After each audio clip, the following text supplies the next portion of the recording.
Shit, I think it's summer. I think it's summer. Yeah, it's summer. Hello, everybody. I hope you missed me. Oh, okay. Sounds fun. But, yep, we are back. Live stream now. Find something for us to listen to.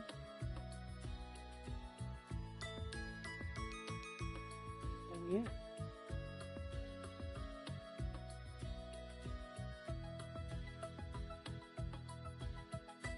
I can't watch none of them.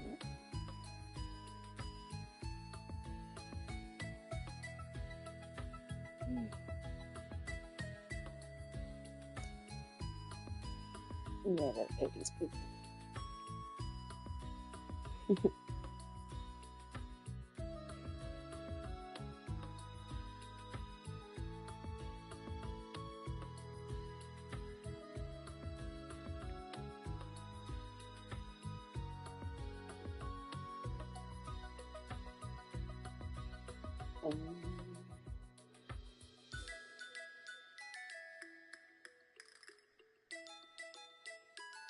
Expired fast. 1 second. Sorry about this.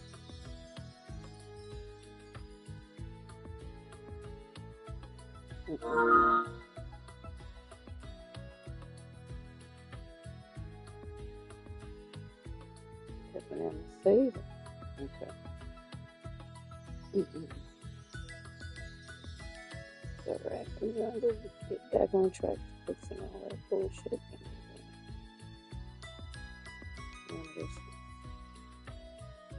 This little life shit's going on. Nothing.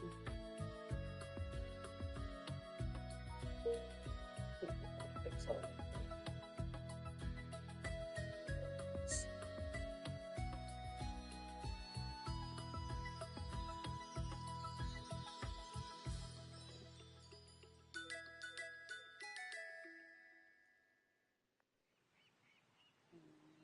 Second.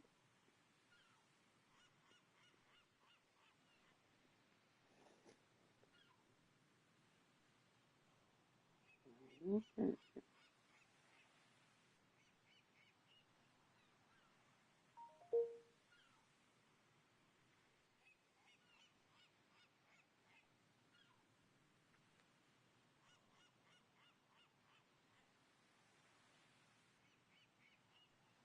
Track.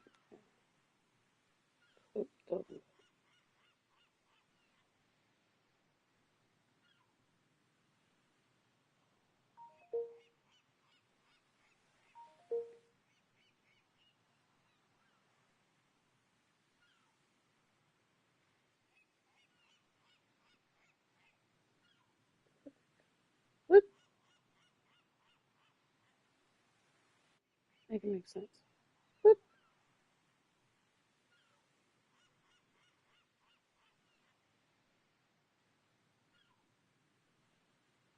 Okay, so they took it. So what are you talking about?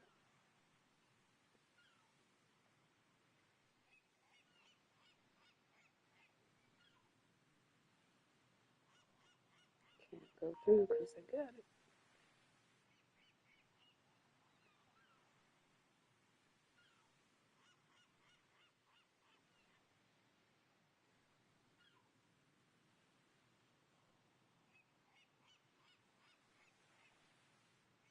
Okay, I shouldn't have no trouble.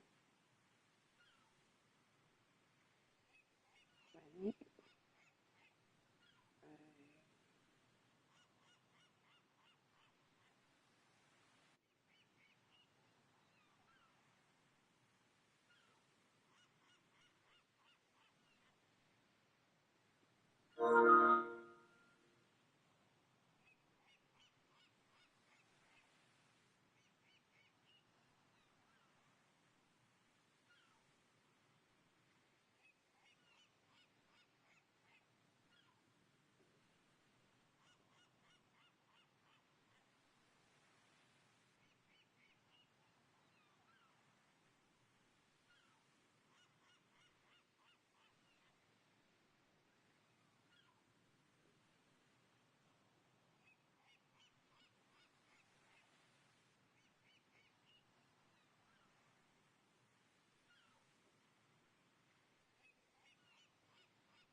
did this stupid shit last time.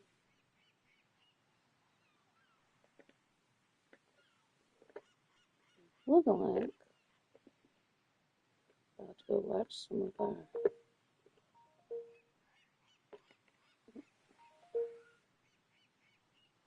I shouldn't be trying to take nothing else out.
Well, fine then.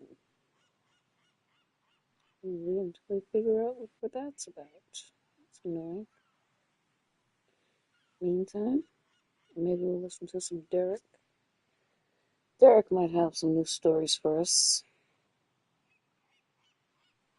He always has some kind of crazy stories. Looks. Beautifully doubles. Always has crazy stories. I think as an adult, it's very important for you to be aware of your surroundings. It's very important for you to know what's going on around you, what already exists in your vicinity when you walk into spaces, and just being overly aware about all of that stuff, people, things. This isn't a part of my life that I talk about often, but when I was a dancer, I had this lady that used to order me every other week. Sake of the story, we'll call her Monique. So this is my first time ever hearing about a dancer that's a man that does outcalls. If you don't know what an outcall is, it's basically when you order a woman to come F. It's called an outcall because she comes out to you. Why do I know that? It's a long story. Let's just keep going. This is Big Daddy IIJ. Just put that right there. Monique would book me maybe like once every 2 weeks, and this went on for 4 months, 4.5, almost 5 months. One night she books me, and actually, I guess since I'm gonna tell this story, I should say this is why I'm not a dancer no more. I'm not saying that he effed her though, but I'm just. So one night she books me, a regular day, same time, same motel. I show up. As soon as I get into the parking lot, she's coming out of the motel office. So we start walking to the room together, and Monique was a talker, but this night she was especially yappy. She's telling me about this artist that she just got into. His name Apollo David, and she's showing me the website on her phone while we walk into the room. So I'm scrolling through the. I'm like, oh, okay, this stuff's kind of all right. We get to the room. She opened the door and she rushes me into the room while I'm looking at the website. This should have been the first red flag because usually when I met her, she was not as excited. She was usually not as eager as she was this night. So she rushed me in the room, shut the door, and she starts taking her clothes off. And as she starts taking her clothes off, I try to give her phone back. She says, keep it. I'm like, keep it? Keep it for what? She's like, if I give you an extra $500, can you make a call before we start? As soon as she said $500, I'm like, hell yeah. But then I thought about it for a minute and I'm like, wait, who do you want me to call? Now, usually our sessions was pretty regular, you know, a little lay down and grind action, call her a couple bad girls, and then 10, 15 minutes of straight belt action, if you know what I mean. I say that to say, in our dealings, she had never, this is the first time she was ever on some other shit. So, in my soul, I'm like, oh, this is about to have me in some. So I'm like, who do you want me to call? And she goes, my son. And I'm like, say that again? She's like, please don't kink shame me. We're all. What's going on? Hold on. Oh, your son? What kind of kink is that, guys? Why would a mother want the stripper or whatever he is to call her son? What would that do for her? This is sick. It's sick. Sounds sick. It sounds sick. I don't like it, guys. It sounds sick. So I'm like, who do you want me to call? And she goes, my son. And I'm like, say that again? She's like, please don't kink shame me. We're already here. And she throws the money on the nightstand. That lot of cash too. So I'm like, what do you want me to call him and say? And she goes, tell him what you about to do to me. So I go, what the are you talking about? With sincerity in my eyes too. Like at this point, it's less concern, and I feel like at least it's more genuine curiosity as to what the hell is going on right in front of me. So I'm like, you want me to describe what we about to do to your son? And she's like, you ask a lot of questions, man. With the man too. Like I'm really getting on her nerves inquiring about this. So guys, the only explanation I can have for this, for a woman to do that, is like maybe like she gets aroused by the idea that her son gets mad that she's effing on other guys. That's the only thing that makes sense to me, which I don't know. That's weird. Now my question, guys, let's say you're him. You're the dancer. My question is this. Boom. I just threw you 500. Are you going to do this phone call? Let's say I give you 1,000. Would you do it? I look over at the nightstand and the money is just there. So I'm like straight up, is this trying to kill me if I make this phone call? And she's like, no, nobody's going to be weird about it. Like, this is just what we do. And honestly, I could do without the lecture. I said, baby, if there's a lecture about whatever the fuck is going on here, you need it. I promise you. So I said, it swallowed the pride. I dialed a number, ring, son pick up. He like, hello? I'm like, what's going on, my man? You know what I'm about to do to your mom? He go, who the fuck is this? Panic. So I'm like, I don't want to say my real name, so I just said Rico. And I said it authoritative as hell too. I was like, Rico. He go, oh, okay, well, which motel are you at? So this is the part of the story where my ears go up, because this is asking more questions than I was asking, I feel like, at this point. So, and in the back of my mind, I feel like this is starting to get a little weird. So I don't want to say the name of the motel we at. But of course, by the time I have that thought, his mom pipes up. She just blurted out the name of the motel we at. This go, oh, okay, what room?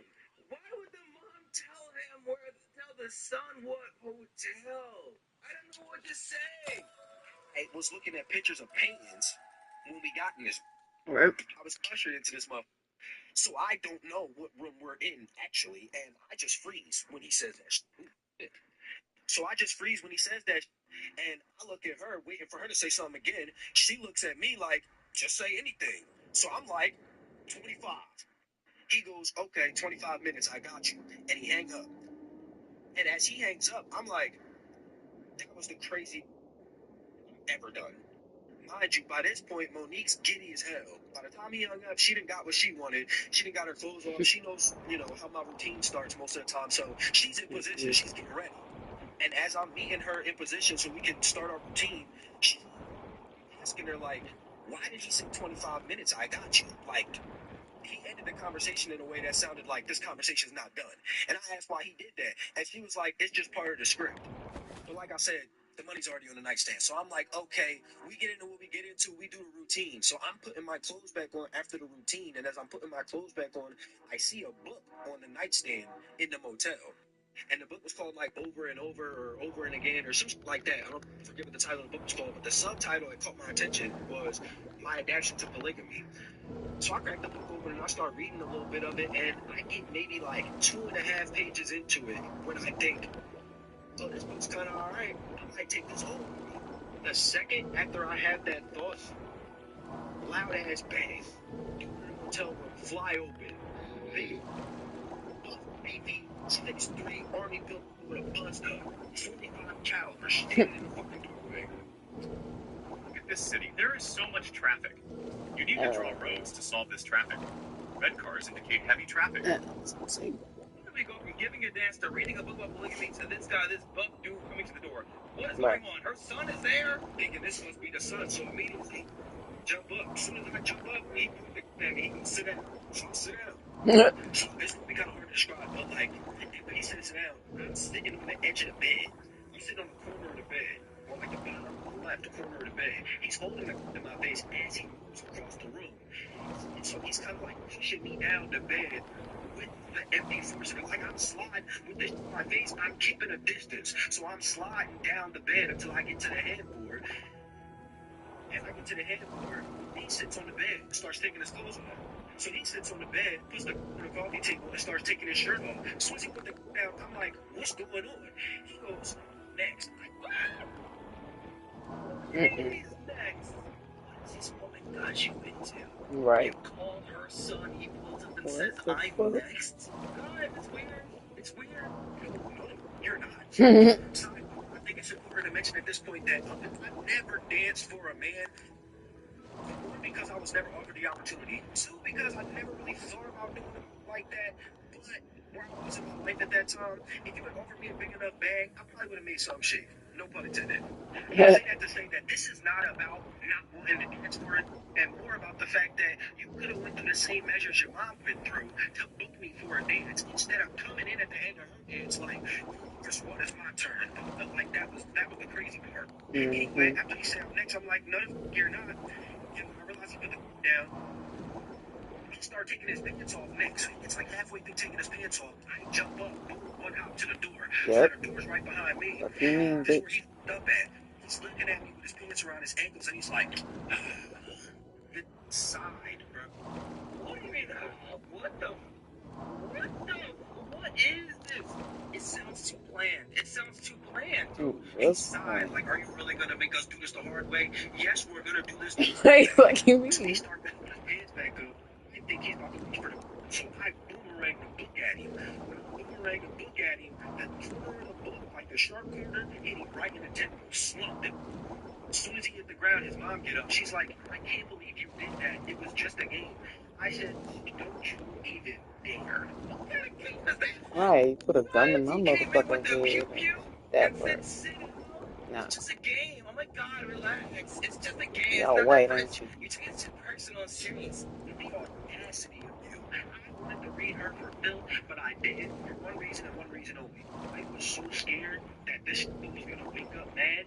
I couldn't even find the time. I was like, let me just get the fuck out of here. So as she's on the floor trying to wake this up, she's smacking him in the face. I leave the room, shut the door behind me. Can't help myself. I look at the door. Why the fuck are we in room 25? Yeah. Yep. Exactly. Like that.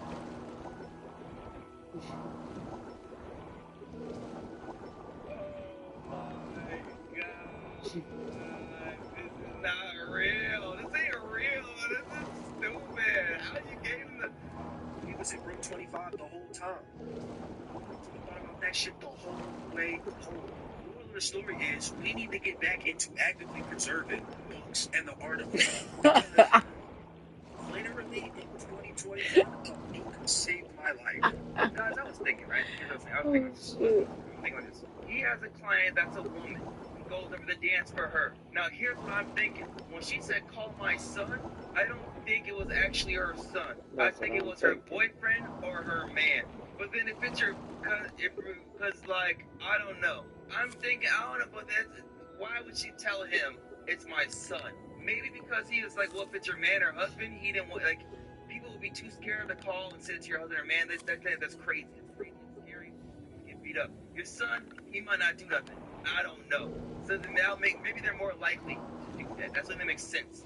Remember we watched a story the other day. There's a story on here. There's a white guy who says that he went on a date with a woman and then they did a video or whatever. They forgot to do a video.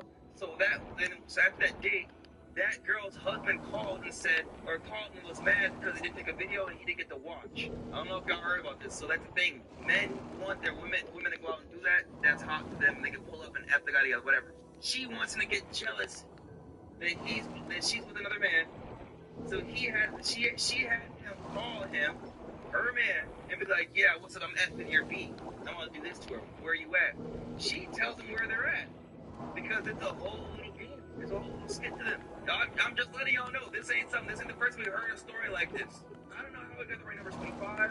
I think he lied about that part. I don't know. It's an upload. Yeah, on God. Mm-hmm. And then he pulled up and said, it's my turn. He must have thought that they were so comfortable, like all three of them was going to do something. That's what I'm thinking. He thought all three of y'all was going to do something, and that didn't happen. So I don't know. Pew-pew, whatever. That's how I'm seeing it. There's a weird relationship. She said it's part of the script. Y'all heard her. So I'm like, okay, y'all tried to double team a whatever. That's crazy, bro. I don't hear many male SW stories. I really don't. Her son? I know. What if it was really her son? Then this story needs to burn in hell. Seems there's nothing wrong with my attention span. everyone's stuck on the sun. This is just what we do. What the? Hell no. Hell no. This story keeps getting worse and worse. What did you guys do to Wilson? That is a crazy. Look at this. Law and order, guys. Oh my god. Damn, that could have ended many different ways. I don't know. Bro on the edge of the bed. Oh my god, he's in a chair. Oh, this is weird. Moral of the story? Just, I don't know. Is there a moral to this story? I don't know. Okay, guys, this video ends here. But yeah, guys, decking merch, www.decking.net. Other than that, guys, decking shit, choose yourself first. And then after that, we can go ahead and give a donation to the family. Alright, Merry Christmas. Alright, if I don't see you after Christmas or whatever the fuck, during Christmas. And, see you later.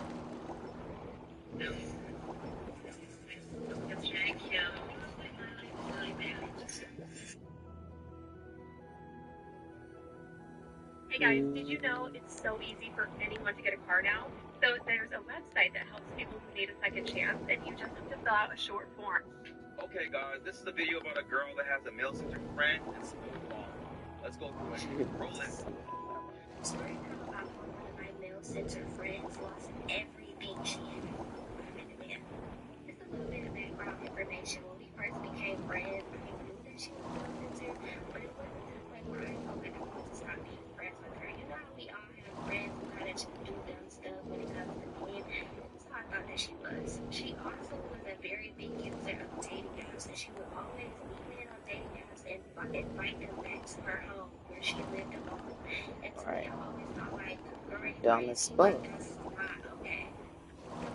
That, my friend, is a 304 behavior culture. You know, say male-centered. Yeah, I can say it prevent too. It's women-centered.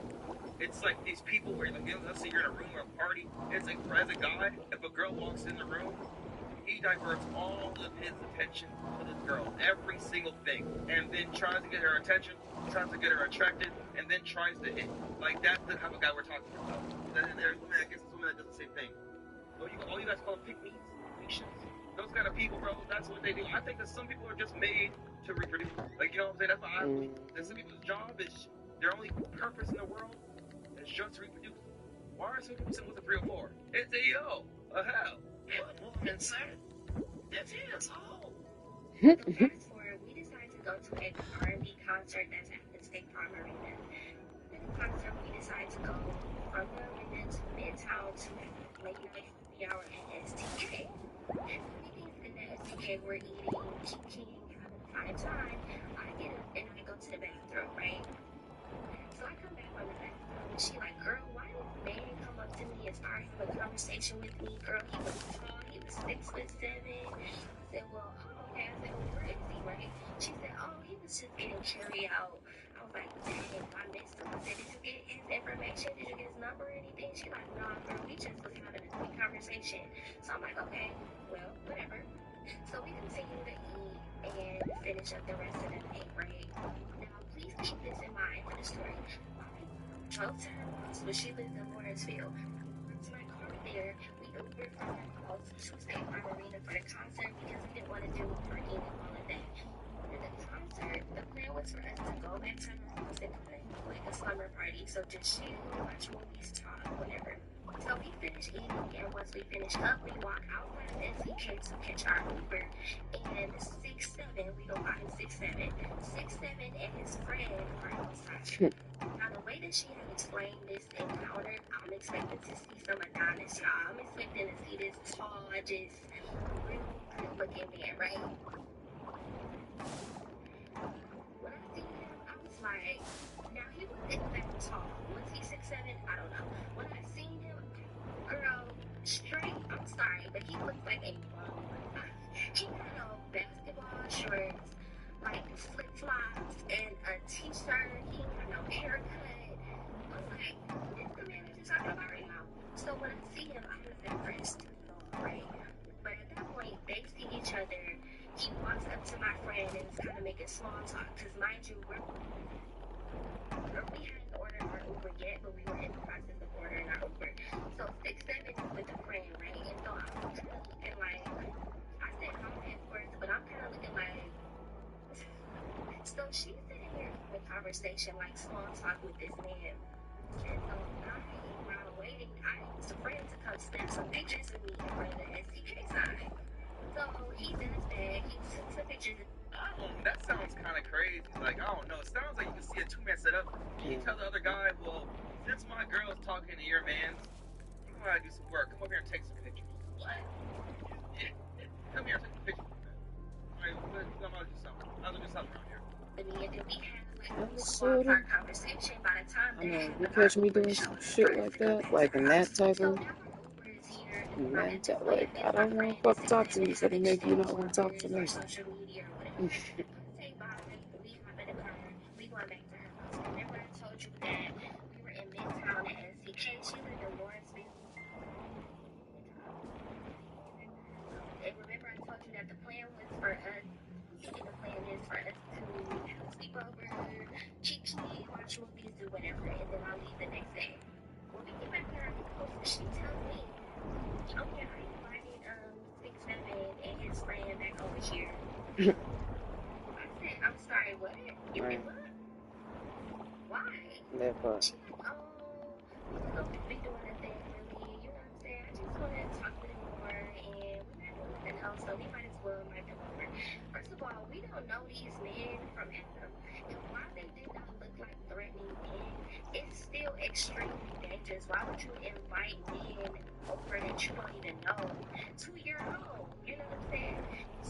And how many stories have we had where a girl gets flown out to a random state that she's not really from, because some rich baller or somebody whatever wants to see her, and she goes out there to his house or to whatever, and everything goes wrong. Yep. How many times have you heard this situation happen? 1,000,000 times. Yep. And that's because there are some people that will go out for they're going out for some D or some money, right? Whatever it is, or use somebody's money or whatever. Basically, find themselves a trick or some D. That's one of the two. One of the two. So me, I'm irritated about it, but I'm like, they didn't seem like they were super threatening, and me, I got my QQ, so I'm like, even if they try something, you know what I'm saying, I'm like, look at you, but for real. So they come over, it's cool, it's chill, whatever. We end up playing Uno, right, sitting at the table, and so we play a few games of Uno, and then we kind of break off into having our separate conversations. I'm talking to the friend about his job because he had a very intriguing, interesting job. So we start having a conversation about that, and then I notice that my friend and 6'7" are no longer sitting at the table. So after talking to his friend, I'm like, wait a minute, let me go see where they at, just to make sure, like, ain't no. You know Why would exactly you go what see where they're at? Here's the thing, all right? Listen. It ain't like she doesn't know what kind of friend she has. You know what I'm saying? And then what? They're not. Right. Because of the same reason, predators, whatever. Your friend brought two strangers to your crib, and then after that disappears off the couch and left you with the other guy and went somewhere. What you think they do? You know what they doing. You know what she wanted. So at this point, I'm calling you a C block. You off blocking. That's all I can say. You know what she was doing. Why would a girl off block? Why you off blocking? Why are you playing hide and seek? You know what she went to go do. You know what she doing. And it's like, I don't know. It's like there's like this thing where like when a girl knows that she not getting nothing and you in, she try to ruin that for some reason. You know what this girl wanted. Why leave her alone? What? Let her get it in real quick. And it's her own house. Because remember she left the hotel, whatever, to her friend's house. This is her friend's house. Let her be in her house. What is this? Funny business going on. So I go upstairs, y'all. Why are they both in her bed with his outside clothes on? Talking about, oh yeah, I'm just up here rubbing her feet, you know, giving her a massage and stuff. I'm like, you got in the bed with his outside clothes on, and y'all just up here having a whole little good time, and you got him massaging her feet like you don't even know this guy. What are you doing? So why are you blocking? You're basically telling us a video that you went up here, got on this video and said, oh yeah, we want this to end. Bro, outside clothes? Heck no, outside clothes. Girl if I go out to the club, we go to the club, and I come back home and we get into bed, you want to call that outside clothes, I guess. But outside clothes, I guess, bro. It ain't like go to the park or the playground or whatever. Like, I'm going to the club, come back, I'm chilling in your bed, wearing some of the same shirt or whatever. I don't know. Maybe people have rules in outside clothes. I don't know.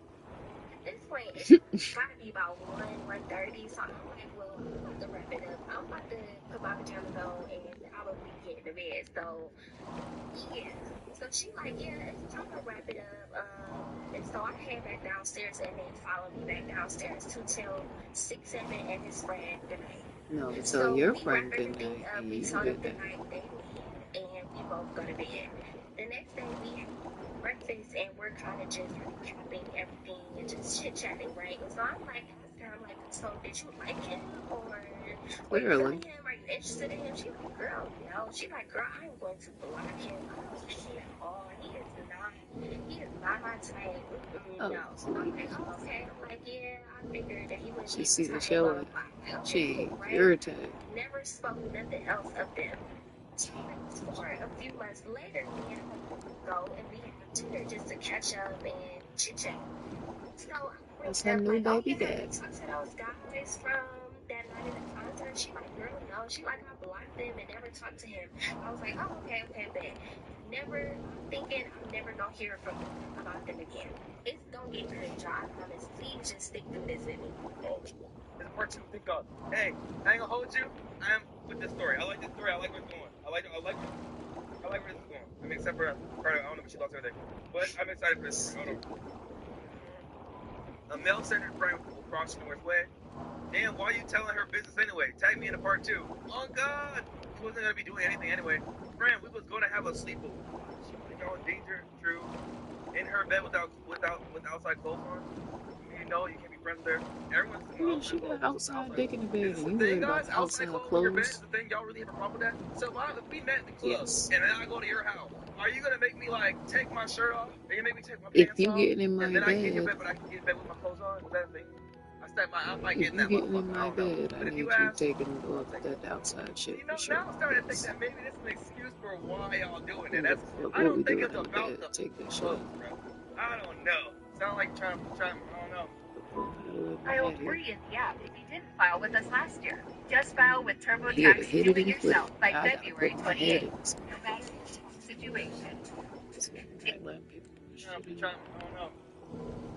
And back y'all for part 2. So Disrespectful. after me and my friend had dinner, life started getting really, really difficult for her. Like she lost her mom and her sister like within weeks of each other, and she was the person in the family that was in charge of everything. So she had to plan the funerals, and it was just a lot going on, right? And so You just telling all her business. Ain't she What though? the hell? Type Did of you ask her friend. permission? well, you know, me just ran on the outside looking in. I'm like, girl, you ever need anything? Let me know if there's That's what I be anything I talking can do. about. If Messing you want up to talk, like friends. whatever. Like, you know, I'm here for you. I The see. communication during this time was patchy, but I expected I it to be wonder like that why. because, you know, it was a lot going on in her life. So I wasn't, you know, I No, didn't bitch, cause feel the you type of just way always that we in her was not shit talking. too. So That's a part once of why things she with was her breaking family down. died You ain't down, even I see get that. those You just texts saw a from her. story She of like, juicy tea. I'm thinking about moving to Texas. I So don't I'm even like, know the oh, bitch, and I okay. see And she was that's having a cool. breakdown. You know what I'm saying? She was born and raised in Georgia, and she was going through a lot within her life. And so I'm like, moving to Texas So might be a fuck fresh with you, start. just But things was moving super duper fast, y'all. Like, very weirdly fast. Like, within the month, she had quit her job, sold all of her stuff in her townhome, put her house on the market. Like, it was moving expeditiously. So I'm like, okay, you say you want to move to Texas, and literally a few weeks later, you done already sold all your stuff. But maybe, you know, she was just that determined to get out of Georgia, so that's understandable. Long story short, y'all, stop this judging girl that girl. ended up completely ghosting me, right? And So I telling would the reach out to her like, stories. hey, did you know, how's everything going with the move? Did you need any help with the move? Have you sold all your stuff? You know, just trying to get updates like you would from a friend, right? Nothing from her. So after a few months go by and I don't hear nothing from her after she moved to Texas, I'm like, okay, maybe she moved to Texas and just wanted to completely start her life over, forget everybody that she knew in Georgia and whatever. So I'm like, okay, it is what it is. So some months go by, y'all. This gotta be like 4 to 6 months later, right? After not hearing from her, get this random text message, and it's from her. She like, hey girl, So sorry that I went ghost. There's been so much going on. I really would love to talk to you. I really would love to catch up. I'm like, okay. I'm like, okay, cool. You know what I'm saying? I'm like, how's the move to Texas? Are you liking Texas? What's going on? Y'all, tell me why this girl moved to Texas with a 6'7". Yes. That was foolish. With the guy? I really don't know what to say right now because I thought she said she was gonna block him. Didn't she say she was gonna block him or something like that? She said what She she called wanted me to say. and told me that she moved to Texas with 6'7". My mouth was on the floor. That's what she would Because tell you. mind She you, was this is the same established. man that you told me months ago that you was never gonna speak to again, and now you done moved to Texas with him. I was flabbergasted. Y'all ain't really And friends. she told me Okay. that she moved to Texas with 6'7". Messy. That he was in the military, Messy? and I guess he was like had a disability or something where he wasn't working. He didn't have a job. Yeah. She was paying all of the bills. She paid all of their moving expenses. She paid to move 2 of her cars. She got a job. He did not have a job. So she telling me all of this, and I'm just, my mind is blown. I'm at a loss for words. I can't even talk. I'm just listening. I don't understand why she didn't want to tell him. Why would her friend not want to tell her, like, oh yeah, I'm talking to this guy? And even when they was upstairs touching it, holding this rubbing the feet, she didn't want to tell her either. I do feel like these are like, you know, guys, this is one of those things when I watch a video, when I ask questions like, why wouldn't she, like, you know what I'm saying? It just seems like I do really want to know what is it about her that causes her friend to not even tell her what kind of man she has. And then not only that, I mean, look, we're hearing all her business on here. Think about this. We're hearing all her friends' business. I don't know if they like when she like what's the word? When she like stopped talking to her. I don't someone said in my chat if she was embarrassed. That could be possible. Definitely embarrassed me. She done moved with this man to Texas, and he did exactly what a man would have done. She started cheating on her. Hello. So she finds out that he starts cheating on her, right? Because apparently, obviously, they moved to Texas together and they became together in a relationship. Amidst all of that, right? She didn't tell me. So he starts cheating on her. I mean, he's taking women on dates in her car. Just moving real foul. Like, I think he was possibly having STD. Like, it got real crazy. Like, he was losing his mind. So long story short, things between her with your car. Hey, I'm telling you, there are guys that get away with this. This is not something like new, bro. It's so crazy how there's these guys that get all these women. They don't have to pay no bills. They don't take her on no dates. They just do nothing. Take her car, and then not only that, start dating other women using her car, and that girl does everything but leave. Even get an STD, still everything but leave. I just think that's crazy how some people get in that kind of situation. I just think it's crazy. It's crazy. And 6'7" go completely south. And I'm just like, you moved to Texas with a man that you told me that you was never gonna speak to again. I was just like, I can't even believe it. I was just like, how did this even happen? And so when you move to Texas, different states have different laws, and when you move to Texas, I believe you can't just break a lease. Like, you know how in some places, some states, you can like pay whatever, and then you can break your lease and just move out. In Texas, I believe you cannot break a lease without paying up the rent for however long the lease is.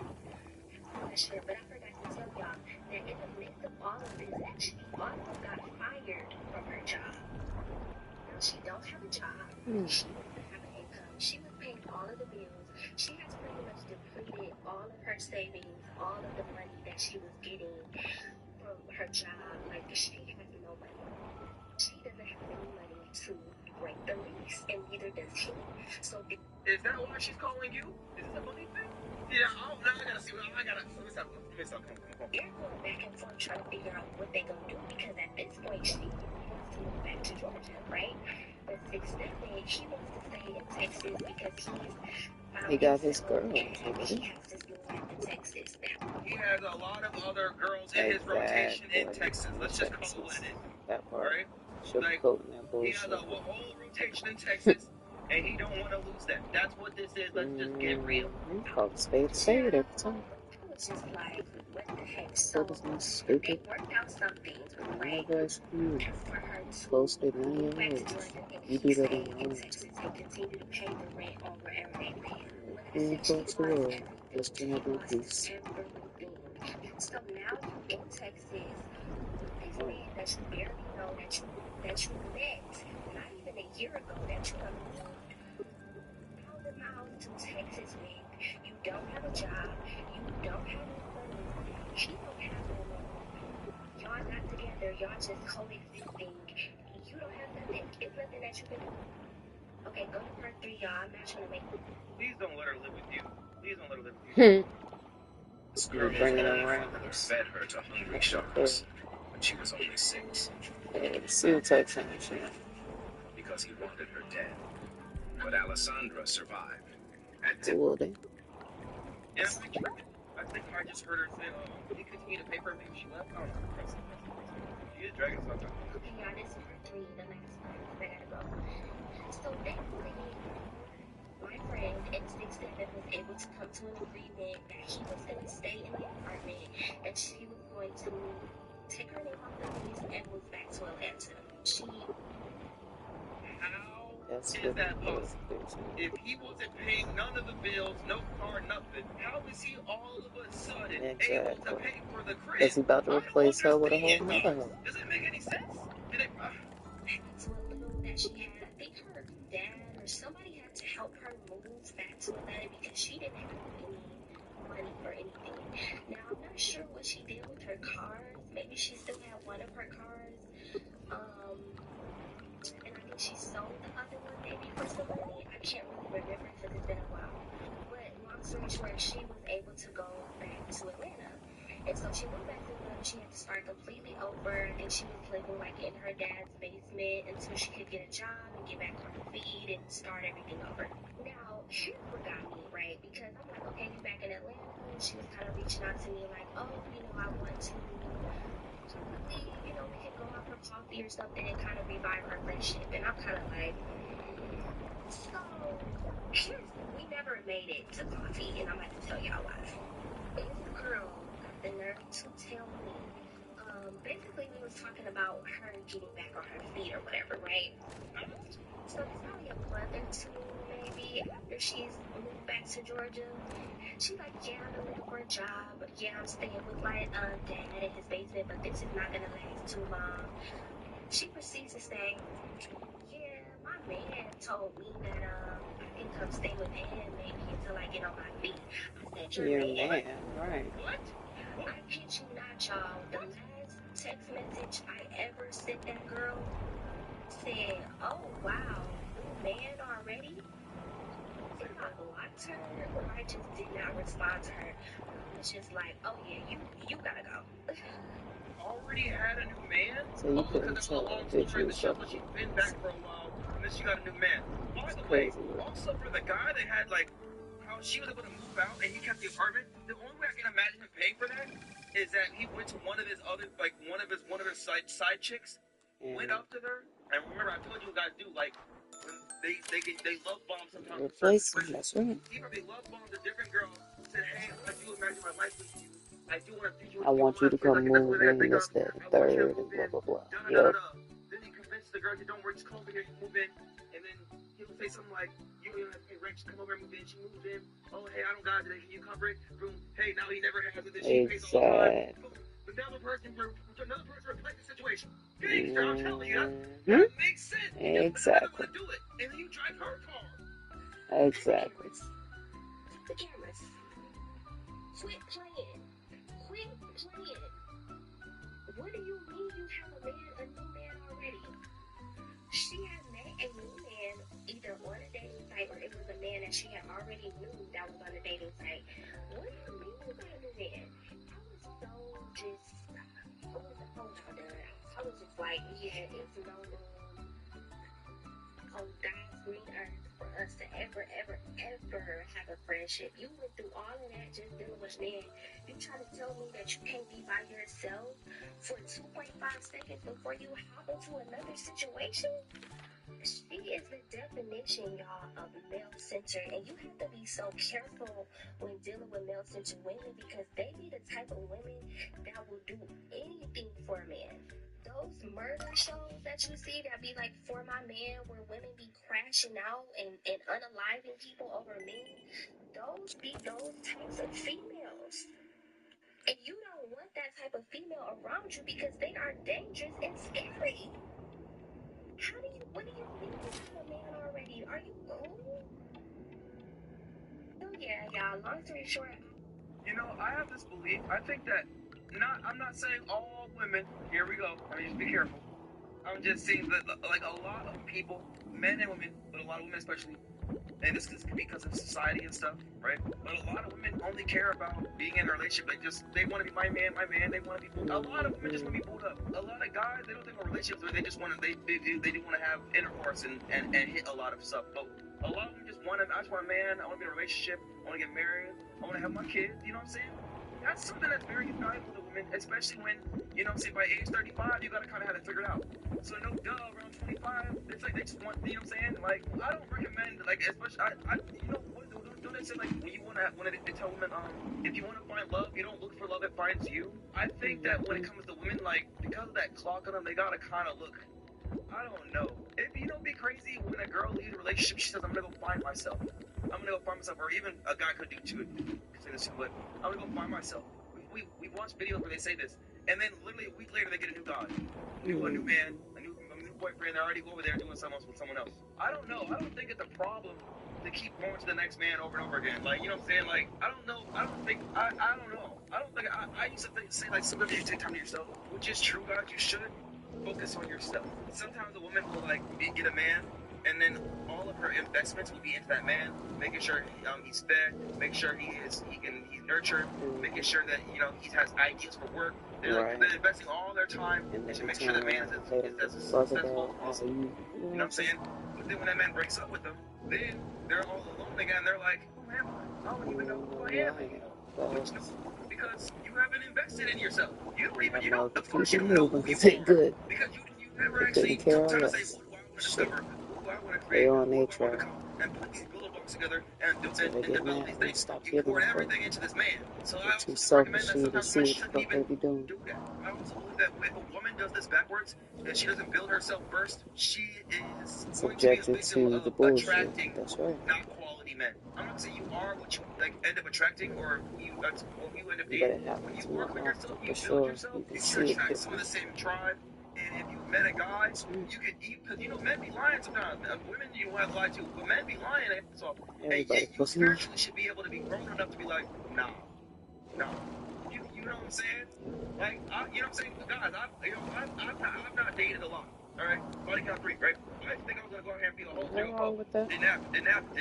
But and then when I do meet women, I'm not even attracted like half the time because it's a certain level of maturity and a maturity that I have. I'm 32, guys. I'm a grown man. If her mind ain't right, if it don't feel like she's at my frequency, or if I can I learn from her? Can I grow from her? Can I? You get what I'm saying? If it just, I don't care how bad she is, if she's not saying the right stuff, or I see like faulty principles, or the way she thinks, the way she moves, how she treats a waitress, or how she treats her mom, or whatever, like, I'm gonna be like, it's not enough. I know who I'm talking to, and I know I can say, oh, who wants someone like me, and I work on myself, I take myself very seriously, so I'm gonna be quality. I'm gonna know what's quality. And also another thing is that when they get validated, it's a high. When they get validated, it does so much for them. But if you have a purpose, something else that you do in your life, something that you take serious, something you have pride in. When I wake up in the morning, I'm excited about this live stream to see you guys. I'm excited to make my music. I'm excited about other things, manifesting, creating things I've never had. When you grow, guys, I get the video, whatever. But when you really take the time to manifest it, let's say it's something that you want to make or create, or an idea you believe in that you see nearly impossible. But you know what you do? You try anyway. You do research. You strategize. You do all this work. You put all the time in, and then it's time for you.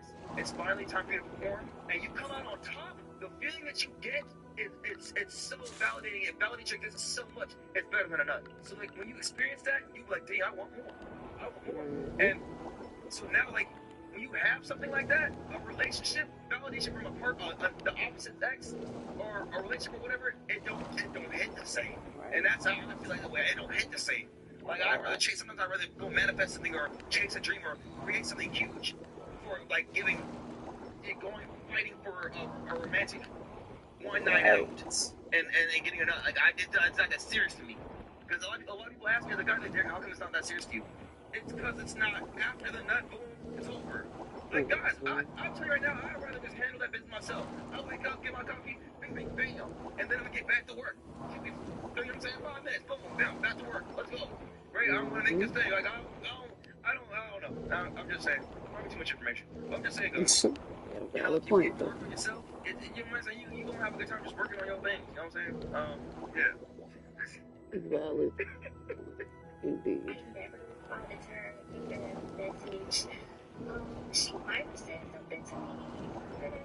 I can't really remember, but she wasn't really a bad person. Like, she was a cool girl. You know what I'm saying? She was a cool chick. It's just, you know, I try not to get too involved in my friends' love lives because at the end of the day, it's your life, but I don't even want that type of mentality.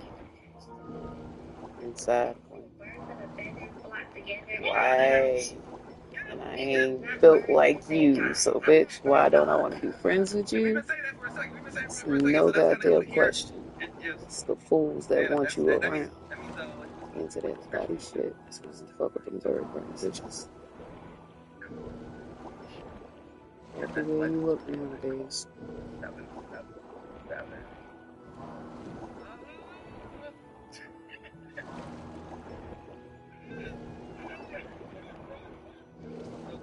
The video is there. That stuff's crazy, but that's, you know, all we gotta say is, guys, that gang shit, choose yourself first, then we go ahead and get donations, you feel me? We still got Degging merch, www.degging.net. Anyone that did make orders, by the way, if you see this, you should be able to become anyone that's live streaming, you should be coming, or I have to set it up because I've been in Minnesota, and I'll be back in Vegas in 2 weeks. But other than that, guys, I'll see you next video. Love you.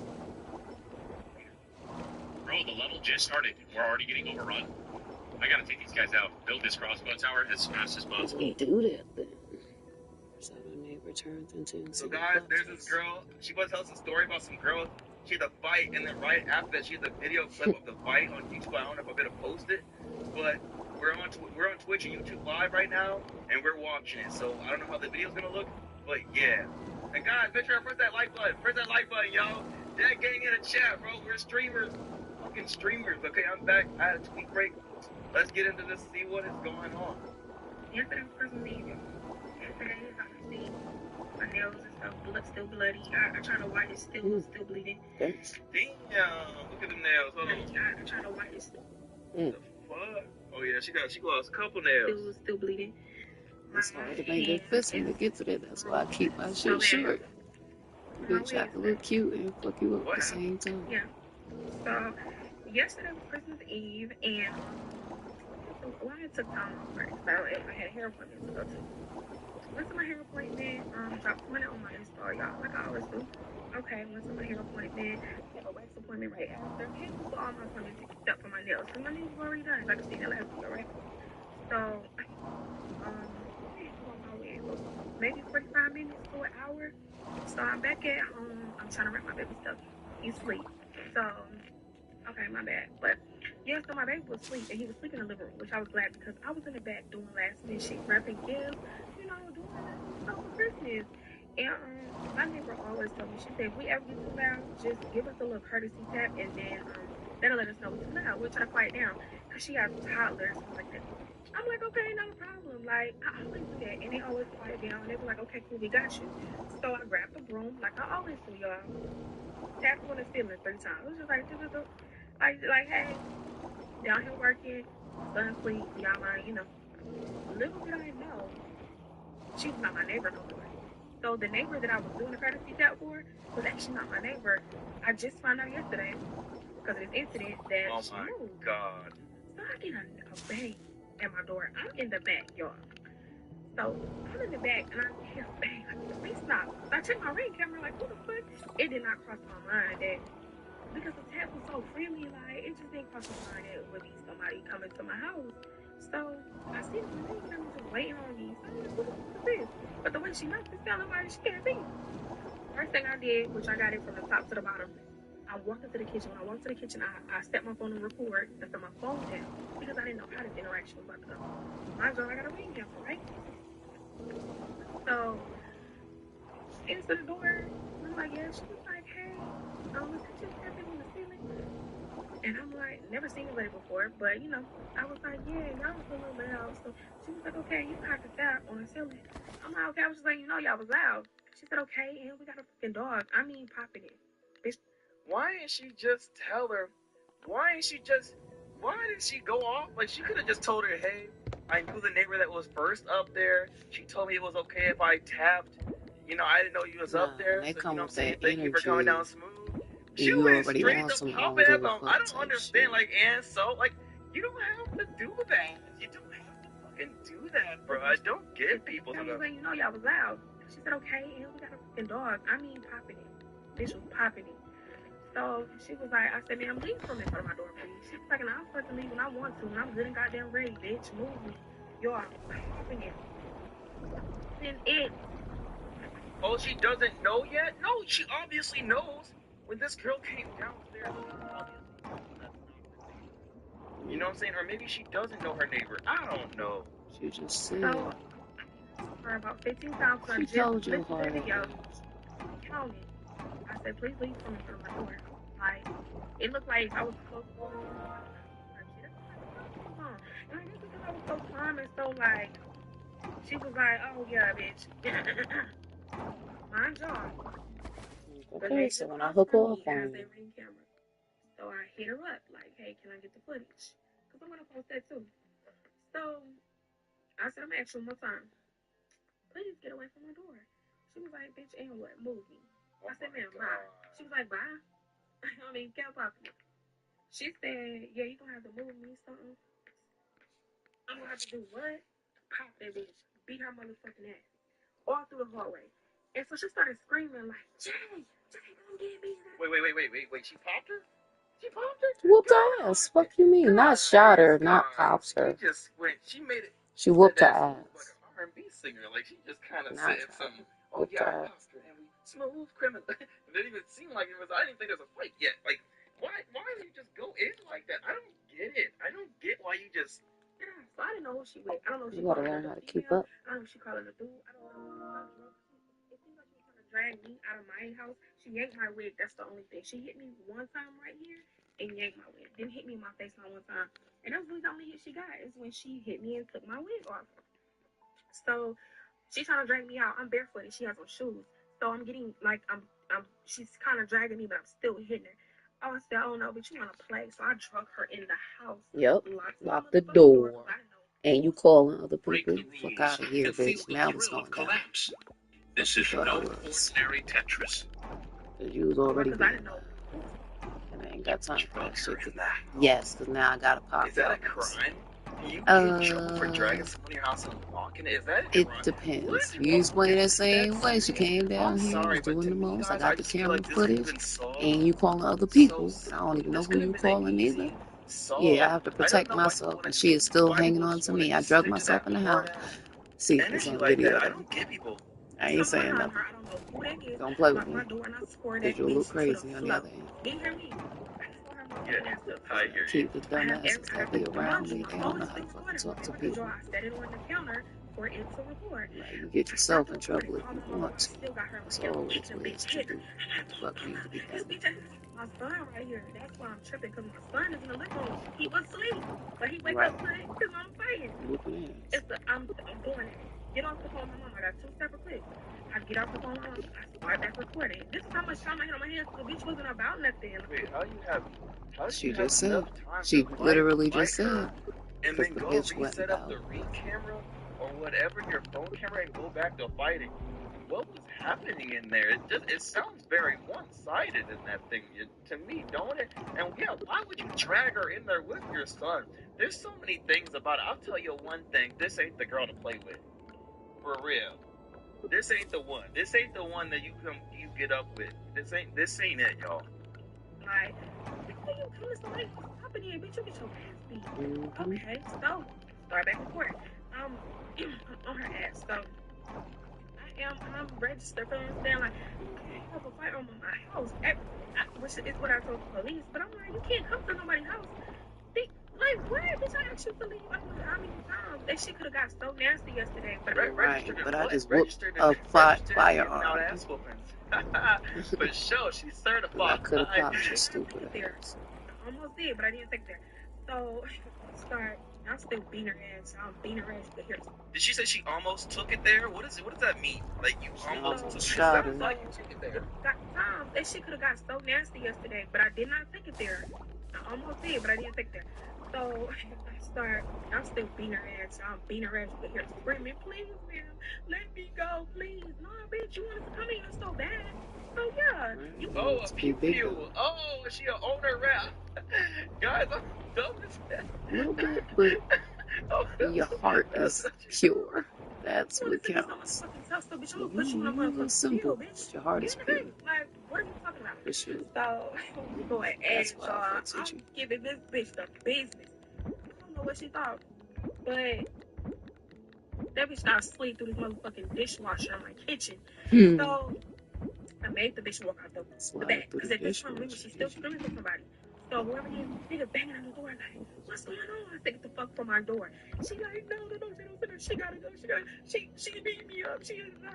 I'm like, you see my son right there? Bitch, I should motherfucking. But I ain't gonna do that to you. You feel me? Like, but if this was somebody else, it's 2024. You can't go in somebody's house or go to somebody's house popping it like that. Doing like, all girl, that you extra could have gotten facts. like, you don't know who you fucking with. but I'm gonna show you why you don't go to nobody's motherfucking house. And I'm sure it's gonna cost her TL, bitch. Yes, I'm the one. Like, you don't do that to people. So, especially people with kids. She seems so nice in this video, though, guys. Like, she seems like the She's nice with her friends and she'll pop world. whatever shit she So gotta I'm having a hard, like, guys, we gotta see this video. And anyone that's watching us on YouTube or Facebook or wherever this is, like, I might have been to show you the fight. I might be able to show pictures. But this is crazy. She was bold as fuck. I give her that because how you know I ain't had no cousins at the crib? How you know How my you man ain't know was at ain't the no- crib? If he was at the crib, it could have went different too. You know what I'm saying? Like, that shit could have just got so nasty for no reason. And she just been like, okay, my bad. I would have been like, oh, my bad. I didn't know y'all had a dog. And I see that shit. I'm thinking you're my old neighbor. She started popping. Right.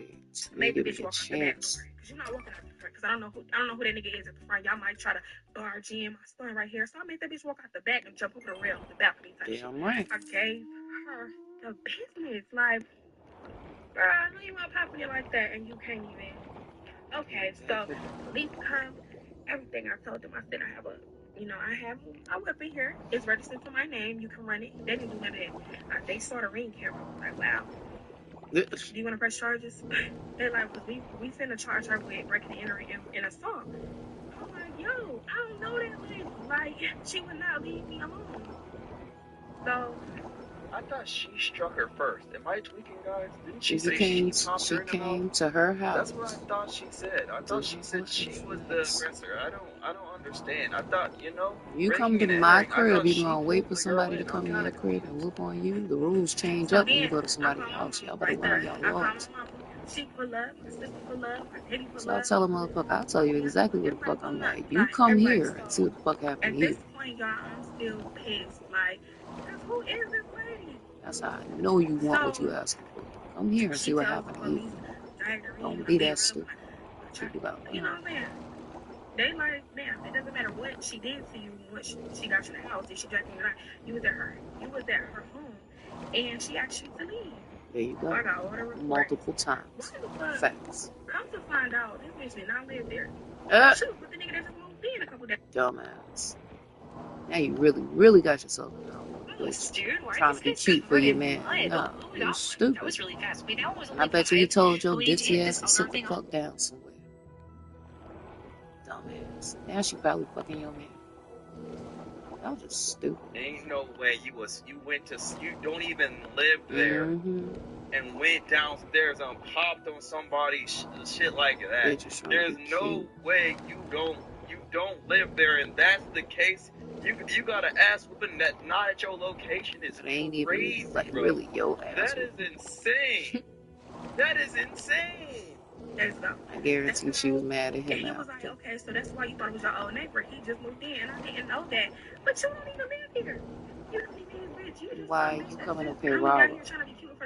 Thick And that's what And I it's on said, camera. because that's She how these went from, bitches do. yeah, bitch, what's up? I'm at your house. What you gonna do? I said, ma'am, please, please, it's Christmas Eve. Don't do me like this. Uh-huh. Ain't it though? And now ask whoopers for Christmas. Fuck you talking about? Like, what are we talking about here? Yeah. So, police came back. They're like, she trying to press charges, but we denied because she came to your house. And I gave him the ring camera footage. I'm like, sir, You said keep she asking wanna her how press many times. charges. Oh, I got okay. the Now I'm footage. pressing charges I then, got huh? Got the me fucked up. recording. Say I anything said, y'all like can that, I check ain't gonna the call the 911 fucking call police, because but you I gonna have call the my phone police? here. My Bitch, family alright, here. And I'm going to cool. use this bitch right Watch here. this. Come get this bitch. She was gone by that time. Jumped over the rail like, please. Y'all, the bitch was bold. And I'm going to post everything. So I asked her, at this point, I'm pissed. I'm like, listen, because her mouth was bleeding by the time I got out. She dripped blood from her mouth, face knotted up. I said, listen, am I going to jail? And he was like, no. You know what I'm saying? She came into your house, and, it's shown on that ring camera. This is why I'm so adamant about my ring camera, I because swear to my God. fiance be like, hey, I'm done. I just got done charging it. I'll put it back up tonight. I'm like, no, put No, it put back it up up right now. now. We need Facts, that, because you don't right? never know. This is my first time ever having to really use that Big footage, but facts. my neighbor across the door, we was rumbling out that bitch. My neighbor across the hall, I knocked on her door to get the footage, but she wasn't there. But I'm gonna post that too. She should be there by tomorrow or Monday because it is Christmas today. So maybe she's out of town. No, she's new too. She just moved in like a week ago. So I'm gonna be like, I'm sorry we have to meet on these terms, but can you send me that footage? Because I'm posting it. We're watching footage, guys. We're watching footage. We're watching footage. Let me know if y'all want to see and hear the audio. I get it, bitch, for this, and then we'll do it again for laughing. Like, fuck all that. I heard enough. Let's go see this fight. We gonna see this fight. I gotta see the fight too. So.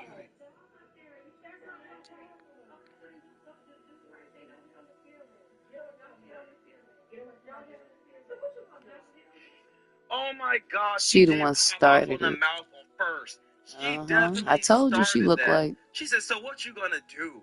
Why did she do that? See, that was crazy. She said She the other girls instigated popping it at and the mouth, everything, but at the saying end all of the this stuff. day, they're That gonna be was a like, lie. "Oh, words That don't was a mean lie. nothing." Da da She da. literally Nah, she was started being that real fight, cordial. guys. She started that fucking fight, bro.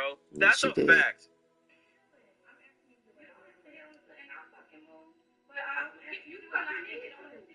And she said, "No fucking." Move.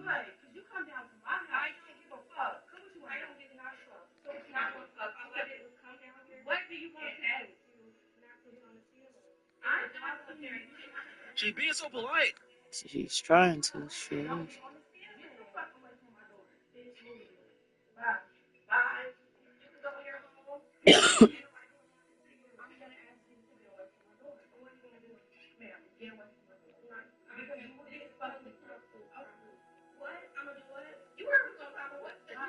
She must have had her phone recording too. But at that point, you still stood after you seen that it was going up. Wait a minute. I mean, we might need to look at this description. Cause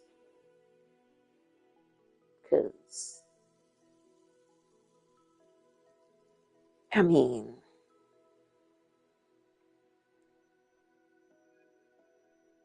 shit. Okay, them fighting audio. No, let's see the camera footage. What do you mean? You gotta show me that site. Fuck you talking about, stupidity. Signing as me. That's what the fuck I am.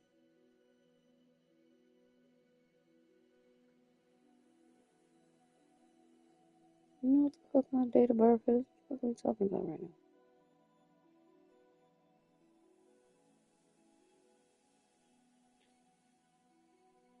Oh, well, you're playing with me.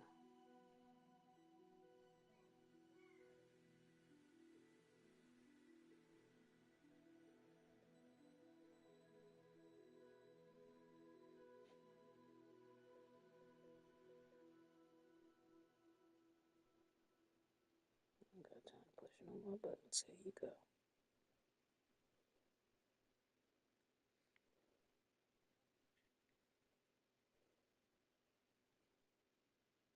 Grumble girl.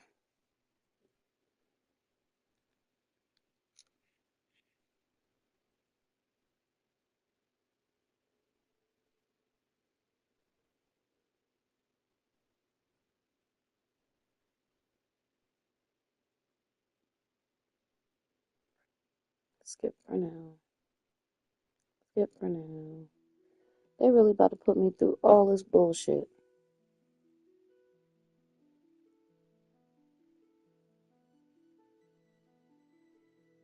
I want to see everything y'all got to offer, but in the meantime,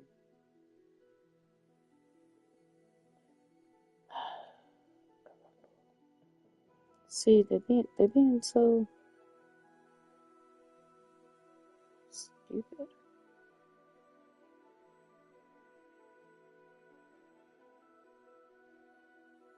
Okay.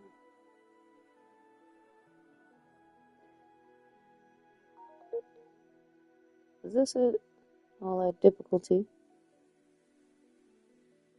Stupid ass.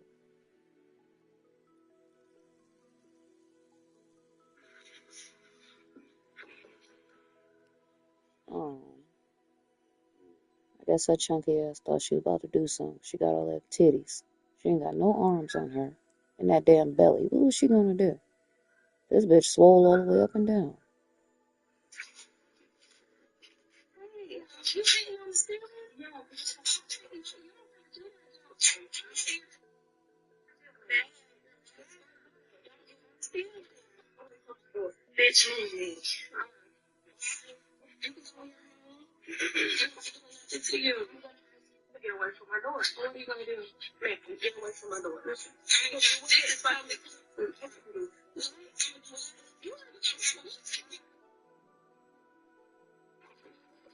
Hey?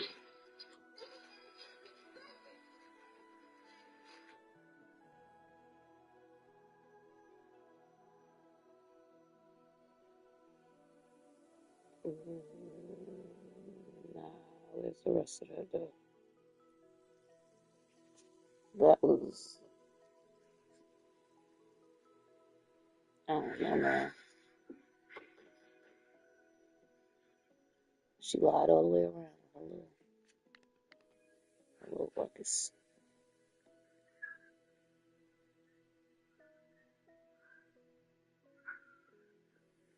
She looked like she was ready for some bullshit. Yeah, she face ass.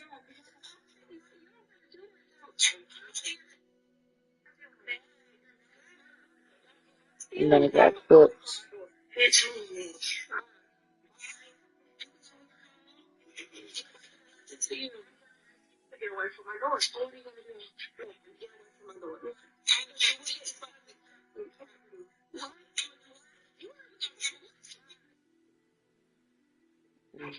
She reached out to put her hands up.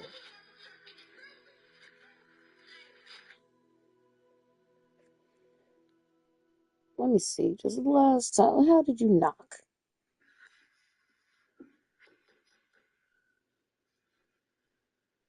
I mean, yeah, I wouldn't. I would. Yeah, like why you knocking like that? But I've been making sure they knock hard so you can make sure I hear you. But also, why the fuck are you not calling me? Unless you're coming to surprise me with some shit or something nice. Don't fucking come just popping up on me. Look right there. How much time did she skip?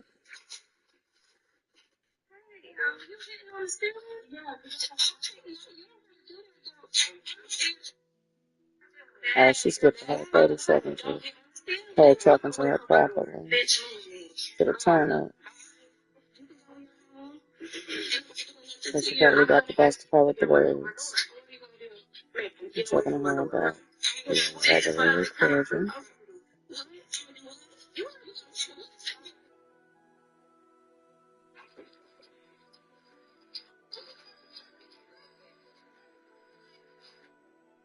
No, Jay ain't coming to save you. That was inter-eating for sure. Like, alright, let me check out.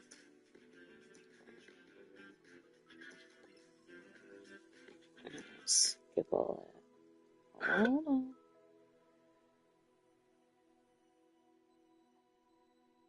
Say audio. I'm like,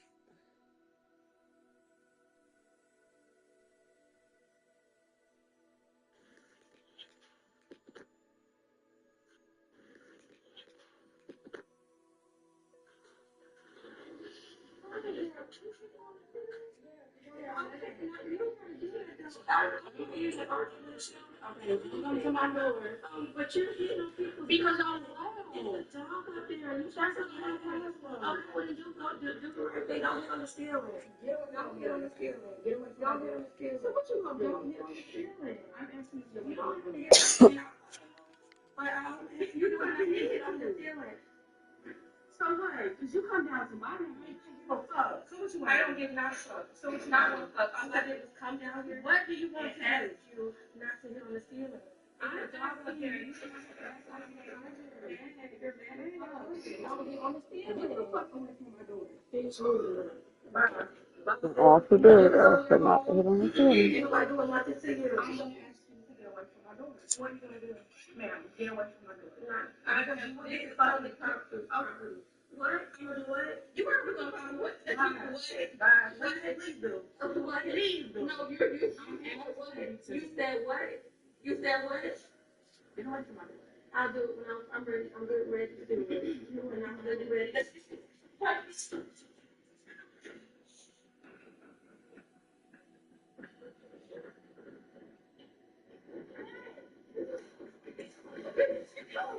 Hey. Get the fuck away from my door. You like to leave? Let me go. Let me go. Bitch, oh, you got the right shit. Let me go. Bitch, you got the bitch. Fucking door, bitch. You bitch. You let me go. I did not want you first. No. Bitch, go.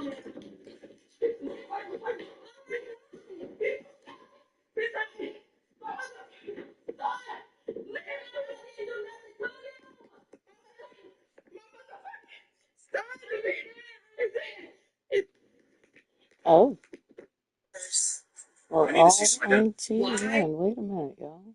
Calm down, slow down. We'll get to those videos another time. Meantime, though, go ahead and finish up with the story time. Derek, that was intriguing. The lion ass girl. You saw what we saw. Okay.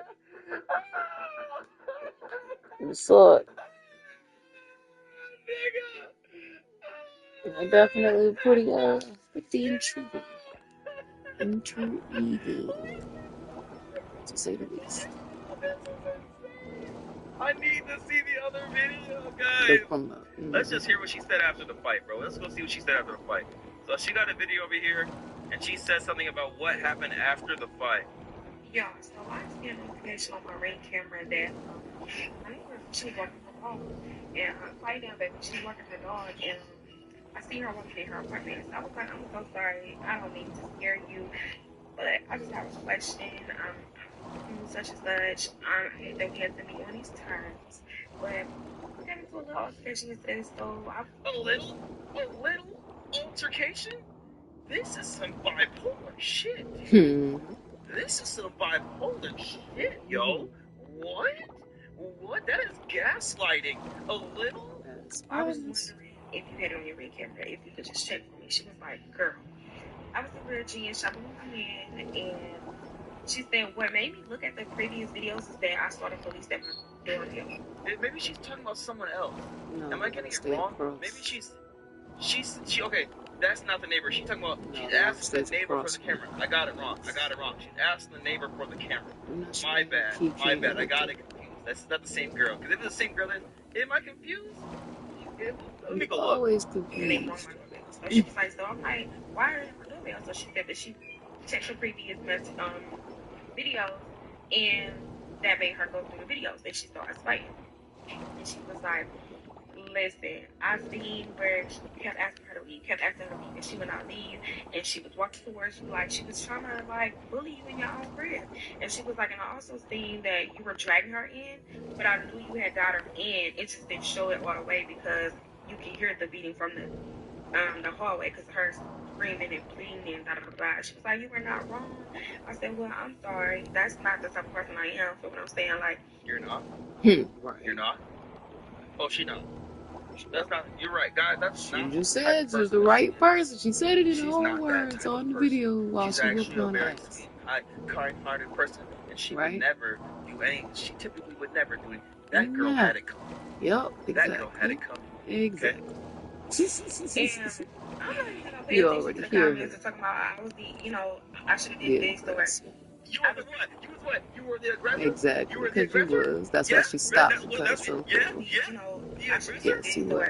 You was the aggressor. Let me go read the comments. I didn't read the comments of the video. Come back. Oh. They called you the aggressor? Because you Very were? This confident. is the best fight I've ever seen. I did nothing to you. Well, man should have left. You literally beat her and respect you a minute ago. Y'all, the video on Twitter. Oh, the video's on Twitter. We're not going to play the video. I just need to know what happened. There's her knocking on the door. She's chilling. And then,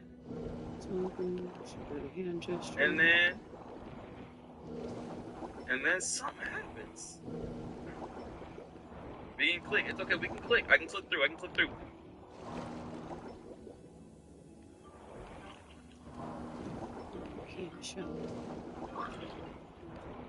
Show what you want to show.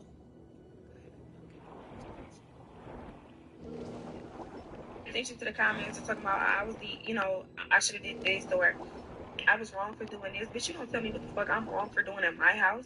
I was on the other side of my apartment wrapping gifts for my son, like for Christmas. And he's over here, like on his, in the living room by himself, just chilling, trying to take a nap. Like, and you hear a bang at your door and your kid is, I don't know what's going on. That's why I recorded, because I didn't know how this interaction was going to go. And you knew exactly how this interaction was going to go. You knew exactly how this interaction was going because you was the first one that threw a hit. What do you mean? Exactly how you want it. And I'm not the type of parent. Never been. My baby has never even really seen me argue with nobody. Like, I just don't act like that in front of him. Cap. I'd rather see you whoop a many ass. It gets too serious. A discussion. You and y'all arguing. In front of your baby. That shit. So that was real hard for You me. told what you needed to tell. For my baby to watch me do that in front of him. That's what had me crying at the end of the clip. That's what had me emotional because I'm like, I don't do this. Not in front of my kid. She cried at the clip. I ain't hear no cry. So, she was doing some kind of pretend baby. And like I did what needed to be done because she was screaming for somebody. So that's why I drove in. She was trying to drag me out my apartment, which was not about to happen. I drove her in instead. I locked the door and we went up. And I'm so glad I locked the door because guess what? He tried to get in. And ain't no telling what could have happened if he would have came into my apartment.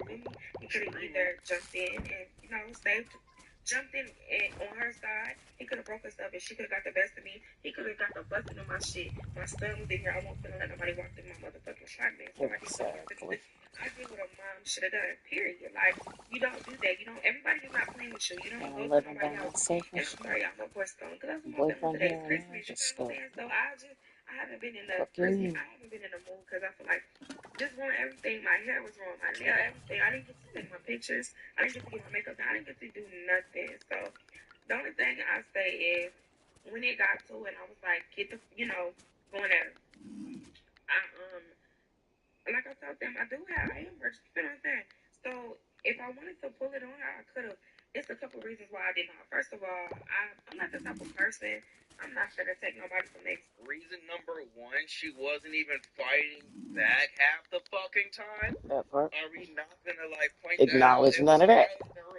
So I was she's on wondering. the floor saying, "Okay, are we done? Can I go now?" Type shit. Like, and she still wasn't even going fighting you. At this point of her, it seems like you were just whooping it. It didn't seem like it seemed one-sided. I don't know. There was no reason to fighting pull back out the strap, when she swung on her. Right. Family over something this petty. I'm not shaking happy, honey. I'm not that type of bitch. Like, record clean, but I will give you the business, bitch. I'm gonna beat your ass before you go. Just to show you don't go in nobody's house popping your shit like that. You drove her Don't go popping it like that, because every bitch is not playing. What if she would have got an unhinged ass bitch? And if you're right. What if she would have got an unhinged ass bitch, guys? You know what I'm saying? Wow. Thank God that she is so not. Exactly. It's like, y'all bitch, I'm gonna kill you. Just, I felt like to me because my son was right there. What if I would have bitches think that they say things. I'm like, kid right there. And I was really hit. Anything could have happened. And in that moment, I just thought, you know, I was more so thinking, like, put your thinking cap on, bitch, but stay focused and beat her motherfucking ass. And that's what I did. Like, but it was That's what she said. like, I'm sorry about the kids. It wasn't that. I was not gonna do that to her. It was Going not through the that motions, deep for waiting me on to me. do I'm that. But it's sorry. the bitch out here in this world that blue. So I just thought about my family, like, yo, and the way she begging and pleading at that point, it's like I became the aggressor because, yeah, I wouldn't let her. Cause I was So, scared. happy birthday. I wasn't gonna do that. That was never my intention. But if he would have ran into my house and tried something with me, it could have got nasty. But yeah, Christmas Eve, Christmas would have been ruined for everybody. Feel me? I'm just glad, like I said, I was pissed about my hair, my nails, everything. Shut but the fuck up. I don't want to hear. You got anything new to say? The end of I heard something else happen though, guys. How does she get charged with breaking and entering? I just don't believe this. This is insane to me. Because it There's wasn't. no way. It ends where it's like y'all are could be in an issue front of with the house, and it looks like if she would have shoved her into the house. entering and assault because we've seen both sides of the footage. We've seen yours and we've seen her, your neighbors, and by the looks of it, it looks like you asked her multiple times to leave. She stepped towards you, looking like she wanted to square up. Yeah, she threw her She tried to hands drag you up. out. She didn't know she was going to swing You made that. her walk out. You drug her in. Is this a joke? Out of the back door instead of the front door because you didn't know what was on the other side. I did exactly what I was supposed to. I recorded everything. I did not do anything wrong. So at the end of the day, it is what it is. Nobody, just don't go to nobody's house. God, your people can get killed that way. You don't do that. Like, we too old. Come on now. Even if I don't give a fuck what's going on, I'm never going to a bitch house. Right. Never. I got a big issue with you. I'm never going to see a crib. Like, okay, guys, I heard it went down differently. And I'm going to see if I find the clip and I'm going to show you. And anyone else has seen this, I heard she got charged. Hey, because after she was talking about it and really running stupid ass, but she damn sure told it on herself. You come and get your fucking self, and you go right back and get out of there. Alright, y'all. So y'all remember the girl that just went viral, right? For beating up her, the neighbor's girlfriend or something like that upstairs. She came down to her door and was trying her motherfucking ass too. Y'all remember the girl that just went viral for that? She said she wants to push charge. Push charge. Right. Not born and raised, but I lived there for about maybe 15-ish years, something like that. And like this shit. And I'm nosy, so occasionally I go to the county lockup website just to see. Let's see what's going on around you. So when I go in there, and that girl right there. And I see our girl. I saw the charge. I got pissed off because I'm like, is it from that situation or is it something separate? Because I ain't trying to tell a business none, but I might as well because I'm already in the video. She got a kidnapping charge. So I wonder if that's because they got her fucked up. Look, she got hit with a kidnapping charge, guys. I told you that didn't make no sense. She was up on there lying, bro. She was up on there fucking lying. Know how these lying through her teeth. Yep. Because look at that. Looking right in her face, and I can tell no you. way the cop said you dragged her in there, and then the other girl got kidnapping charges. There you go. There you go. Voila. What are we talking about here? Voila. It's all in the thing. And she sat there and literally said what she did. She was lying through her teeth, bro. So she got charged with kidnapping because there's no way you can just drag someone else and lock the door and whip them. There's no way. All right. So what did we learn? Fight. You know what I'm saying? Go ahead and fight, but don't drag them into your room. What's the date in the mugshot? Look at the mugshot date. Look. January 6th, 2025. That means that was a couple days after. Let's go look at the dates. Let's see the dates right. She said that was the day before Christmas. Let's make sure it's right. Let's make sure we ain't saying Christmas wrong information. Let's go to our account again. 12/25. She posted it on Christmas. Yep. What are you talking about? Now you sitting there posting it all over. Now it's levels to that. What are you talking about? Got her the next week. And now she's gonna go around lying about her kidnapping charges on top of it. I know. I literally a bitch look exactly like her. Okay, by the way, guys, bitches just like the hoodies. Let me show you. Hold on. Please. The hoodies. People keep asking me because I stopped talking about them. People asking me, Derek, I didn't see the are they sold out? still crying. Look, these hoodies are here. Boom. I still got a few Those left. already done. Don't worry, because I know some people have to get their money up. And they said, Derek, I can't get till February. Blah, blah, blah. There's still a few left. Don't worry. You still get them. Okay? They're right here. Everyone's been sending me their pictures of their decking hoodies. I've been seeing them lately. I'm like, oh my God. Everyone's looking at me wearing his. Look at that. Look at that. Everyone's wearing their shit. Everyone's happy as shit. Oh, damn. Whose tattoo is this? Damn, nigga, what? That's what's up. Go crazy. Go crazy. Go crazy. What the fuck? I like the tat. It says anonymous on it, I guess. I don't know. You can be anonymous, I guess. But, you know, I like the tat. Damn. That shit look good. Look, I see the decking hoodies. I see you. What is it, DeAndre? I see you. I see you. What the fuck is it? What's up with this Yoshi guy? Oh, look at that. Got the decking hoodie. Another one. Everyone got their shit. They happy as hell. So make sure y'all get y'all shit. Damn, everyone. Yeah, go ahead. Talk y'all shit. Everyone got their hoodies and shit. That's all right. Me. Oh, yeah, they're still good. Didn't think that through now, did I? Everything hands on to these. I'll put those in the bag. And I'm about to be tired, but it's okay. Up top, I can hit the hot springs. Wait, no, wait, no, wait.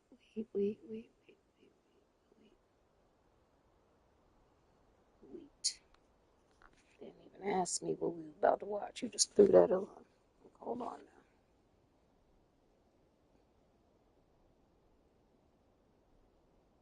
Oh, that's a long one. You want a long story time?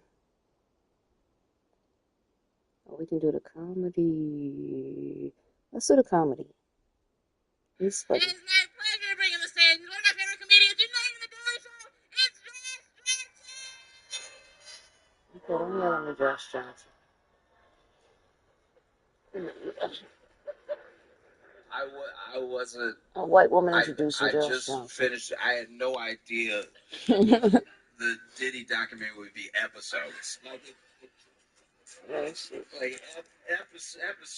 I knew a documentary was coming out. I thought it'd be like a documentary. You know, like when you see a documentary, it's a feature length film, but it's a documentary. This is episodes.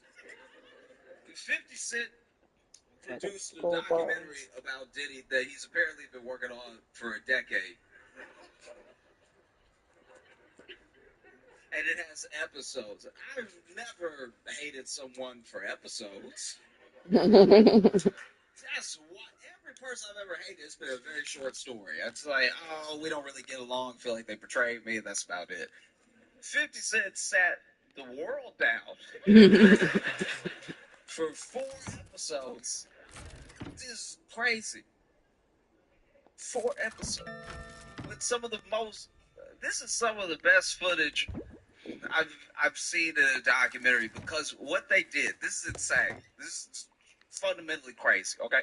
The documentary starts with Diddy in a hotel room talking to his staff and his lawyers about what to do about this like incoming indictment, right?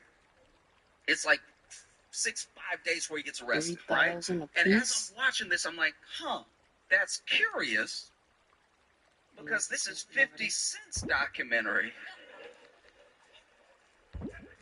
about Diddy, yet there's a camera in Diddy's hotel while he talks to his lawyers. Right. He's talking to his lawyers about a strategy on what to do, like a game plan. How did 50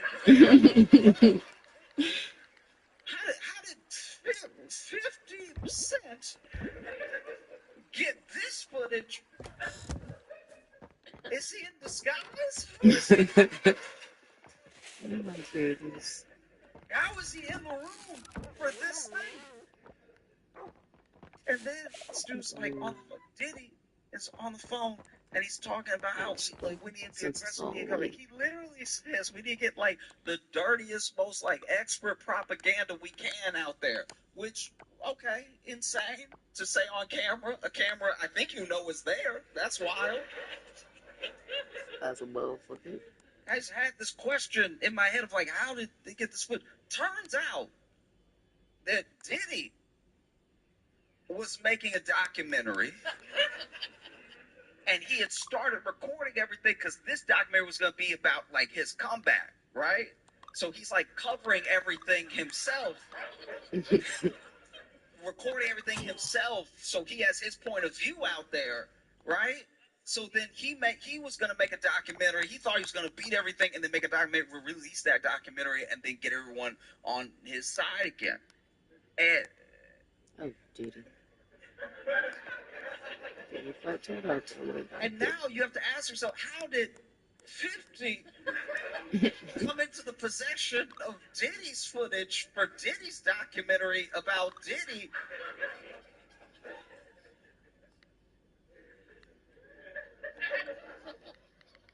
This is crazy because he's making a document himself, but then he took that documentary. Apparently what happened was that Diddy did go to jail, and then he couldn't pay the cameraman. So then Oh, shit. Yeah. Yeah. I believe it. so then 50 was like, I'll pay the cameraman. Yep, for the footage. That's unbelievable. And Diddy is such a terrible person. He is such a terrible person that even in the documentary he was making about his comeback, it makes him look so bad that 50 didn't need to edit any of it. He already said on a camera he knew was there. We need to get the dirtiest, like, most filthy expert propaganda we can out there. That was for his documentary. And then 50 took it and he was like, this will do nicely. Yeah. Yeah. This is fantastic. Because I was sitting there, I was like, because also, other thing happened. So he gets off the phone with his lawyers, gets off the phone with his team and everything, and then he stands up and he's looking out the window, and out the window, he's like, got to be like 26th floor or something. He's like in like a high rise, and across on the roof of another building, another tall building, but on the roof of another building is just Diddy is looking out the window to another building, and on top of that building is just the police. I'm not the police, so I don't know exactly how they operate, but that's the first. Usually in a stakeout, they hide. The fact that the police are outside Diddy's window on another building, just like, You know what time it is. this is crazy. Once again, this is his footage. His footage. That's wild. 50 Cent has been promoting this documentary with glee. He's been going because he hates Diddy so much. He hates Diddy. You think you hate stuff. You do.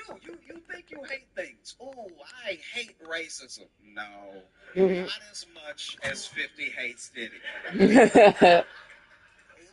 hate sexism. You haven't even met sexism if you compare it to how much 50 hates Diddy. Oh, I hate olives. You love olives compared to how much 50 hates Diddy. Okay. Not ready for how much 50 hates Diddy. He hates his. First of all, he hates some episodes. He hates this man. Episode after episode, he hates him enough to get good footage. Narrative stringing footage. Complete through line footage. Never before seen footage. Man, he hates this dude. He's been promoting. He's been going everywhere, going on talk shows, everything. Goes on all these talk shows. This dude went on like MS Now, whatever they're calling it, and he's talking. I think he's talking to Ari Melber, and Ari's asking him, just seems like they're having a conversation about like him specifically, and they were like, "Do you have any like heroes, people you look up to?" And from what I could tell, 50 was basically like, I have people in my life that have accomplished things that I would like to accomplish, but I don't put anyone up on that level to just like call them my hero. You know, he doesn't like deify a person like that. And then Ari asks him, "What about like in your life? Have you seen any like villains you don't want to be like, don't want to pattern your life after?" And he was like,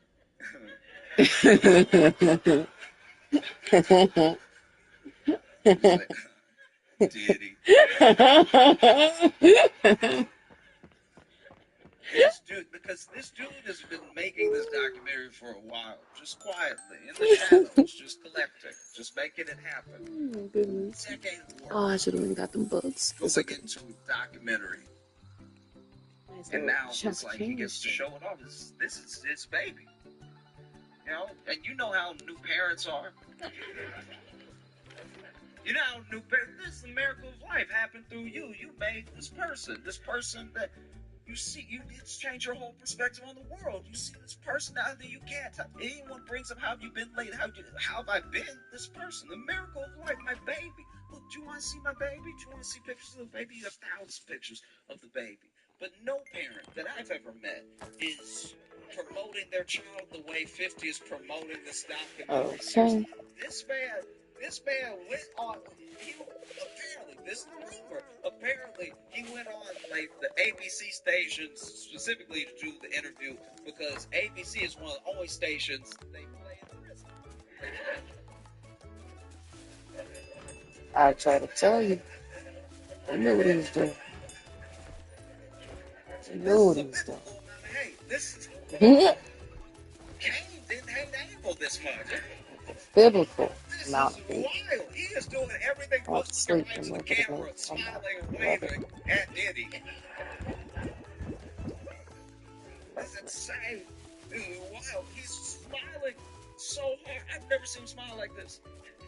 This man's smiling. 50 Cent in every interview is smiling ear to ear. I didn't know he had nipples. I think they just came in. Wow, he hates him so much. He hates Alas. Oh man, wow. He hates him. So like, I've never seen hate like this, and to produce something that is both like a product of your hate, because most hate is fruitless. You know, people talk about hate, and what's one of those famous quotes? Hate is drinking poison and hoping the other person will die. Apparently, hate is also making a documentary series detailing how much everyone else should hate this person. One of the craziest things to me about the Diddy documentary is that the pure length means that he's more evil now. Now that we've got like a documentary, he's more evil now than a bunch of other historical figures. There are people from World War II that did not get 4 episodes on them anyway. That's what I was cooking. That's crazy. During the trial, I don't Thank know you if for letting me y'all know. saw this, but there were some people that were they were coconut milk out there saying like free Diddy. They were out there, you know, with signs. Sounds great. Like picketing, like he might be innocent, and maybe he was just another innocent black man being railroaded by the system. And apparently, all those people were being paid $20 an hour by Diddy.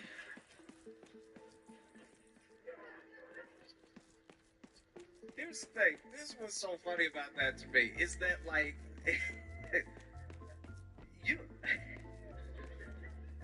they're out there being like he's innocent, but they're also not hiding the fact that he is paying them to say that. And not only is paying $20 an hour to stand outside and be like, yo, free Diddy outside the courthouse, but even while paying $20 an hour, he was only able to get like 14 people. Sure. Do you know how guilty you have to be offering up money, and then if people just pass about the street like, I think I'm good. Do you know how many people could use $20? People literally, get on the train asking for change in New York all the time. And even they were like, you know what?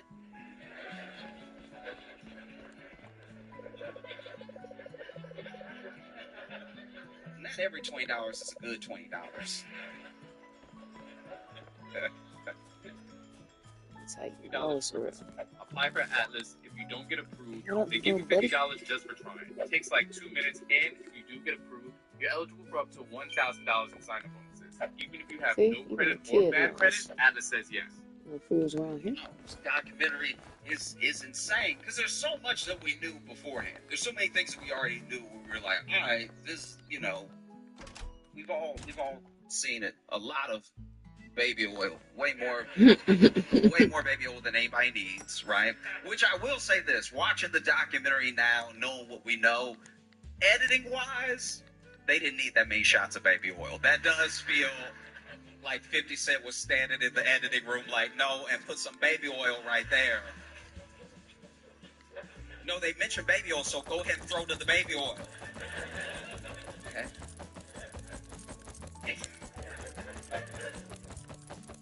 But you watch it, and yeah, you already knew the things he was implicated in. You already saw, oh, okay, there's this shooting way back when, there's this assault of this other rapper, there's all these like whisperings, and then you watch the documentary, and I don't know how he did it. I don't know how 50 Cent did this. This man managed to get things we've never seen before. Do you know how hard it is to have never before seen footage of things from like 20, 25 years ago?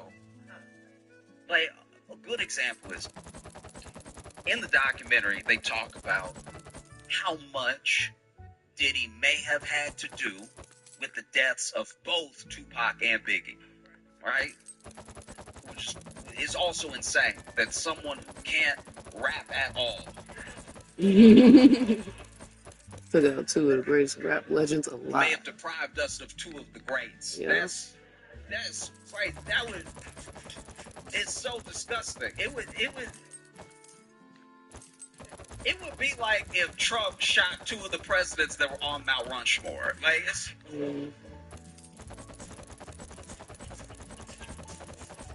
Exactly. Beautiful. See? and then years later, we're just sitting here like, not Lincoln. How you gonna do that, George Washington? No, it's wild. And so in the documentary, there's like footage, never before seen footage of moments leading up to the deaths of both Biggie and Tupac. I can't describe how hard it is to come by things we didn't even know existed. Both of these were police investigations. The police investigated, not hard, the police investigated both the deaths of Biggie and Tupac. And somehow 50 Cent found footage. I've never in my life hated somebody enough to find footage.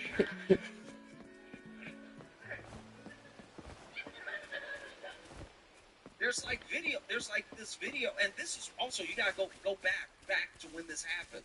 This isn't when everybody had like a footage maker in their pocket. Do you know how we are accidentally being surveilled at all times?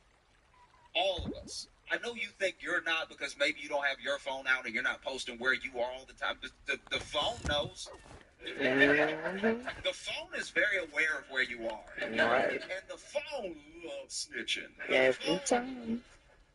One of your phone's favorite things to do is hit up a Fortune 500 company and be like, we over here. In Exactly. case you want to study our patterns, figure out how to advertise to us, we're right here. Mm-hmm. We are completely and totally surveilled all the time. People don't realize that, like, even if your phone is off, you are just taking a walk. Maybe you're like, you know what? I want to break. I want to break from everything. I'm gonna take a quick break. I might even leave my phone at home. I'm just gonna go for a walk. Mm-hmm. That's great. Detach for a second. The thing in your pocket is too much of your life, and too much access to you comes through that thing. Like sometimes, just for the sake Look how of your big of your and mental pretty well-being, it's important to take a break my from it, right? crops And look. you assume when you take that break that the They phone always can't this even big. snitch. Meanwhile, you're taking a break, walking through your neighborhood, getting caught on every Ring camera. Known to man.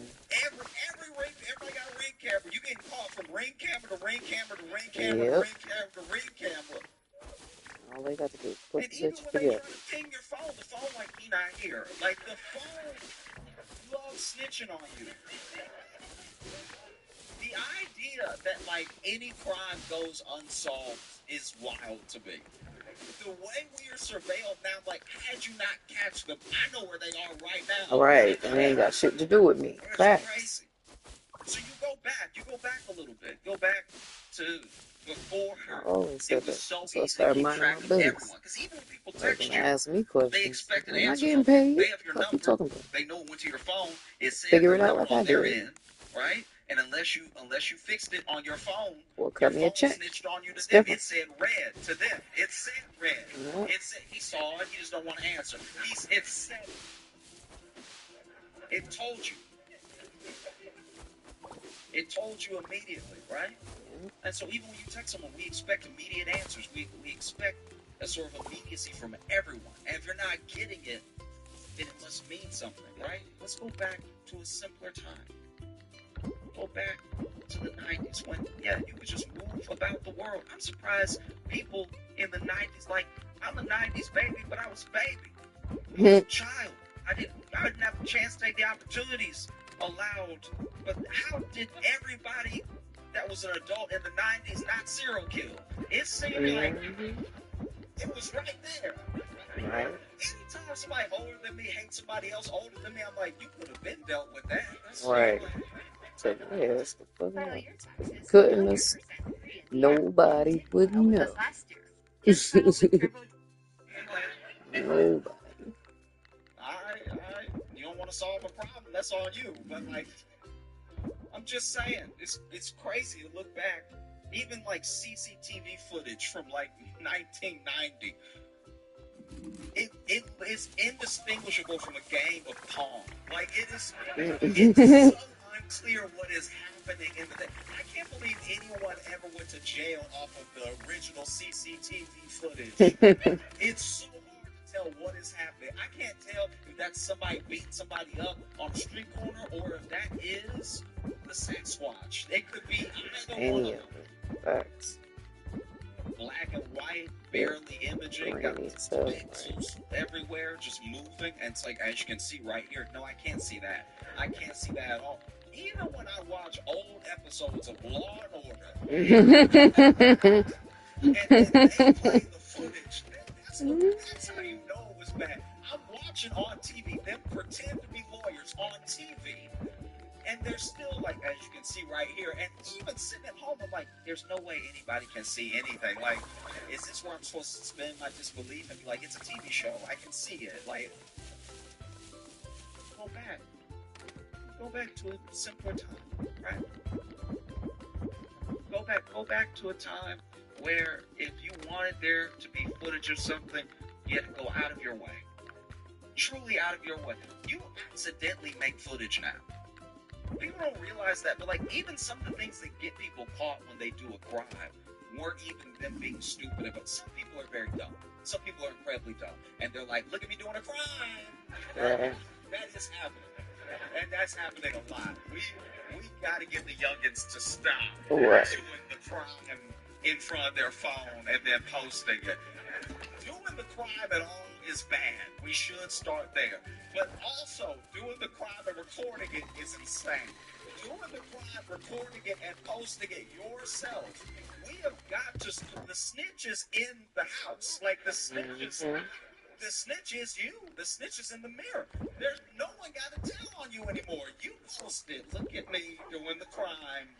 At what time is it? Let me take a screenshot of myself. Hold it today's. Right. That Let word. me take a screenshot of myself holding up another phone with today's most viral TikTok so that everybody can know for certain that it was me and I did it and I'm proud of it. And then when I show up in court, I'll be like, Mm-hmm. oh, truly, let's go back. Back to the 90s when you could just go for a walk, having, I don't know, killed somebody, and then I'm like, I don't even, like, truly, I don't know how, up until recently, up until, like, the true sort of overwatching surveillance police state that we don't really sit aware that we live in. Like, until then, I'm blown away that a cop ever solved a crime.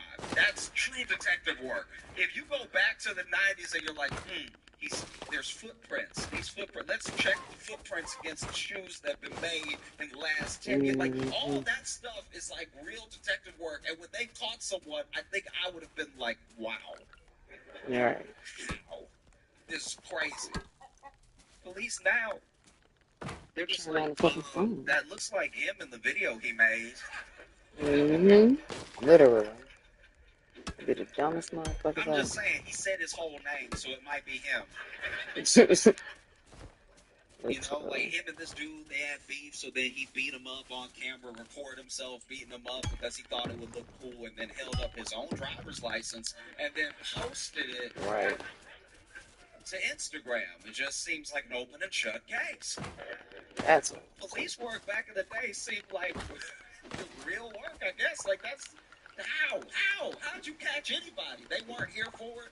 Then you got to track down the people. Then you got to get interviews out of the people. The people don't want to cooperate because they're more scared of this person than they are of you. And then you got to connect dots. You got to wait for DNA stuff to come. The DNA testing wasn't even like that good up until recently. It was like bad DNA testing. The early stuff, they were on to something, but it was bad. They'd send it off, and the test results would come back. It is blood. right. Right. You have to help me at all. It is Whose blood. blood is it? Somebody's. Red, I think. You know what I'm saying? It's got to be somebody red. The whole thing was red. So. And now you can enhance images. Even if you've got a grainy image, you can zoom in and enhance it. And you can't necessarily enhance and upscale it the way that they did on TV. But a lot of science follows a lot of like entertainment. Like it's funny how that does keep happening where there will be an idea, you'll see it on TV. It doesn't really exist that way, but then it almost becomes the design for the thing that will exist one day because it fits in the imagination so well. They're like, oh yeah, why don't we just have facial recognition that cross-references all the other faces we have in the database, and then you just run it and it goes face. That's him. Wouldn't that be better? You know? But instead, you're talking about the 90s. You're talking about a time where you could just go for a nice long stroll, not be on camera anywhere potentially, depending on where you were. You know, you could make a call. You could make a phone call, and there would be a record with the cell phone company of who you called and when you called them. That type of thing was there. That level of like surveillance was in place, but they wouldn't necessarily know the whole content of the call. You know, not like now where people basically do phone calls for the world. You know, you see these voice memos that people leave, and I'm like, that's the most, you might as well have just told me and the company what you had to say. People will leave a voice memo, and some of them are very sweet. I always love getting a voice memo. I'm just saying, they've already got on your phone. We'll summarize everything. We'll summarize it for you. Actually, I learned to read a long time ago, so I don't need you to summarize anything for me. You'll see a text message. Text message will be from your mom, and it'll say, Mom expresses feelings of concern. But then you look at the company and you're like, why y'all read my text message? Like, we're not reading it. No, we're not reading it. We're not reading it at all. I'm like, that was a pretty good guess, though. When I opened the phone, it was my mom being like, I'm concerned about you. Just let me see my message. It's crazy. They don't do that anymore. You used to get a text message and then you would see like a little preview of it and you could just read the preview. Based off the first half of the sentence, you could decide if it was something you were willing to reply to right now. You know? Because you can't just open it right away. It'll say read. But if you get a text message from someone and the first few sentences might pop up on your phone and it's like, where do you get off? You're like, all right, I'm going to have to address that later. Mm-hmm. That part. Now you get the text message and it's like, This ain't the time you're gonna get the a full reply you summary looking for. of what you were definitely about to read anyway. That's weird. It's like, how does anybody get away with anything now? Especially now that crime is dumber. How does anybody get away? It takes you back to those times in like the 90s. Maybe you go for a walk. Maybe you are just driving your car, and you're truly like free in a way.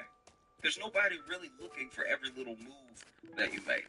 And in the case of Diddy, somebody should have been. Somebody should have been watching, checking the entire time.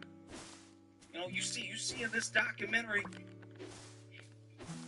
the relationship between Biggie and Tupac, the relationship between East Coast and West Coast, and how so much of the actual troubles were like orchestrated. They were stoked by Diddy.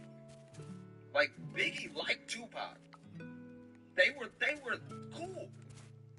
And then Diddy was jealous of Pac. Diddy was jealous of Pac because Pac was everything he wanted to be. You know, he was charismatic.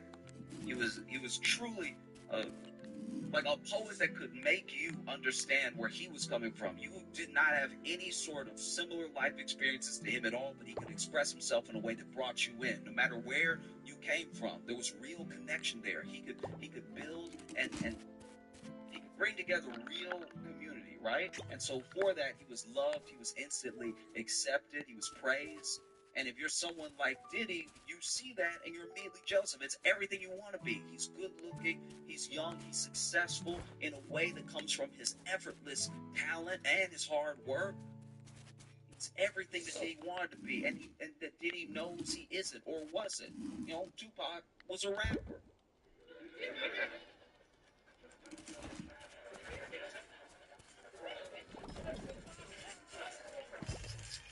Do you know what I mean? Like, Diddy, I know Diddy want to rap.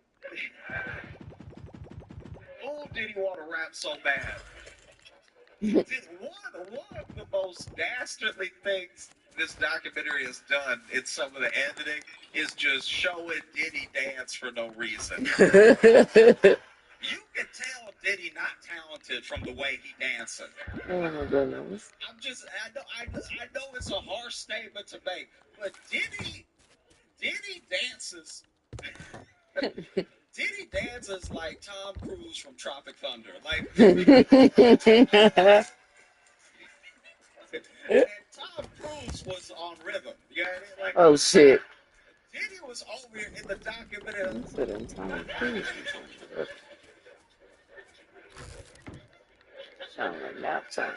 Like he was trying to land a plane.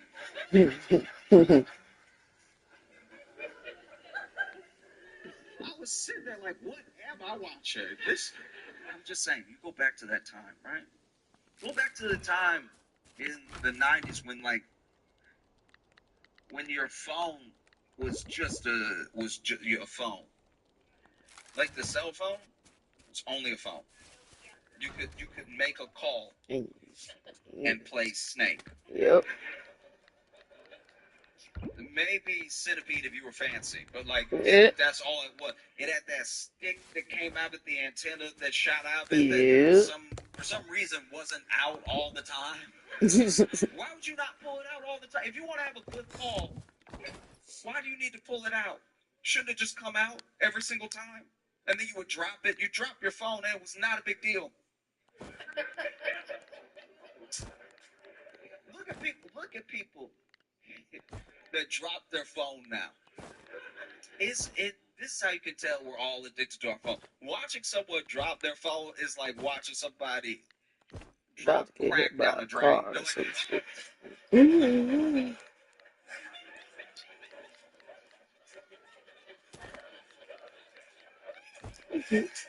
Stupid.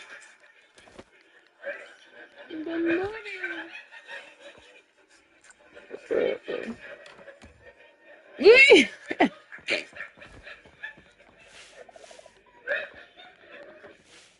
they had never before seen footage of the moments leading up to both Biggie and Pac's death. Never before seen, and not never before seen as in these are the tapes we've been looking for the whole time. We didn't even know these angles existed. Mm-hmm. That's crazy. And that's very hard to do. Like you see tragedies happen now, and because of social and because of search, people can pull for all the different angles, all the different sides to anything that has happened since everyone started carrying a cell phone, right? But this thing is crazy. You see them walking. You see Tupac walking all the way up until a fight that he got in, and then later you see through footage things people have not seen before leading up to his death. Same thing with Biggie. There was this moment in the documentary where there's somebody sitting in their own car, right, with a camcorder, which is weird. Sorry, I need to go back down. Alright, be right back. Going in the Wayback Machine, but even in the 90s, nobody sat in their car with a camcorder. That's a new thing. Recording yourself in your car is a new thing. It's a relatively new thing to humanity. We weren't doing this before maybe TikTok. Like, we weren't doing it that much. And now people record themselves in their cars so much. Why did we start crying in the car? Look, I know it's already like a social phenomenon and everything, but we will need to stop. Like, that's people recording themselves crying in the car. Because the first video I saw somebody crying in the car, I don't remember what they were crying about. They were talking about something. It was something big, something happening in the world. But they were like,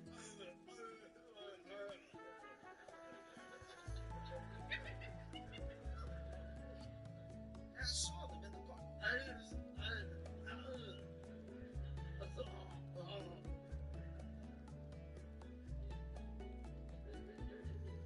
And they were talking, they were like, it's just so embarrassing. Life, you know, this conversation says so, this is so horrible. What are you supposed to do? And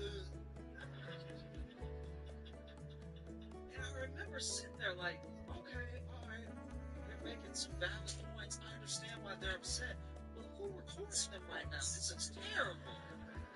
Why would somebody record them and then put it online? And then, because it was just, I was scrolling when I saw it. So then when I clicked on the profile, I saw it was their profile. I was like, oh, somebody done hit them and posted a video of them crying. That's terrible. This is a true demon that got a hold of their footage and then posted to their proof of them crying. That's so embarrassing. Oh, I hope they find justice, right? I was so interested. I was so perplexed at what was happening. I will. Then Fuck the other it. people commenting weren't addressing the fact that this person crying is their like, you know, I seem to be the only one confused about what was happening. Everybody else in the comments was like, keep your head up. You know, I was like, oh.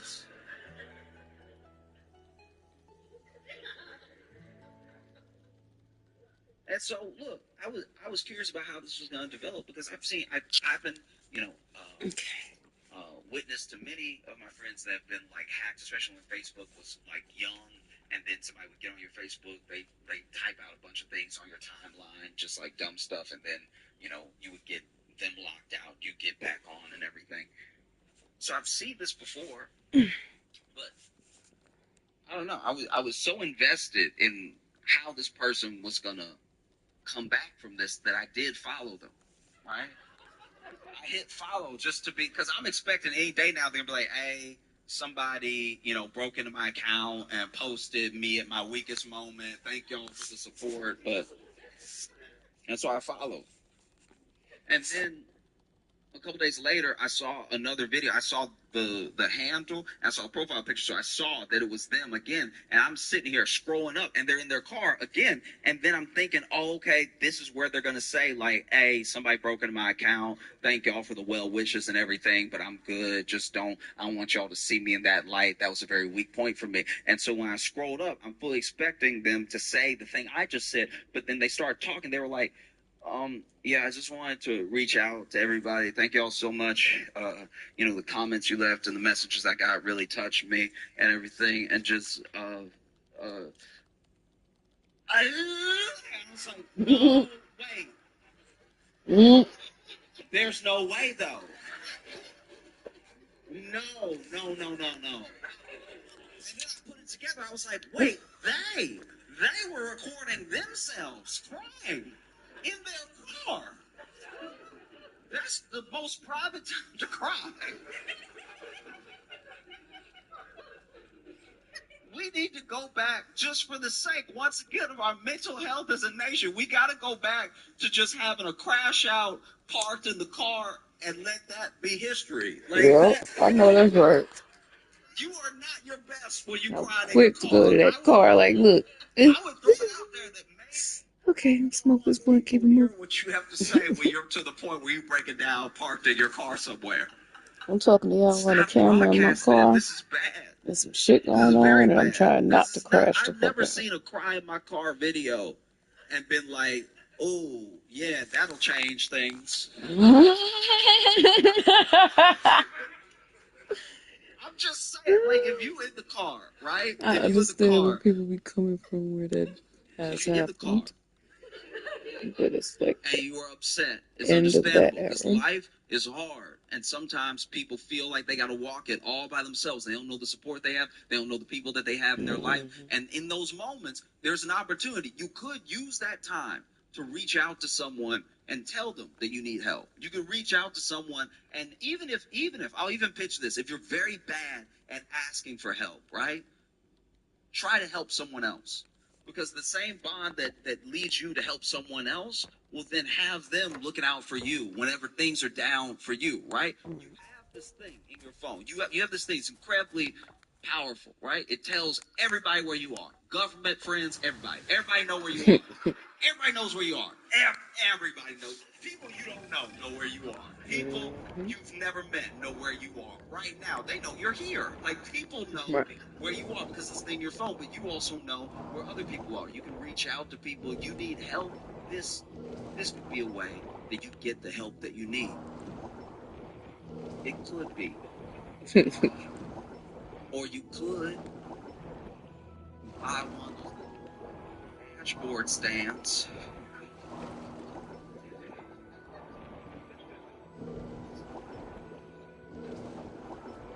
It's got that little knuckle on it that you put the thing on from the back of your phone, and you. Stupid. Yep.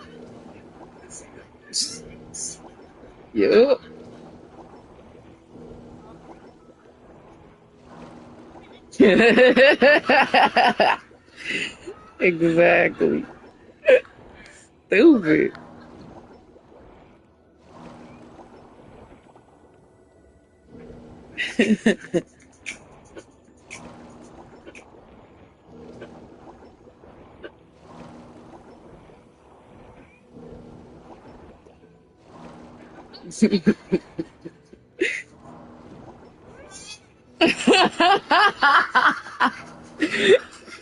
Exactly. That's what I be saying. Like, I get it, but I don't get it. You could do that. That's an option. It's possible you could give that a shot as well. Because I do think, here's the thing I'll throw out there. I do think that crying in the phone, like crying in the car on the phone, I think that genuinely came from a fundamental epidemic of loneliness. Do you know what I mean? Like that thing is not something that's born out of having a wealth of people to talk to. You know, it comes from being in a place where, sure, everyone will like shirk it off. They're just looking for attention, whatever. But I think it goes deeper than that. And I think it's people like literally, genuinely crying out for someone to hear what they have to say, for someone to have their back, for someone to get them, right? And so they reach out to the whole of the internet, and then what they get back in return, sometimes it's a bunch of hate, sometimes it's a bunch of love, whatever it is. Sometimes it's just people keep your head up, whatever. But I don't think it's a substitute for like genuine human connection, And like it's not at having all. that person But to motherfuckers get so caught sit up in your in it car and they with wonder you, why they genuine, to look at real and go, connections like that, yep, don't be there. that's much better. That's just between the two of you. And instead of becoming your worst moment online, it becomes like an intimate moment you have with a friend who has your back, who you can Exactly. cry to, right? Exactly. I said all that to say somebody in the 90s was sitting in their car with a camcorder, like a Right. To make the same crazy like a shit. camcorder, And hit the button. do you remember what this was? Yep. It Set was it just up. this metal with lenses in it. Yep. Buttons, way too many buttons. They had more buttons than what the camcorder could do. Could actually do. Camcorders over here Facts. promising all that good stuff, and then you hit the button and it look exactly the same. It doesn't. Mm-hmm. Nothing has changed at all. Sitting there with a camcorder. Because camcorder had that strap. Yep. It had that strap right on the back, so that way, you know, you could do some real journalism, some true video journalism. You know what I mean? Some people had the camera and they had to hold the big thing and they got to put their eye into the little pocket. Yep. Not with the camcorder. Camcorder even had a little screen popped Yep. out. And so you just had it ready. Wow. On that. I see everything. That was the best fucking adventure, Where baby. were these cameras even from? Nobody It's knows. great, but where is the camera from? Because there's a thing that had never been aired before, where someone is in their car and they're like, is that Biggie? And then you hear pop, pop, pop, pop, pop. Oh my God, they just got shot. Somebody call somebody. And then you hear like someone else, someone who's like in the car calling 911, but you see from their perspective, first of all, who are they? Where have they been this entire time? Mm-hmm. While everybody asking questions. Facts. If you saw some shit, you even had the camcorder ready.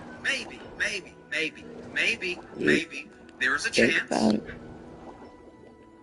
that in all of this investigative, in the long time, apparently like a decade, that 50 Cent's been working on this documentary, that somebody somewhere was able to pay somebody for something that they had never given anybody before. And you know, there's also different reasons why you might hold on to something. Imagine you're there when something like this happens. You may not want to broadcast it to the world that you were right there and that you saw something on tape, because they didn't see a person, they just saw that these shots were happening, right? And so maybe you don't want to broadcast it because now you don't want to go to the police in a thing where they seem to have no leads and be like, oh, I have some extra information for you. And now, Maybe, I don't know. It's possible, but it seems just so wild that these two moments would meet up. That somebody would just be recording in their car with what had to be like a camcorder. Who just walked around with a camcorder in the 90s like that? I know a That wasn't bitch. shooting their own document, like just in the car with a I camcorder know a bitch. all the time in case something happens. And I definitely had my fair share of Fast cell forward phones to with present, and it plenty of ends up in shit. this Netflix documentary It was a thing. about Diddy. Maybe that's what happened. Well, it seems just as likely is that 50 Cent time traveled back You feel me? That nigga is Cajun. with the camcorder. Yup. Recorded Because you don't that want bullshit. the resolution to be too clear. Right. You start asking Fuck him questions. up. Say, Wow. Time travel back in time, sit in the car, and point the camcorder in the direction. Whoa, is that Biggie? Oh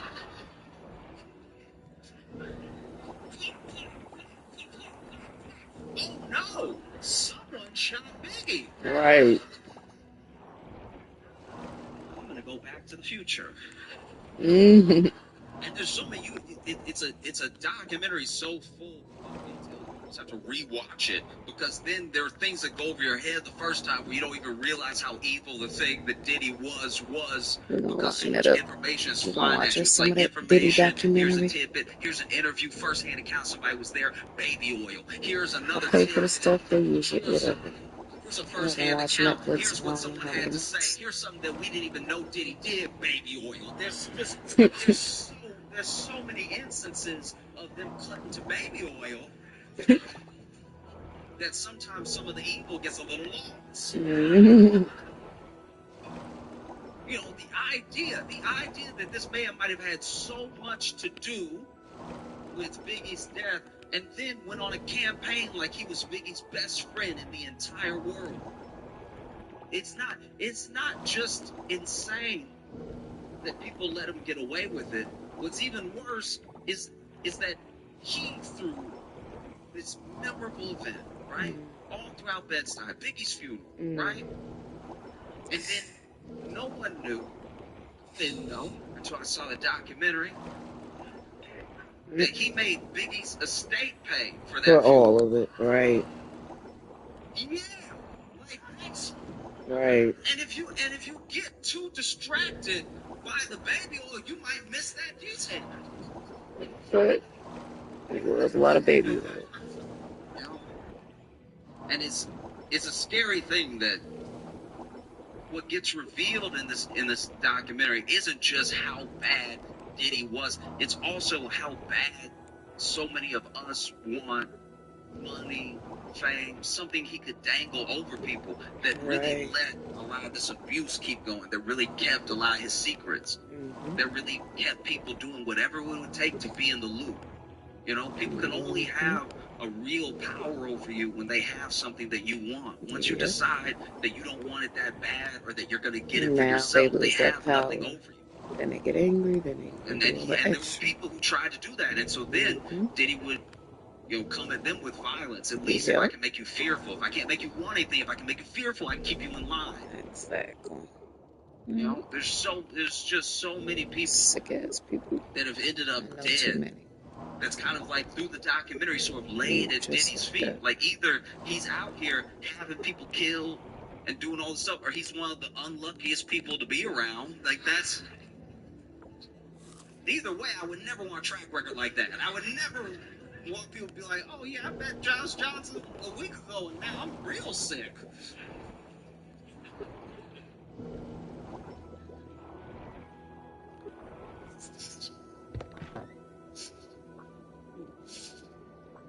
There's none of what old girl wants. Spring leaf. Something I think that's some sort of cat down here. One of the things that's so harrowing about the documentary to me is that you see how long Diddy got away with things that people are saying plainly that he just did. They're saying, no, this thing just happened, and then everyone was acting like it was normal, and everybody was acting like it was normal because apparently it was normal. It was normal for him to do all these things, whether he was beating up somebody, he was abusing somebody, he was stealing from somebody. All these things were like incredibly normal, and it's genuinely terrifying that something like that was able to become normal for a person. But it was able to become normal because there are instances. It's a hard judgment to pass, but there are certain instances where you see a shade of someone who is big and bad and powerful and using all that power for evil, and you see a shade of that in even some of the people around them that they might be mistreating. There were plenty of people that were like cool with all this mistreatment until it came around to them. Or they were cool with everything that Diddy was doing, as bad as it was. They could look the other way. They just wouldn't acknowledge it. But then they got fired. You know? And there is no Diddy without a bunch of little Diddies running around, wanting to be like him, wanting to emulate that sort of thing, wanting to have power, just so that they had choice what to do with it. Because one of the things that people with power like to do is they love to rob you of your choices. You know, there's always a choice to a degree. It may not be a choice that you like, but they love Okay, to fall. rob the sort of feeling of freedom you have over your choices. You can make very hard choices. Someone could walk up to you and say, "Give me all your money, or I'm going to kill you." And you could say, "Kill me." You could. It is a choice. Some people would say that's no choice. It is. It is a choice. They said, "Give me all your money," or implies a different outcome, right? Do this or this. That's your choice. It's not a good choice. Don't get me wrong. It's not something that I envy. It's not even something that I'm saying it's easy to walk away from. It's easy. It's scary. It's scary when someone with power wants something from you, or they want to take something from you, and you don't know how you're going to survive, right? But they don't get away with this thing. It takes time to become the person that Diddy was. It takes decades. It took him decades. It took everyone looking the other way for little things and big things for so long that finally he does seem like this unstoppable, unbeatable force. He does beat people down in court. He does beat people down in person, right? But these people can't get to where they are without us. They can't get to where they are without us looking the other way, without us slightly condoning, not quite condemning. They can't get that way without us. These people just don't come out of the woodwork. He started as this kid who didn't even drink, who didn't do drugs, but he had an idea in his head of what a man was and what a powerful man was, and he wanted to be those things at any cost. And so he took it upon himself to start himself down that road. Fast forward 20, 25 years later, this is the type of person who thinks he can beat people in front of cameras. You know? And what does it take to take down a person like that? Because they seem so powerful. They have so much money. Diddy valued at billions, right? What can you do to a billionaire? How do you take a person like that down? One piece at a time. All of us. It takes all of us not looking away. It takes all of us doing something. Because people have said in the documentary, people have said in interviews that when Diddy is like in his element, he's untouchable. You would think he was a god. But when you're alone in the room with him, you see, not only is this just a man, this is like still that like kind of scared kid, kind of insecure kid. There you go. Right? That in no That's way always the condones same anything that fucking he's ever case. done. That in no way is like an excuse. I'm just saying that is, Who that's like the done it? truth. The armor is a facade. You know? One of the craziest things that has happened since the documentary came out is that Ja Rule came out against 50 Cent and called him a snitch for making the documentary, which is not a popular side to take. Just saying. That is weird. It's a weird thing to That's say not when no one was talking to you at all. That's how he feel when 50 came and took his That's not a spot. smart career or business move. So this You was saw the beginning. someone who still hates you produce a documentary for Netflix about someone else they hated that is 4 episodes long. You saw that and you thought to yourself, I'll get involved. Are you out of your mind? I was blown away. Called him snitch and everything. Ja Rule, by the way, I looked up Ja Rule just to see what was up. Just, you know, I wonder what Ja Rule had been up to because it wasn't rapping, right? And most recently, the last time Ja Rule made headlines was because he got punched at a Brandy and Monica concert. Oh, shit. On their The Boy Is Mine tour. What the fuck? Where you get punched says a lot about where you are in life.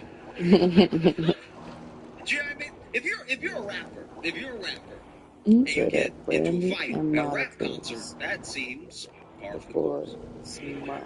If you are a rapper and you get punched backstage at an R&B concert, you must have had it coming. Because what was you doing, People bro? are singing melodies. Right. What are you doing to create that type of I'm not a energy? fighter, but one of the worst things to do is to get beat up to soft music. Facts. What the fuck? Imagine now. Imagine I went to a gospel concert and got slapped. You know what I'm saying? We'd be like, well, Deep must have had it coming because they're here to worship. This is crazy. You got punched. Hey, somebody said the boy was Gross, his. dude. This guy's Had to covered show in him they blood. wasn't playing no That was games. really fast. Wait, that one was only 5. We need to hit this other thing So up. I don't know what else to tell you. And then he posted a video of himself, smiling at the camera, showing he didn't have like a mark on him or anything, which would be badass. Except you got punched in the back of the head. Like your face should be fine. Oh my If you have goodness. damage on your face or being punched in the back of your head, I'm very sorry to report you are dead, sir. Right. That's what happens when you die. Cataclysmical. If you get hit in the back of the head and it affects the front, You died. imagine you get punched to Brandy's music. Before, I've had fights, I'm not acting like I've won all of them or anything, but imagine if I got whooped to Taylor Swift.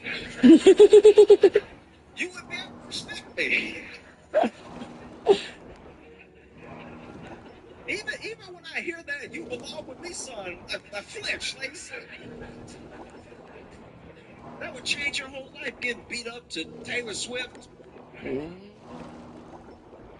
Or like Maggie Rogers, like you get beat up to some indie music. Shit, right. Would destroy your reputation. I don't even know why would Josh say anything. The last notable thing you did was Fire Festival. Like you didn't go to jail, but Billy did. But you were his partner. You were in all the pictures with him. It's crazy. The only thing scarier than the documentary is that Diddy's gonna get out.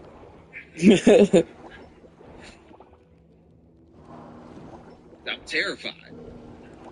I've been talking reckless. I really thought he was gonna go down. Right? I was so sure justice was gonna prevail. You know what I mean? This crazy. This is so insane. The American justice system had one job, right? One job. Finally, a black dude did everything. And somehow this is the one that slips through the cracks. Insane. That's crazy. Do you know what I mean? Do you know how many people I know have been arrested or gone to jail for something slight? It's like they barely Or shit had they it, never but then even the jury was did. like, maybe they did it. Let's send them away. Right. Diddy and OJ are the two people I see where I'm like, guys, what? What? That's crazy. You watch this. They got them freak offs too. They It's didn't even insane. tell You you watch that this part. documentary and you're like, wow, this dude is a true demon. Like in every sense of the word. Like he's so evil. It's horrible. It's horrible, the things that he did to people. There's never any excuse for it. No matter what your childhood was, no matter how much you're lacking in love, no matter what trauma you've been through. There are people who have always had it worse than other people that don't go about doing like evil business. And because I, believe in like forces in a way. I do believe that there's some people that are so pulled to like the worst of their nature that they'll do whatever it takes to feed and ego to keep a side of themselves quiet that makes them question the things that they're doing, you know? But I also truly believe in balance. I believe in balance, and I don't think that like any man is like truly a saint. All of us have our issues. All of us have our problems, and we have our things that keep us human. We have our mistakes.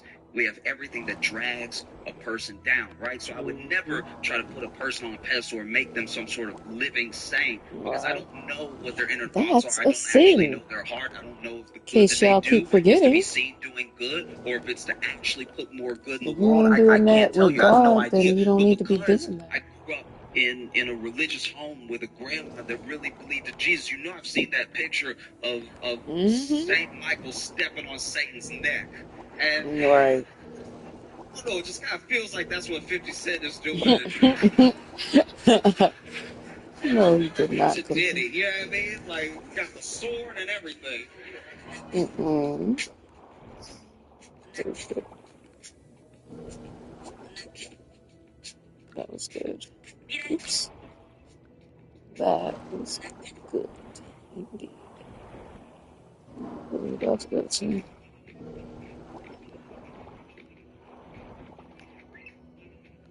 Let's all that. Ooh, what's that? You've seen him on Love of the Deadly Show. You've seen him on YouTube. I want y'all to put your hands together, put your hands together, put your hands Cardi together. B. Give it up for Josh Well, let's listen up. Johnson. We took it back a little bit. Cardi and her court case. You know she crazy. My most recent obsession is this court case, this Look for the Diddy King. lawsuit against Cardi B.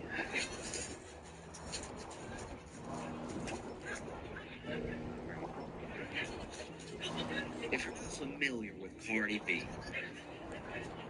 Cardi B is a rapper, and she is also a national treasure. Cardi B is this case is pretty wild. Basically, what is being alleged to this case is that Cardi B assaulted a security guard. It's alleged that Cardi B assaulted the security guard, and you hear both stories throughout the case. The security guard's story is that she was at work, you know, securing the building. And then Cardi B walks in, and then she's like, "Oh, Cardi B." And Cardi B didn't seem to like that she was approached. That Cardi B was like, "What are you doing right now? Why are you in my face?" And that Cardi B got nasty with her very quickly. And so they were in the elevator together, and she said that she followed Cardi B out of the elevator to clear up any confusion. I don't know if it was to apologize or anything, but she admits that she did follow Cardi B into the elevator and out of the elevator. And then she said Cardi B really lost it and started cursing at her and everything, and then started swinging on her and stuff. And then Why are you she following got me? You're supposed to be nipped securing her her. cheek from Cardi B scratching her face, right? And then the receptionist and the doctor that Cardi B was there to see, because Cardi B was in the building for a doctor's appointment, that they broke up the fight, and then everybody went about their way. But because of this assault, because of this nick on her face, she is suing Cardi B for about $24 million. You know what they did. Look at this. I'll tell you right now. Getting all the stuff I need. For $24 million, Cardi B could cut up my whole leg. Mm-hmm. If Cardi B chopped up my leg and gave it back to me in a bucket, I would be like, "You'll be hearing from my lawyer."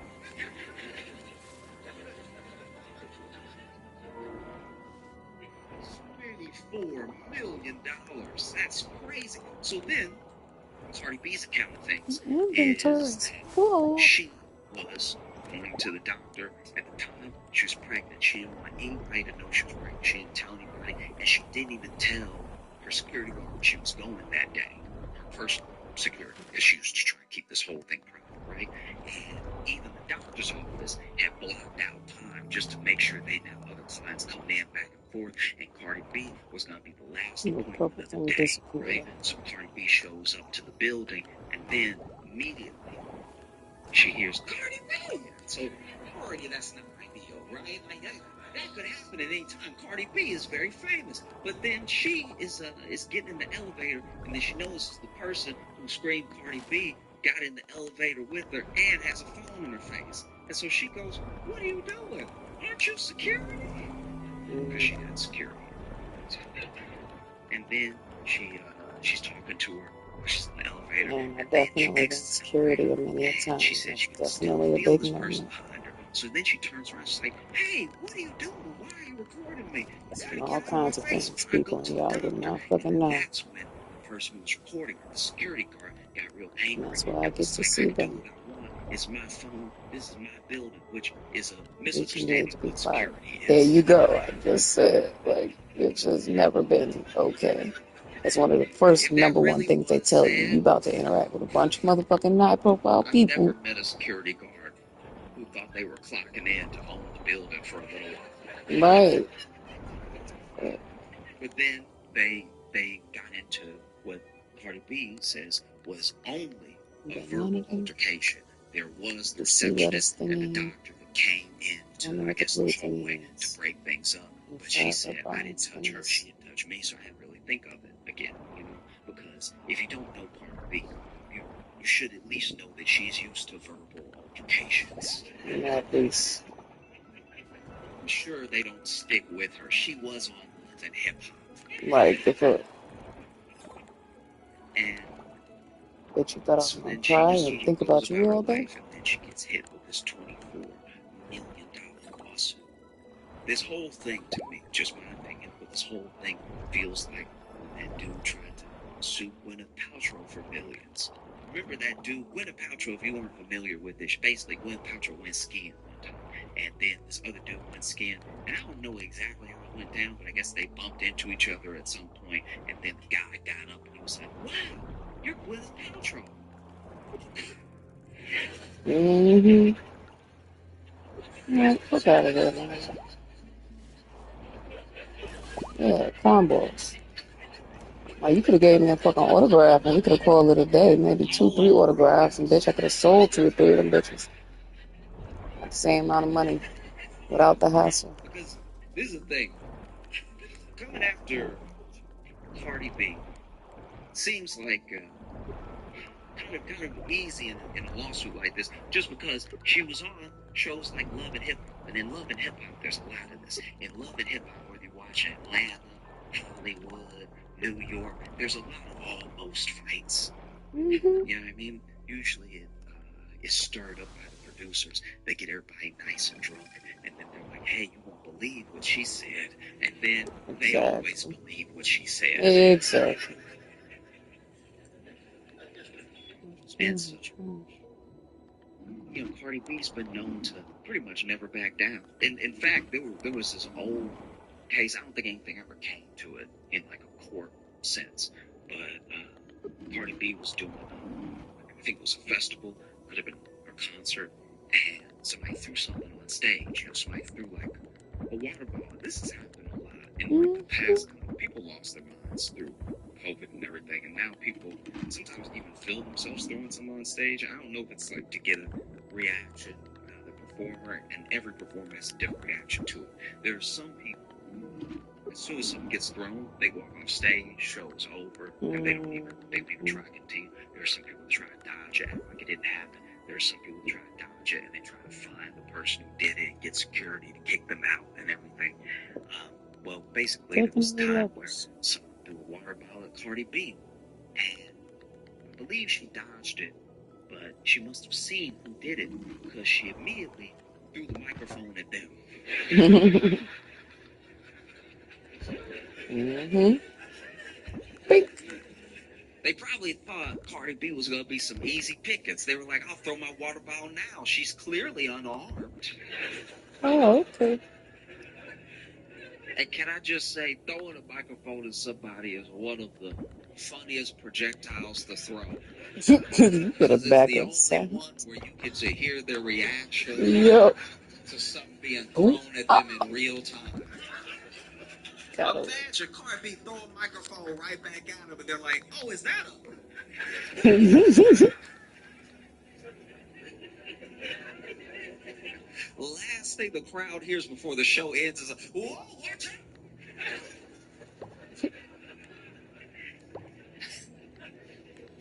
Even better if they turned around, they threw the water bottle, they're like, "I think I got it."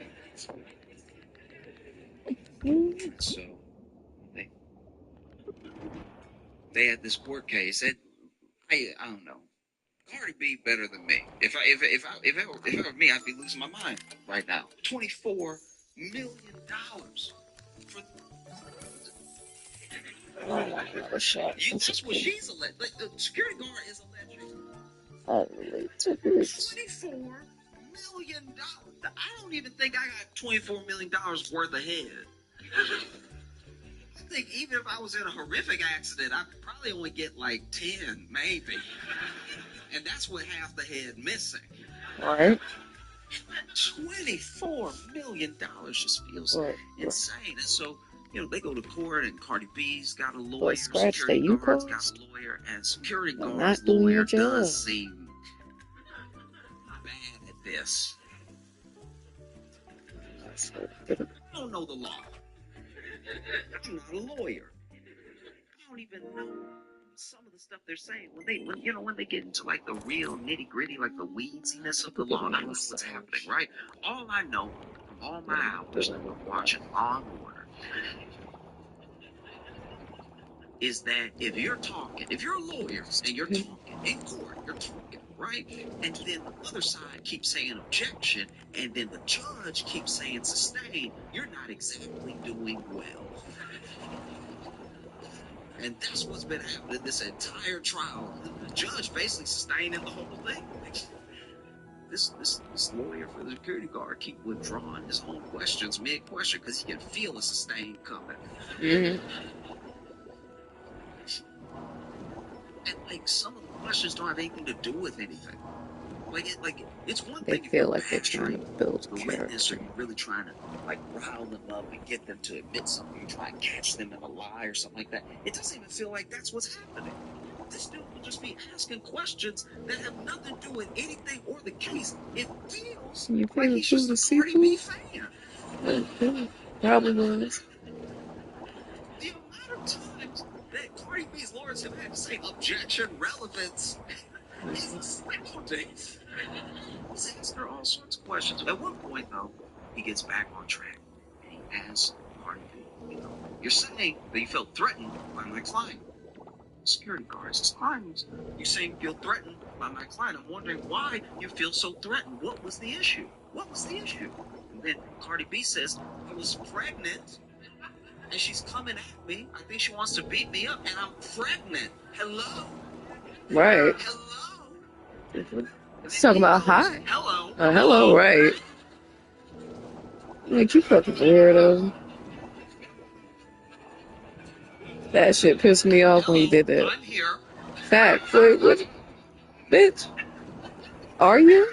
But are you? It occurred to me that maybe what's happening This nigga is too white is to that this do. security guard's lawyer, maybe, just throwing it out there, potentially has never met a black person. Exactly. Too fucking white to know what the fuck they even dealing with. I think if you've never met a black person in your life, and your first black person is Cardi B. It's a bit of a crash course. Yeah. Good luck. That would be like if I never met a white person in my life. Never met a white person, never talked to a Straight white to person, didn't fucking even see one in a Steve-O. movie. Never met a white person. Then my first white person ever was Bill Nye the Science Guy. Oh, no. Yeah, you pretty smart, though. Well, yeah, you would be shut the I fuck think I up. might be walking away with some incorrect assumptions about white people. I think Oh, yeah. go back home and tell all my friends and family, oh yeah, white people, they love space. No, they got a bunch bunch of facts about turtles ready at the hip. Oh, and they love bow ties. Can't stop them from wearing a bow tie.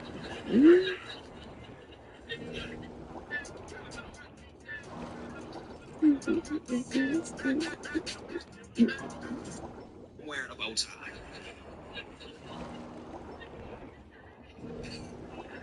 The only time I've seen something like this exact, Are this you type of actually thing, at the this like door, or is this one of misunderstanding those in moments where I that get up way and check was on 500,000 a times, TV show and then you pop up and act To mad? Catch a Predator. Okay. Yeah, I don't know this if sits you is remember at the To Catch a door. Predator, but in case you never watched it, 30 to 40 minutes before this you was obfuscate some me. insane reality TV. Basically, To Because I'm Catch a saying that Predator, and know they that did just that. he'll They be would standing at the lure door, and then right? trap predators online who thought they were talking to underage kids, right? And they would have all these See, that's been conversations with since them, and then last they try to year. meet up with them. But when they try to meet up with them, they would go to like the Sting house, right?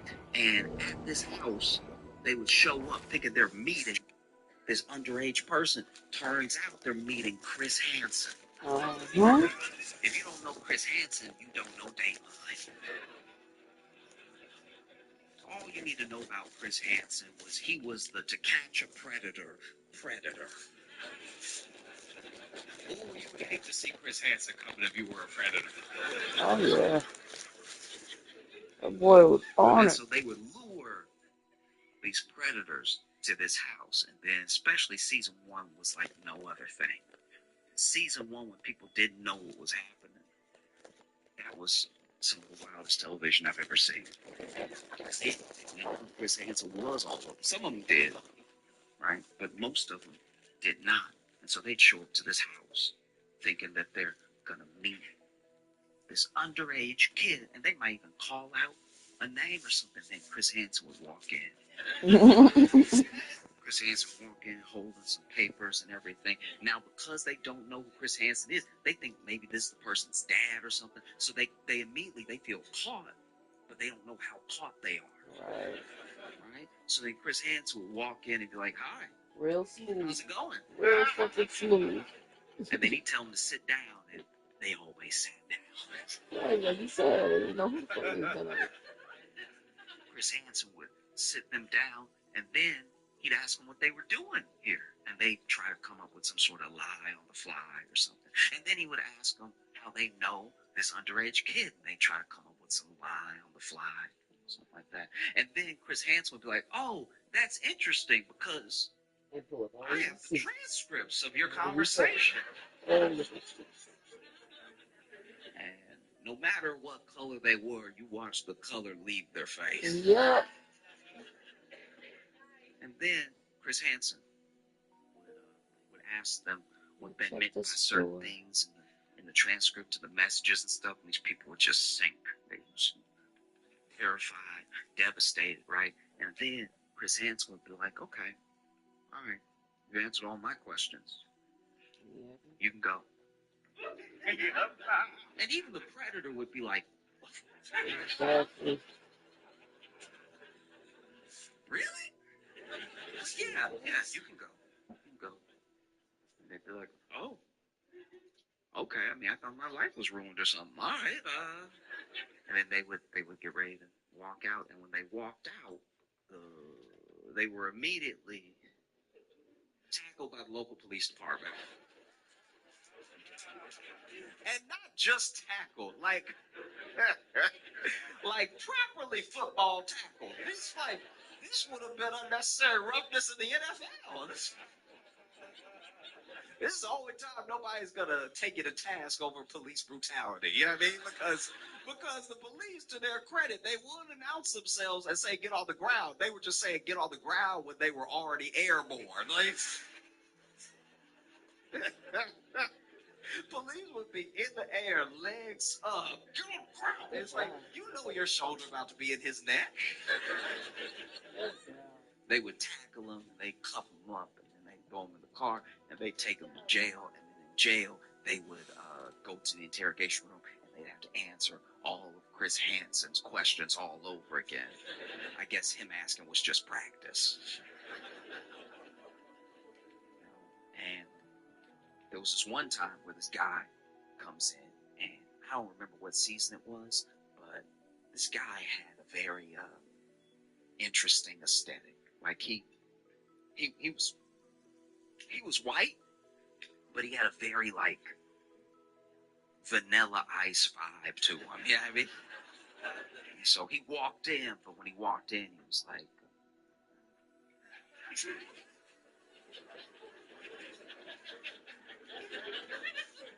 Chris Hansen walked in, and then when Chris Hansen walked in and told him to sit down, he was like, all right.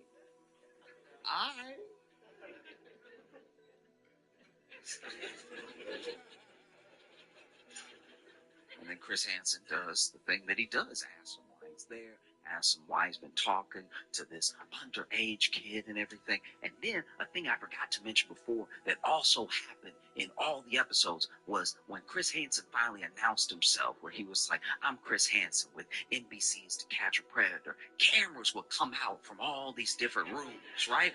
And it was always, without fail, too many cameras. It was always a number of cameras where I'm like, there's no way all those cameras on. There would be people with cameras in the hallway because they couldn't get in the kitchen, just lifting the camera up.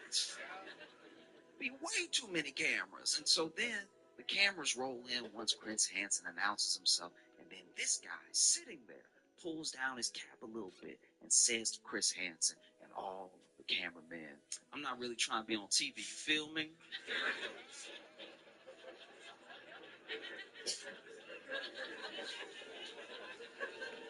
Repeats it. I'm not really trying to be on TV. You feel me? You feel me? You feel me? And Chris Hansen, without missing a beat, this man says, I'm not really trying to be on TV. You feel me? And Chris Hansen says, yes, we are filming.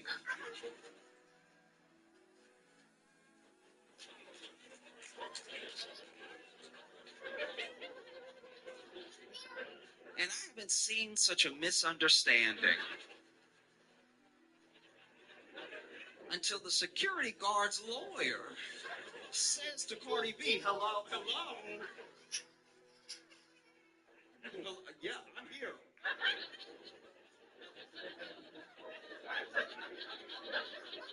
That man lucky. That man lucky. Cardi B at no point in her testimony hit him with a like that. Would have broken his brain. That would have ruined his life. He would have bent his knees. Everybody get out. What's happening? No. Just once again, this dude is wild. This dude is asking her questions about things that have nothing to do with anything. At one point, I think he's really in his head. He's having his like Perry Mason runaway jury moment. Like he's doing something Like any right out dumbass loud nigga in to his move. head. Keep fucking telling me about doing any fucking thing. Fucking nigga, all you do is bring around beers and more cigarettes every once in a pink. Got $5 pizza. And talk that dumbass shit to me. Yes. Where was it? He's doing something right out to this underage kid and everything. And then a thing I forgot to mention before that also happened in all the episodes was, but this guy had a very interesting aesthetic. Like Probably was that pop up on my damn was broadcast. Because she's happy. When you come around and be stupid. So fucking Vanilla Ice vibe to him. You know what I mean? So he walked in, but when he walked in, he was like, yeah, what shit on this? It wasn't even gone that long. Tackled by the local police department. There we go. And not just tackled, like properly football tackled. This would have been unnecessary roughness in the NFL. This is the only time nobody's gonna take you to task over police brutality. You know what I mean? Because the police, to their credit, they would announce themselves and say get on the ground. They were just saying get on the ground when they were already airborne. Like police would be in the air, legs up. It's like you know your shoulder about to be in his neck. Mm-hmm. They would tackle him, they cuff him up, and they him in the car, and they'd take him to jail. And then in jail, they would go to the This one's interrogation room and cold. have to answer all of Chris Hansen's questions all over again. I Yep, guess him asking was just practice. exactly. They try and get you prepared because you know where you're going, There right? was this one time where Nah, this guy you don't know yet. comes in. I don't remember what season it was, but this guy had a very interesting aesthetic. Like he was white, but he had a very like Vanilla Ice vibe to him. Yeah, I mean, so he walked in, but when he walked in, he was like,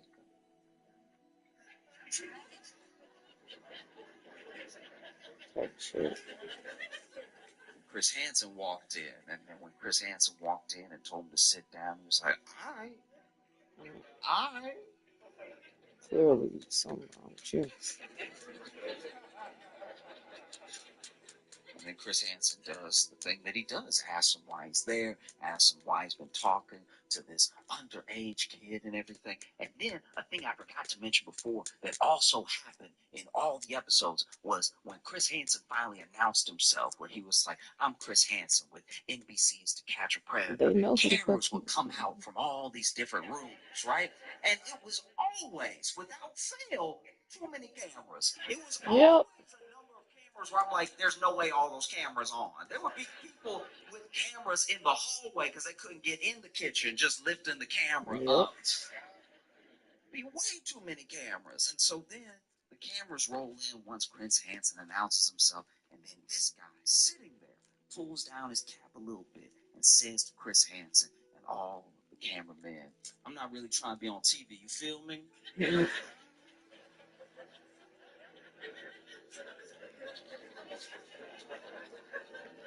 Repeats it. I'm not really trying to be on TV. You feel me? You feel me?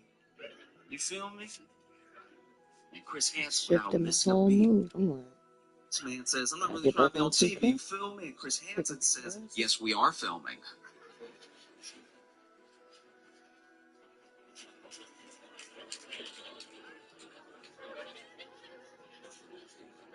I haven't seen such a misunderstanding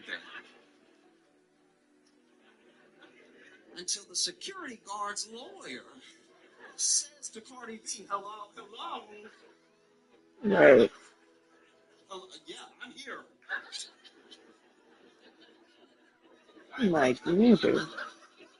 That man lucky. That man lucky. Cardi B at no point in her testimony hit him with a like that. Mm-hmm. His brain. Mm-hmm. Ruined his life. He would have been Exactly. You know what to think or do.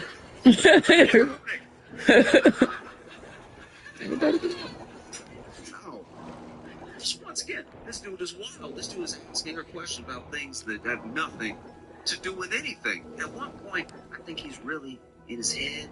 He's having his like Perry Mason runaway jury moment. Like he's doing something right out of Law and Order in his head because he gets his planted stance. He starts going in on Cardi B and he says, today versus yesterday, all right? Yesterday, you had short black hair. Right. Bitch, I wear wigs. It's fucking everything. Gold. Today, it's long blonde hair. You can't be mad at a motherfucker that ignorant if you ask questions. Like, ask me a question. I will help you figure it the fuck out. And then the ones who be swearing they black and you're very much white. Same thing. But that little line in between, I think everybody feel like that.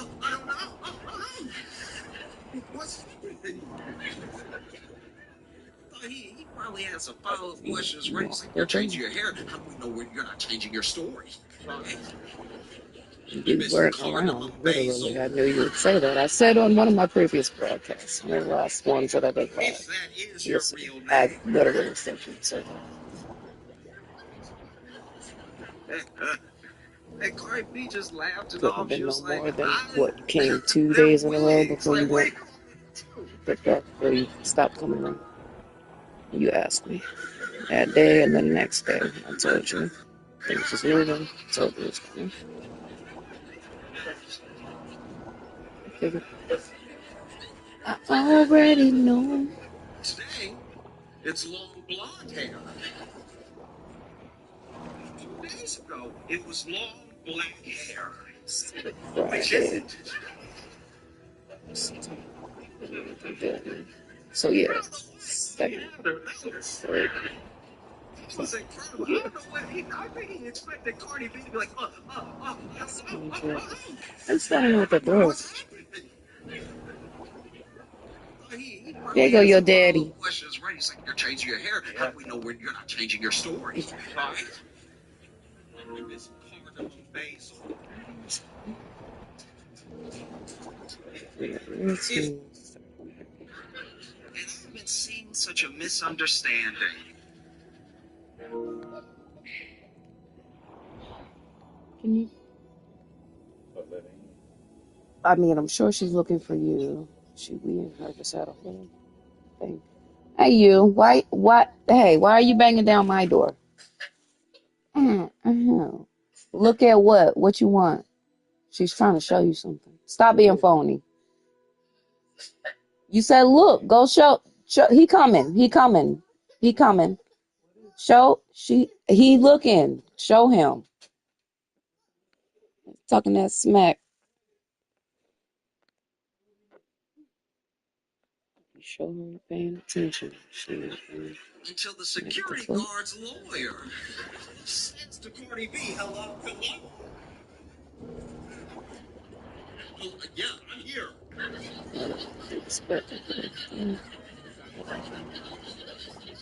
That man lucky. That man lucky. Cardi B at no point in her testimony hit him with a like that. Would have broke his brain. Would have ruined his life. He would have bent his knees.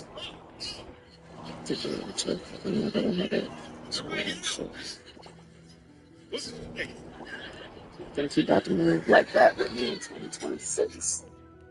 I gave him more leeway in 2025. A taste of how fucking detached, how quickly I will get. Not can, will get.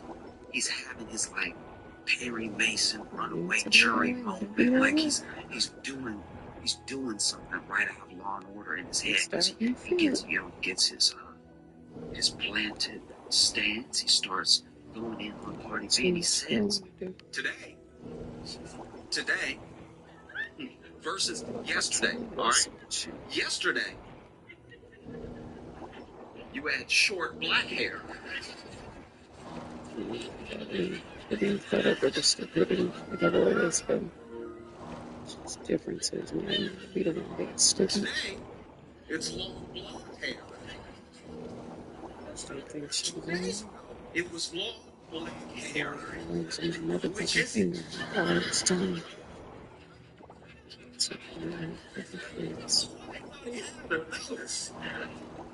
It was incredible. I don't know what I think he expected Cardi B to be like, give shit, I don't know. don't pay for shit. Sit there trying to make me out like you're side hoes you fuck with. That's the last time. This brand new year. That's the last time I'm gonna hear that dumbass song. Motherfucker should have been moved over, but it's okay. I'll help you. I will help you. If that is your real name. See, you motherfucker can't get right. Hey, Cardi B just laughed it off. She was like, they're wigs. Like, what do you want me to do?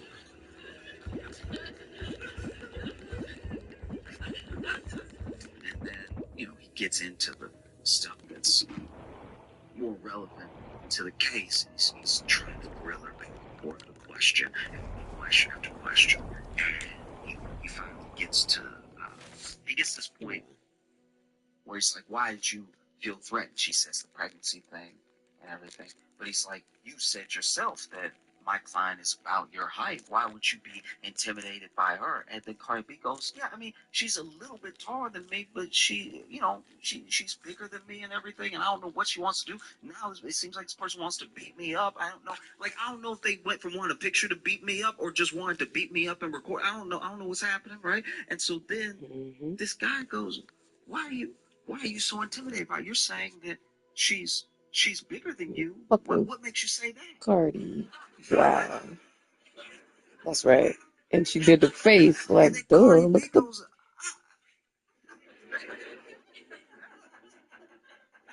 look, duh.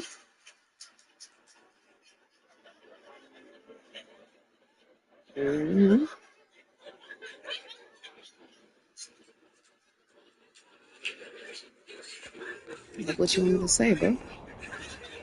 You're just stupid as you dumb. This big bitch. It's all over and me, he's but like, then are you're you gonna calling try my and client fat? Are you calling my client fat? All right? Did you like call her fat that day? In fact, overrule. you called her fat that day, didn't you? And then Cardi B is like, no, I was only calling her the B word. Like, it He was said, I called her a bitch. really just that. They didn't really have time for anything else. You know? So, yeah, Just sort of that said that over and over again. Didn't really get to work in any other details. part.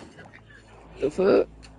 You thought this was This lawyer, I don't know, like even it's like now what we're getting into is stuff that I guess isn't nice, but I don't know how it helps his case because then he just keeps egging it on. He's like, but you said that and you said other things, didn't you? You said other things, and then Cardi B, to her credit, it starts admitting everything that she said. Right? She starts just repeating verbatim in court. She just cursing in court over the yes. You said, what did I say? And I told you what I is that what you said. said? Say exactly what you said. I mean, I she's writing right said, now. Say it again. Say it to her face. egging it on. I'm like, and sure did. Cardi B is like, what is happening? That right. That shit killed me. You want me to curse her out again? What are you asking Is for? this one like a freebie or something? Right. I can't tell what's happening. No. It's like, For no, you real. were so threatened. You were so completely threatened by my client. No, what makes you so threatened? And then she's like, well, at the time, I was pregnant and I was 130 pounds. All right. And then she was like twice my size. You know what I mean? Once again, it gets on the same thing. It's like, are you calling my client fat? She's like, no, I'm not saying. She's She twice just, my fucking size. Look at the bitch we're talking about. Look at the bitch in No, question. I don't know. What are you trying to say? Say it. Say what you want to say. There's Can no harm here. somebody explain it? It's cool. She's security heavy. Yep. It is. Good. She's secured bad. Yeah. And this man keeps going. He's like, what do you mean security heavy? What are you trying to say? She's security heavy. What does that even mean? And Cardi B is like, she built like she protect I knew buildings. that. We're going through some stuff. If it were me, Because and the bitch I was big. Cardi B, I'd probably be sitting there furious. Cardi B better than me, you know. I'd I'm probably be sitting there so broadcasting. angry. I was trying to live my life. I was trying to go to the doctor properly. My business is always out there. Commenting People get on paid to get up in my business and everything. I was the trying to have lighthearted a client things who's that not I've feeling provided well. for the moment. I believe was her first child and everything. No one knows that she's Keep that pregnant, good and then this whole thing energy blows up, and going. then she gets sued for You know $24 how I million. do. Ain't nothing I she's different. better than me. I'd be sitting there furious at that point. Exactly. But you want to walk out on the And if I obvious. was a security guard, sitting there, watching this happen, Yes. it's like that lawyer. What are you doing? Just getting me You ain't come roasted by, at you open ain't come court. to do nothing. You ain't come to pay nothing. You ain't come to do This doesn't nothing. feel like it's getting me any Nigga, closer you keep to trying to $24 act like you million. my man, but you're clearly not.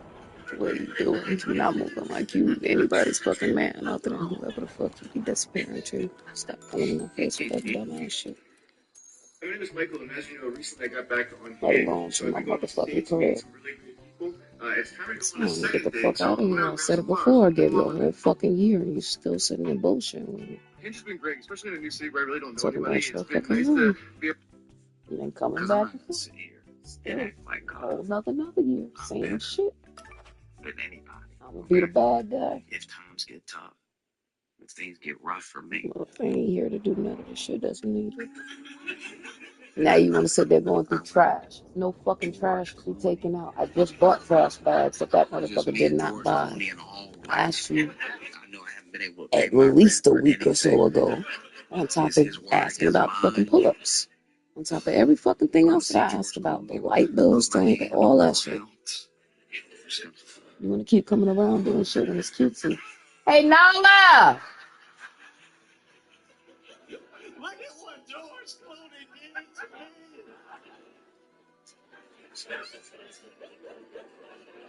Why would Ocean's 11's George Clooney do this? I thought he was a good man. Oh, baby.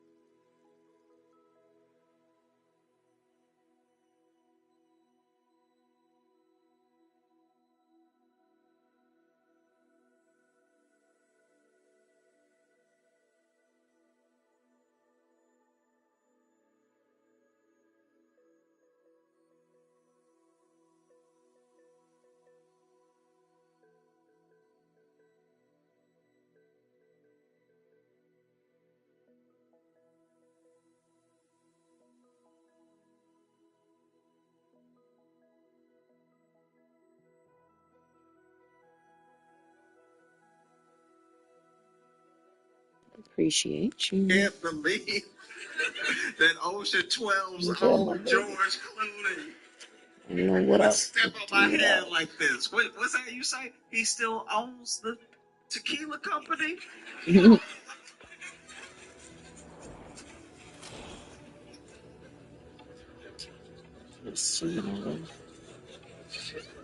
This should say 9 a.m. She said 11. Oh no. Who would have Wait, thought so Ocean's 13 George Clooney would be capable of something like this? I thought he'd be president one day. at least I have a bathing suit on for once this time. Easily. Doesn't have to be George Clooney. I 9 don't even a.m. need like tomorrow. A-list. I really don't. If I see Neil deGrasse Tyson, times are tough. I run into Neil deGrasse Tyson. I'm throwing a bowling ball straight up in the air and catching it with my hand. I was like, oh no! I can't believe Neil deGrasse Tyson did one of Newton's laws of motion to me.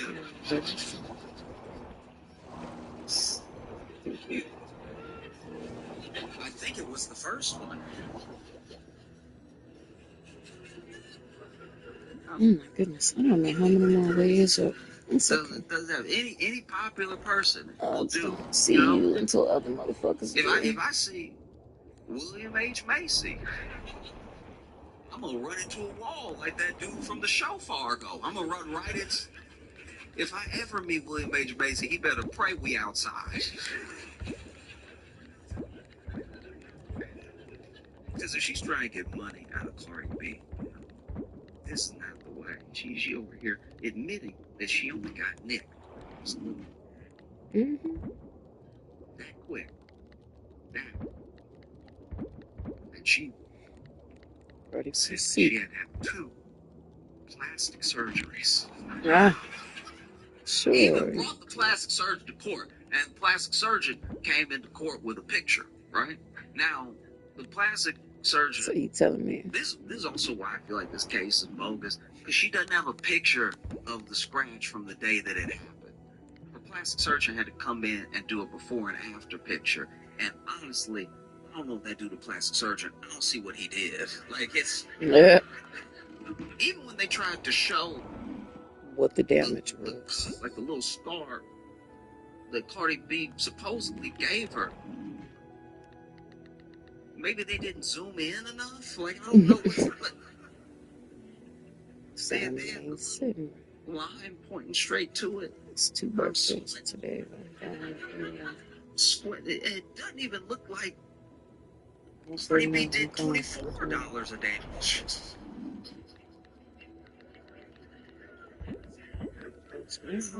You try and get money out of Cardi B, this is not the way to do it. All you gotta do is make sure y'all are still alone. The other problem, and the reason this whole case feels fishy, is because her lawyers, and I suppose even her, didn't want the receptionist or the doctor that broke them up testifying.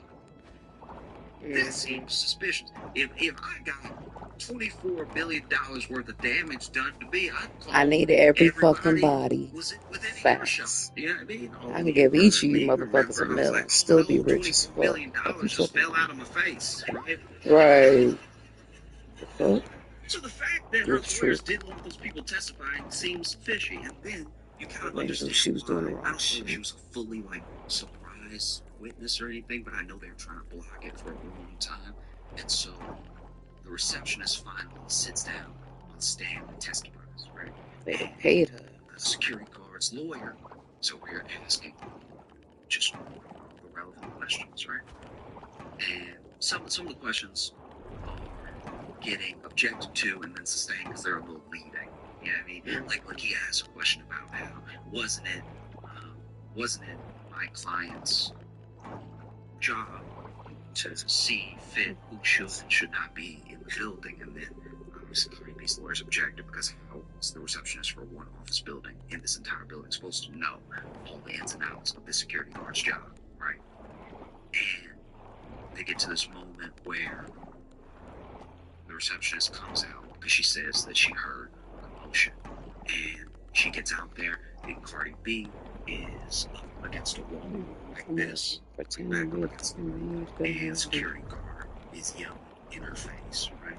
And so then she immediately upset with what she's seeing, gets in between the two of them, and is breaking it up and tells the security guard, "Carmen's even on here, but you need to go back to your post. This is very unprofessional, everything." And everybody's screaming just so everybody can be heard, right?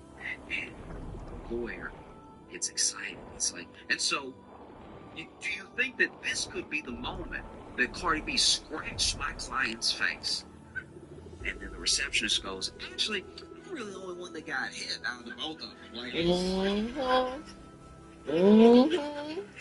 you know, you try to be a good Samaritan.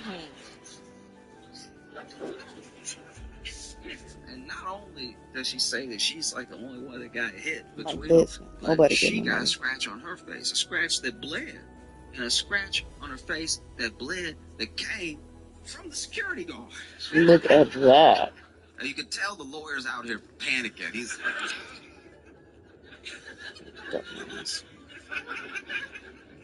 whoops. Yeah.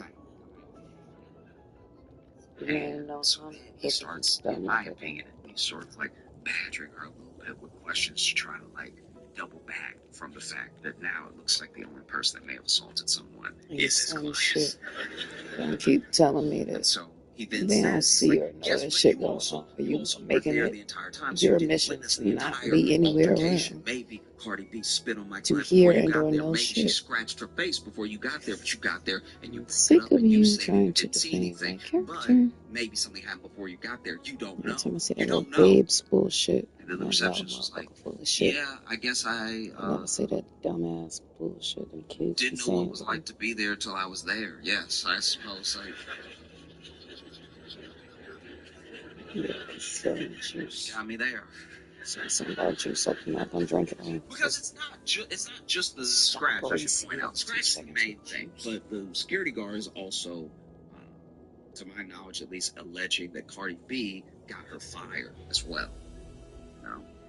And then they had the doctor testify. And I won't say that the security guard's lawyers tried to poison the jury, because they were pushing a narrative the entire time, and the narrative was that obviously the receptionist and the doctor would back Cardi B because she was a client of theirs, a patient, so it benefits them to back up her story, right? And they even say as much while the two people are on the stand, you know. But then the receptionist says, no, actually, the security guard hit me up and said we should sue Cardi B. And I was like, nah, because you started it. Wait a minute. Which is also not great. But I did. I'm sorry. You take it. and not only too, and it's the same because they're a little leading. Yeah, I mean, like he asked a question about how wasn't it my client's job to see fit who should and should not be in the building, and then obviously Cardi B's lawyers objected because how is the receptionist for one office building in this entire building supposed to know all the ins and outs of the security There you go. right? And they get to this moment where the receptionist comes out and says that she heard a commotion, and she gets out there, and Cardi B is up against a wall like this, like back up against the wall, and security guard is in her face, right? And so then she immediately upset by what she's seeing, gets in between the two of them, and is breaking it up and tells the security guard, I don't know what's going on here, but you need to go back to your post. This is very unprofessional, everything. And everybody's screaming just so everybody can be heard, right? And the lawyer gets excited. He's like, and so do you think that this could be the moment that Cardi B scratched my client's face? And then the receptionist goes, actually, I'm really the only one that got hit out of the both of them. Like, you know, you're trying to be a good Samaritan, but...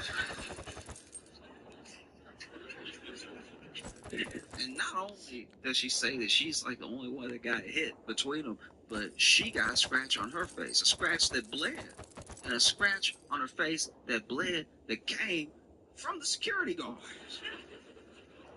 And you can tell the lawyer's out here panicking. He's like,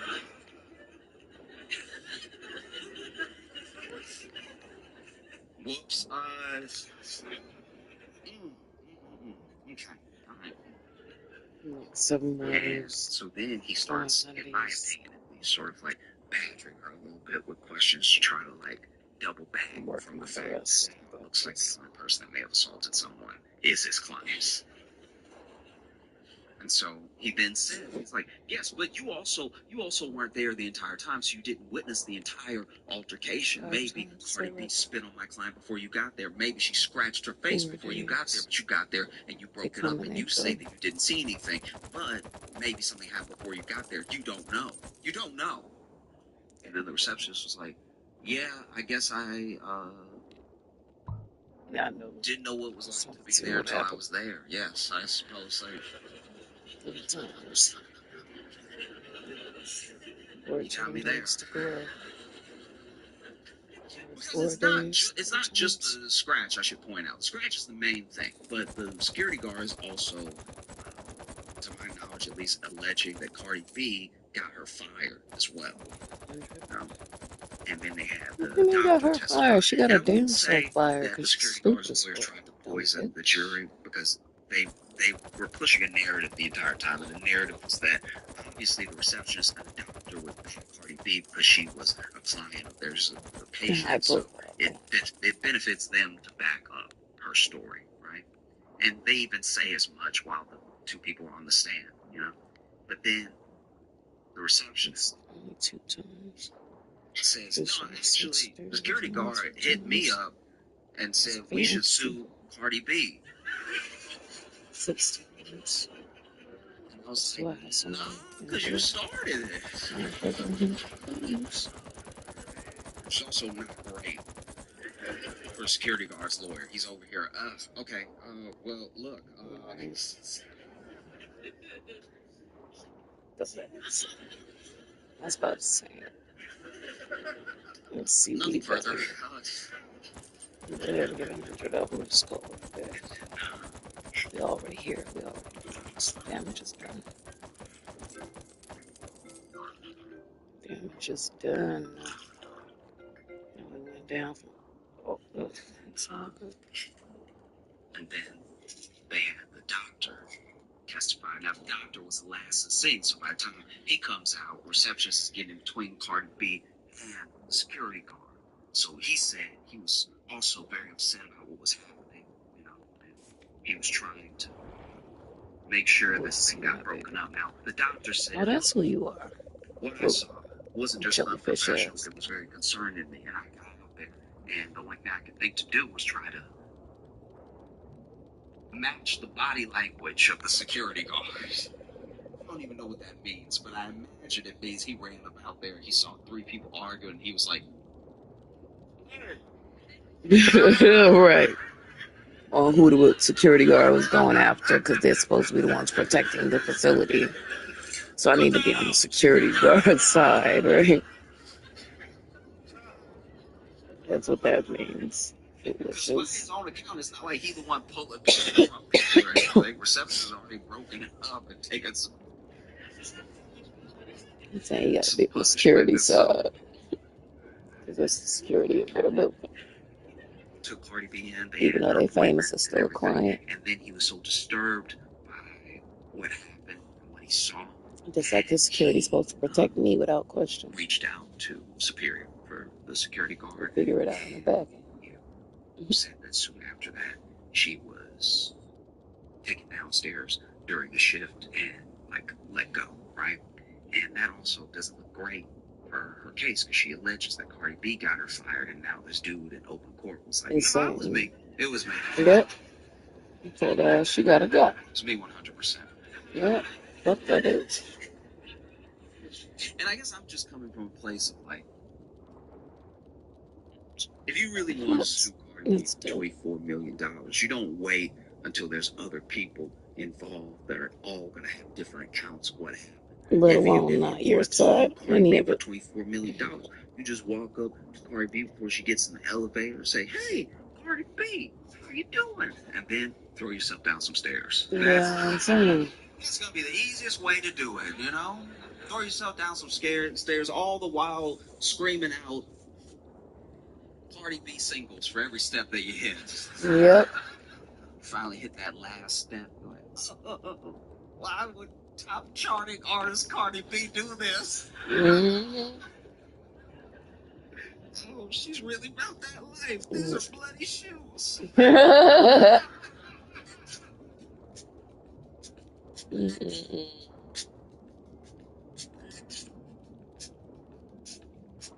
That's funny as fuck. For real. Did they really need to send their entire army? I'm only one guy. I guess we need defenses, but this is just a little bit overkill. Yeah, we need defenses. The league has to live with Then we're going to Francia. Same dude. He's about to be sitting around for a minute, because, yeah. When I was growing up, let's talk about it. You know, I would hear these stories of people who were like really. Let's watch this be the last fucking one they got in. Like they were doing bad things. They were like, this is bad. Probably gonna go to jail. And this is a bad. I heard this story one time. This dude,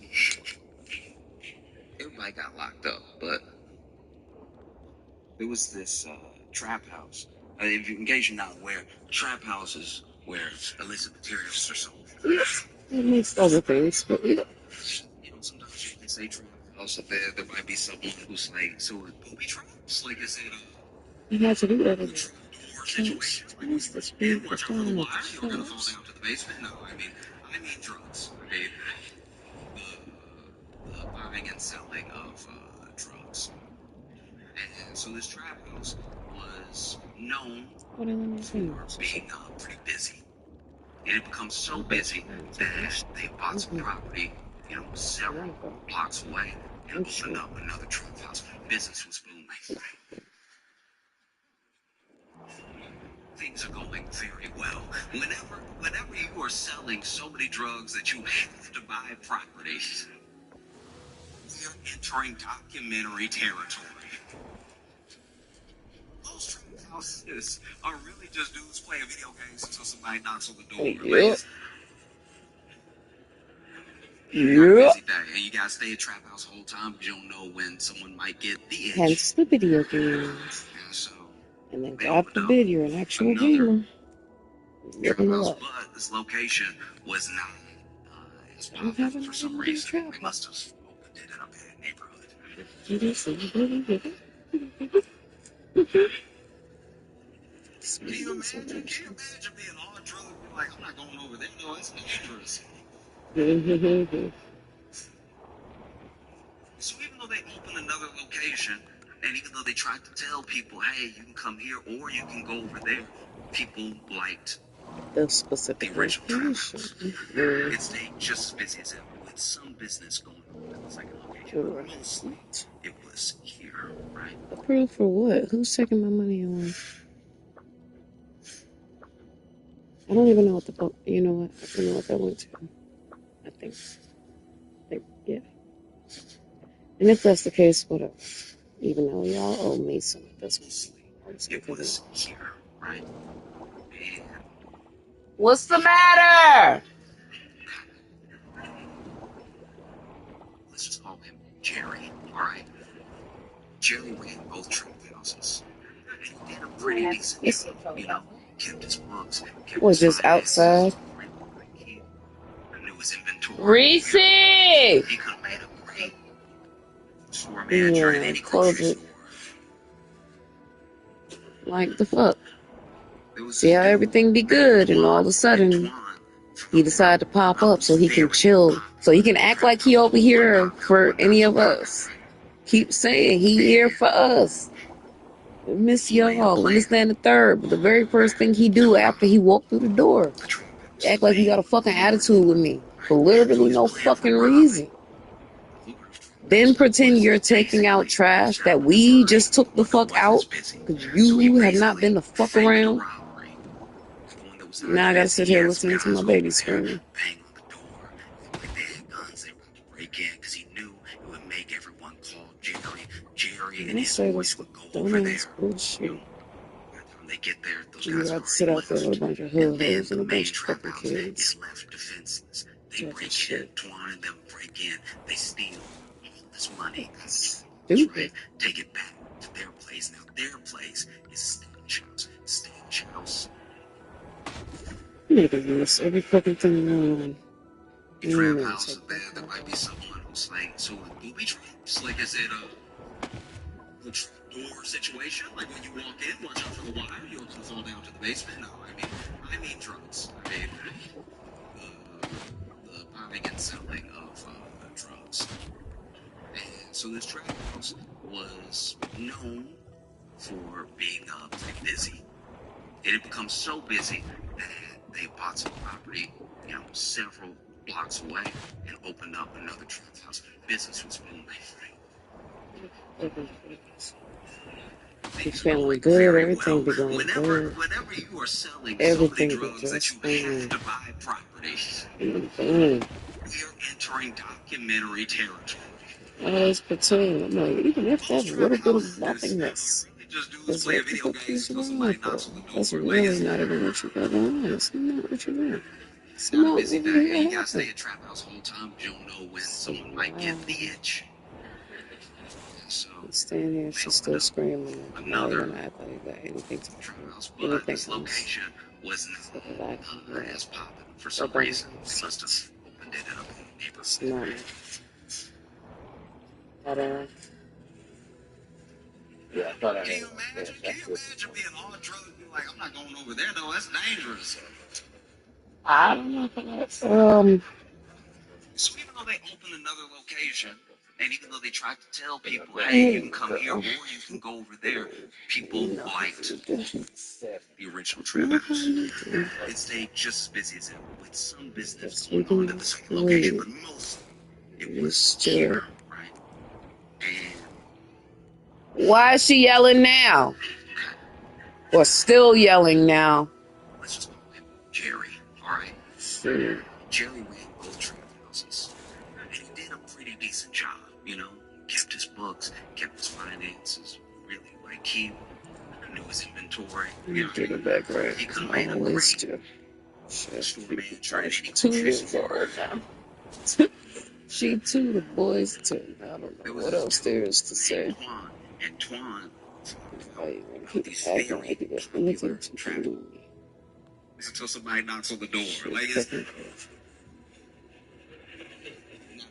doing booby traps. Like is it the trap door situation? Like when you walk in, watch out for the wire. You're gonna fall down to the basement. No, I mean drugs. I mean the buying and selling of drugs. Cute too, isn't Yeah. it? So this trap house was known I swear they for got being feelings. pretty busy. Don't know It how to had become fucking so use it. busy that they bought some property, And you I know, put them in several the garden. blocks away and opened up another trap house. Business was booming. Everybody you got.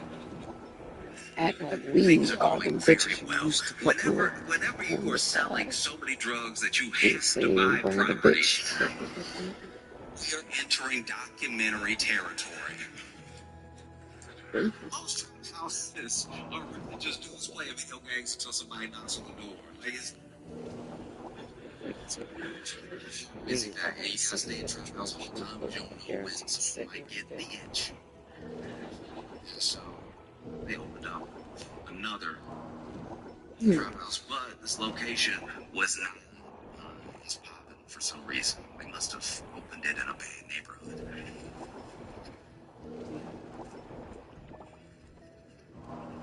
Can you imagine being on drugs and be like, I'm not going over there though, that's dangerous.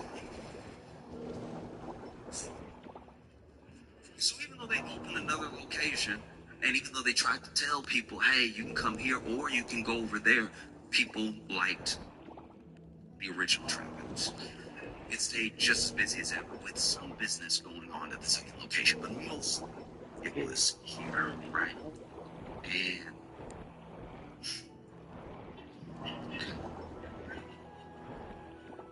let's just call him Jerry, alright? Jerry ran both trap houses, and he did a pretty decent job, you know?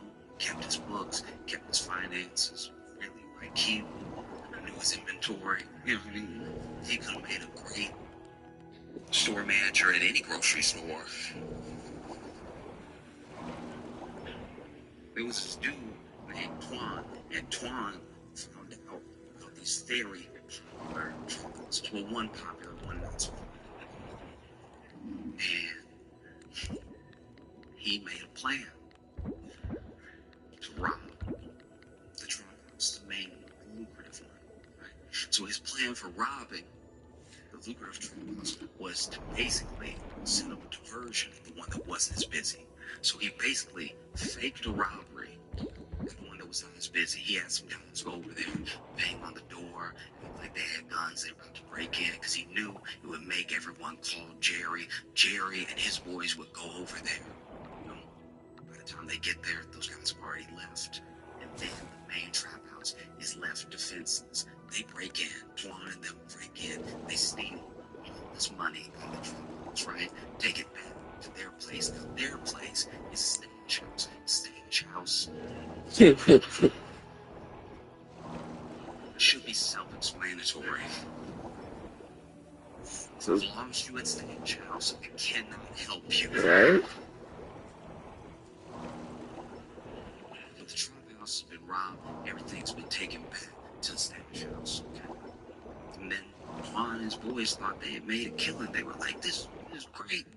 No one even knows that it was us, because they had planned it very well. They planned it all the way down to the detail of if those guys who did the fake robbery got caught, they wouldn't even know who hired them, right? But Jerry, Shit. Jerry. Jerry's no fool. Jerry started asking around, and he could kind of tell that some of these guys were lying, some of these guys weren't lying. He traced everything back to Twan. Oh, shit. So he set up a plan. He planned to rob Twan's stage house. To go in there and not just get his stuff back, but take the rest also of take whatever Twan's was shit. in there. Yeah. And his plan wasn't as meticulous. He just sort of ran Nah, in there he with was a lot of going to man get and his guns. shit and he got caught. Fuck you, little boy. Now, what he did do is he waited. He learned the routine. He learned who would be there when. It took months. And then finally, he was like, we're going to do it on Tuesday. They never paid attention on Tuesday. We'll run up in there, it's only going to be like 5 of them. If it's 15 of us, they will meet a lot of resistance. It's not like it's their money, it's John's money. So that's what they did. They broke up in there. And technically, trickle down effect is their money. You understand that across a certain time. Which took several trips. The people at the Shit. stash house did have to watch themselves be robbed for quite a while. Man, you over here. You're not going to get away with this. We get this done They tonight. think they've left. They come back in the door. Left all this right here. So then, one of them, being new to the lifestyle, being a new, someone say prospering gang member, Right. was so appalled at the theft that when he freed himself, We called the cops. lacking all presence of mind, I know we called the cops. called the We police. sure the cops.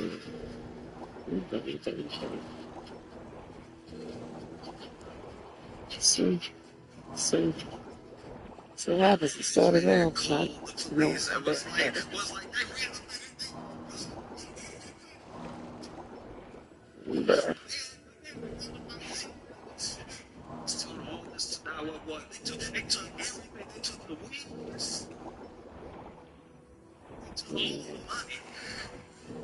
My favorite glove.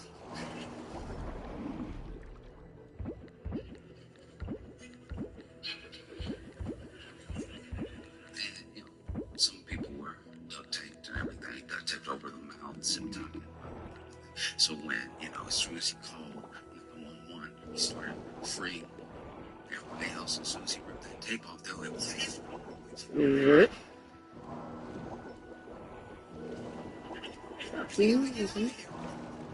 right. And so then they all left, they all ran up out of there because the police catching wind that there was a robbery. The stash made themselves available immediately. Okay. Look, they got out in time not to get caught. They got out in time to see the police raiding the stash house from a few doors. Nah, And that's no the way. thing. Time It's passed like, that people fast. say, crime doesn't Yes, it did. pay, criminals are dumb, or whatever. But And I gotta get there back are up some top. very smart people who, for Time whatever to get reason, my enter a certain lifestyle, choose to stay there. Or maybe it's all that they know. Going to do the beach cleanup. Yeah, I'm coming back down. If criminals were so dumb, they wouldn't be fascinated. We are fascinated by career criminals. We're fascinated by people who cannot get caught up. things that aren't just illegal. They have the I gall don't to try even to got pull a couple something energy off to that get caught up. has so many different entry points to danger. Like, just in the past few days, the Louvre was robbed.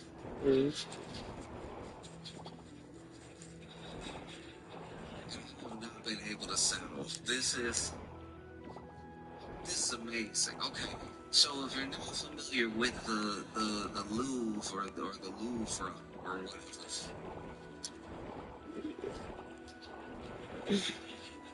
Broadcast well, I'm sorry. I thought I was feeling it today. I should have went on my first instinct. Or it's gonna start cooking this way. I don't know. I might need to go do something different today. Just like, no, the Mona Lisa was there. It just feels real off. Well, there were these robbers that broke in.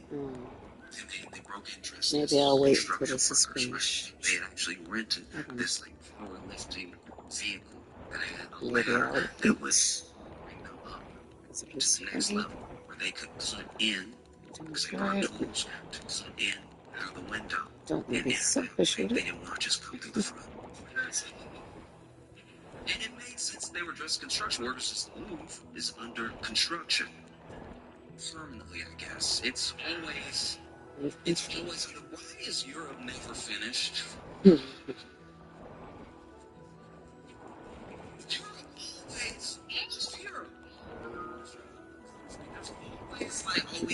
fix this road. We've been working on this since 1822. But that's y'all's fault. Y'all keep changing the roads. We just right when we finished the cobblestone, y'all were like, no, it's his fault now. Mm. And so look, they break in. They break in with these power tools. They have like an angle grinder and everything. And that's when the alarms were going off and stuff. And then they get in through this museum window. And the part of the museum that they're in is where these rare crown jewels are being held. Right? They didn't bother with Mona Lisa. There was a crowd. There was a line. You'd never make it out. People be like, no, I want this. And people keep, you know, they keep criticizing the security. They keep criticizing the people that were doing security. But those people did approach them. They were like, hey, you can don't. You what is museum security really supposed to do? Let's be honest. Let's be real. If you work security in any format, they should arm you as much as it takes to protect what's supposedly valuable. Think about this. When you see someone working for like Brinks, right? And they bring a Brinks truck to do a deposit for a bank. Let's say the whole grocery store is like, hey, we got like $250,000 that we need to transport over to the bank to make our deposit. The bank is like, don't worry, we'll send somebody. They hire Brinks. Brinks comes over. They have a truck. And not just a truck, like a bulletproof truck.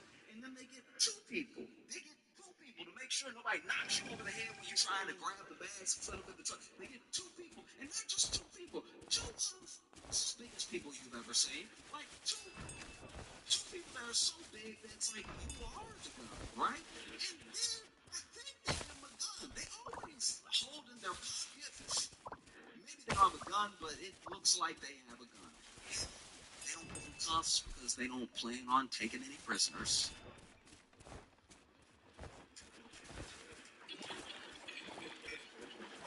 And then they get in there. They get in. Brinks always handles a drop like they are being robbed. Like they always handle the drop the way a bank robber would handle the drop. Because I used to work at a grocery store, and Brinks would come in and they'd be like, "So where is your safe?" Or "What do you want? Hurry." And we'd be like, "Oh, it's over here." "Okay, it's over here. All right." And then the one would get to work.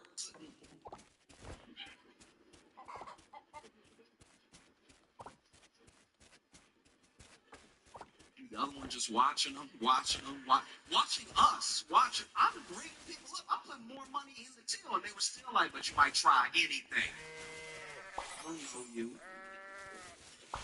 And then they would leave, and they'd leave all things. And then they'd run into the truck, throw everything in the truck, and then they would always peel out a little bit, which made me uncomfortable. One time they came and did a pickup, and I was like, "Y'all sure that was Brinks?" Because they were a little squirrely. But then, for some reason, there are times where you're supposed to protect, or you're supposed to hold hard of something, and you're giving less and less resources as you do it. Like, you look at a Brinks security guard, and then you look at like a mall cop. They're like, you get one flashlight, to get shine it in their eyes or something. If you hit somebody hard enough in the head with it, the glass will break. That's something.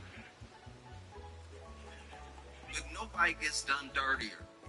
Please, y'all, don't forget to hit the like button, share, and subscribe, and leave a comment, all that good stuff. Those are the things that help me. And I do appreciate you watching. All they give you is a dress code. They're like, "Hey, just show up in all black. Nobody will mess with you. You show up in a black shirt with a black I'm a beach spinner. jacket, and some black Okay. pants, and black shoes. People Where do think you're we John begin? Wick. They won't even approach We any of the can. parts. Because Because truly, what is a museum security guard supposed to do? I go to a lot of museums. I try to go to a museum in every city that I do a show, if I can, right? And I I've can been in do these this. museums, beautiful art, beautiful We're gonna art. start with checking And then out you the booth. see, you get a little too Let's close, do and this you back and see whatever. this thing go off. It's like little, you don't even know where the alarm is, but like it'll just. Tug of war. I'm pretty sure I'm gonna It's the too close wreck alarm. them. Swimming contest. I get it a Not little like a mixed real up every alarm. time, It's but just hopefully annoying. we It's do good annoying this and year. it goes off until you back up. So if you're a pointer, I go to a lot of museums with pointers. Everyone I take to a museum love to point.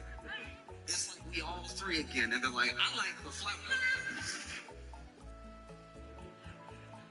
It's weird. Somebody works in a museum, comes over, black everything with an attitude. Oh, could you not?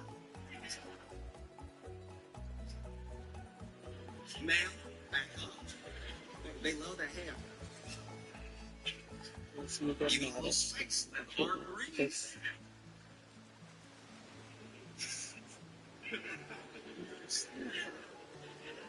You want to know who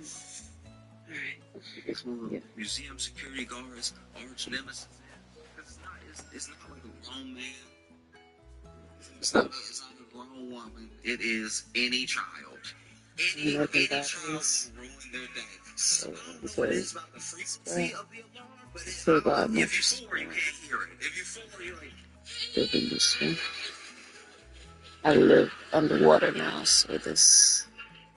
I was at the museum one time. This security guard was in a true predicament because this child was out there touching everything. Touching.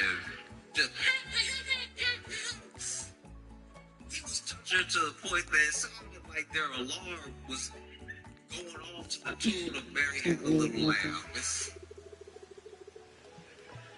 And finally, the security guard started like chasing his child around, and not like really chasing, not like Dennis the Menace chasing him, but just like following him around, hoping to maybe this kid's gonna go back up to their parents or something and be like, "Can you please hold your child's hand or something?" Because they've been touching everything, applesauce on everything. I know what you You think. can't grab this kid. Don't mean I won't do some damage. It's crazy to anybody who was born in any era before now. You have to kind of let this kid put this on all the honor, because if you touch this kid, you've committed murder. So if you snatch this kid and even hold their hand so you can find their parent, you are basically killing them. So you have to like let them do it, but then follow them around, but then not touch them, but then make sure they don't touch anything. It would look terrible. And so finally, this security guard just started running interference on every item. This child was walking up, getting ready to touch a sculpture. Security guard get in there. No. Just trying to box him out of every room. And then finally, this kid realized what was going on. Felt like it was a game.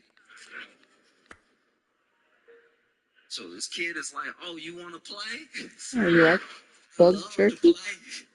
The only thing you hated was an acorn. Still like a basically my job." So he running interference. Everything else, you just like all this different shit. You love muffins. It's chocolate chip muffins. Gets boxed in. And even the security guard's like, I don't know what to do now, because like, this would be when you would like snatch your hand and be like, Everybody "Hey, gets is some your bug child jerky today. with you in the museum?" It's alright. You want some? But he was like, You're doesn't welcome. want to touch his kid, doesn't want the kid touch anything else, but then is in the corner, but then is also a grown man cornering a child in a corner. Just because you're at work doesn't make it look better. I bet you All this kid has to yell is, "You're going straight to jail." Goofy ass too. You're holy witness, and I'm not really here right now. Mm-hmm.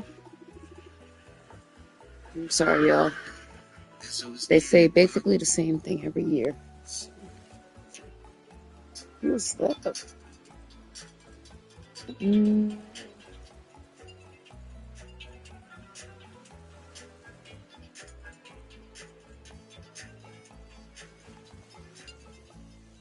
Oh,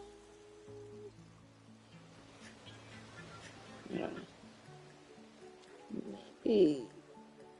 Oh, cool. Let's Stick to the corner. Hey, you can see kids having fun. The kids over see. here.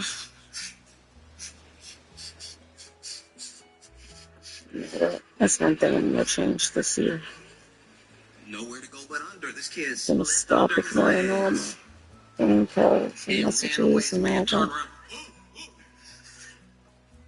And I just ignore it like, oh, I don't want to talk to you, but it's just, I don't know.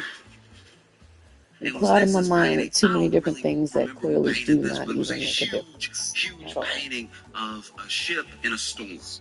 And It's definitely one of my resolutions. I'm going it was to marvel because of its be scale. more active like I used So to be. it's not like one that you just hang up and The change doesn't make any kind of sense. this thing was huge. It took up almost the entire wall. Even talking about it just creates more conflict. I just, He could basically reach it. This never kid dealt walked with up to this the painting, and now the whole thing is a game. for this Some reason. stuff's a So, game. Trying not to get caught as a game. This kid's having fun. He thought museums were boring. He's having the time of his life. This kid standing next to the painting. And admittedly, I was so also happy. running after them so I could keep watching. That too, that's another thing. I need to stop brushing shit off. Like, don't fucking bother me. Don't What you fucking gonna do? hurt This me. man gonna run in the suit. People think if I'm saying something, Security guard that's gets in going the to be room. argumentative. Puffing and puffing. No, they just Then you just definitely go, talk differently. Where I'm at versus where I'm from.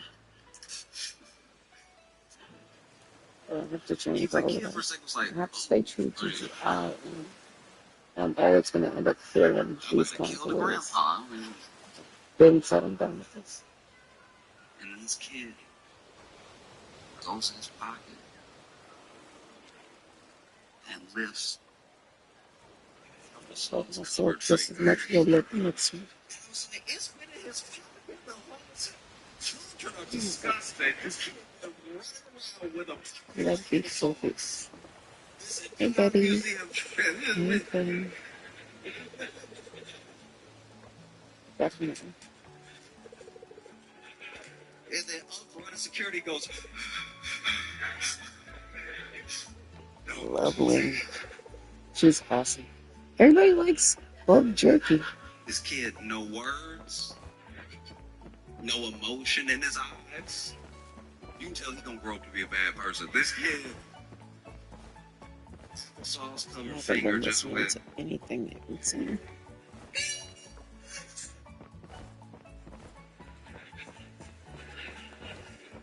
And so if a security guard is defenseless against a child, what do you expect them to do against actual robbers with angle rods that they just used to break into the second floor window? Because the security ran up on them, no, hey, get out of here, none of that. And then they went,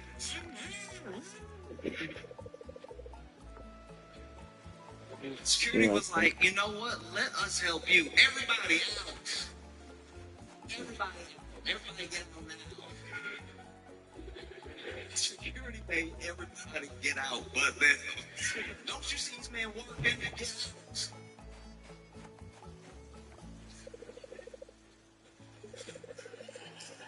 They over here on time crunch. Get out. In fact, there was a news report that cracked me up.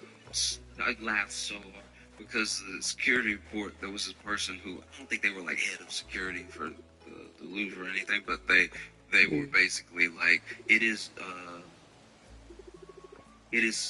museum security's number one job to make sure the people are safe, and that's what they did. They made sure the people were safe. I was like, you are changing the narrative right now, because anytime I got too close to a painting and I heard the, and then I had somebody come over, it didn't seem like it was I for know my you guys are protection. programmed to say all this nice stuff to me and whatnot, but I still It really wasn't like they were appreciate it. running up to me, hey, that way, that painting I like wakes to hear up. nice Don't forget club. things.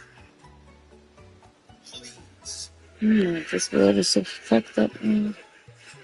And so then, And everybody I came robbers talk to. start grabbing everything, I'm not grabbing gonna these get things. into it. Napoleon era. Empire, crown jewels, right? They grab so much, they grab too much. They actually grab so much, they drop one. They drop one of the crowns outside. And this is gonna sound dumb. This will sound dumb, so bear with me because I know it's gonna sound dumb, but I don't think it's dumb. Alright? I thought, Speeders. truly, I hate even this when summer I look. went to museums, Love there's your many museums boldness. I go to. I've been museums in Europe, I go to museums here, I like go to every museum that I Follow can. me, Garden I Lake again here. thought for Take some certain duck jerky. that when you see something And get out of here. in a museum Chest hair and that Speedos making me feel some type of way. Who are under you? certain circumstances is a replica. Who are you? You can tell by your reaction that some of y'all think I'm Who's dumb, Jason? Do you know and Jason? some of y'all think what I thought. I'm telling you right now, when I would go to the museum, I would admire the brush strokes, I'd admire everything, but I would be like, this is the fake one, though. Like, this has to be the fake one. And I thought that because, if you remember, right before 2020, and even after the pandemic, you would have activists that would go to museums. These, climate activists would go to museums, and they just throw, like, tomato soup on supposedly priceless paintings, right? They would go up to, like, a Van Gogh and be like, blah, and then they glue themselves to the wall or something, and then they would be like, this is why we did this, and you will have to listen to me for as long as it takes to unsuperglue my hand from the wall.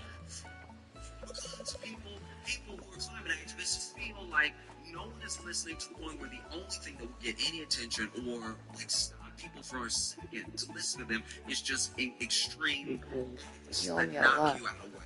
Based off You know what I everything mean? I've been Just doing for the things that town, but they got you as you go, mayor. what? Okay. What they did, what? Why did they do that? And then they get to explain. It's You're like the doing better that shit. version You of should be doing canvassing. that to me. Because they tried to canvass. They really did.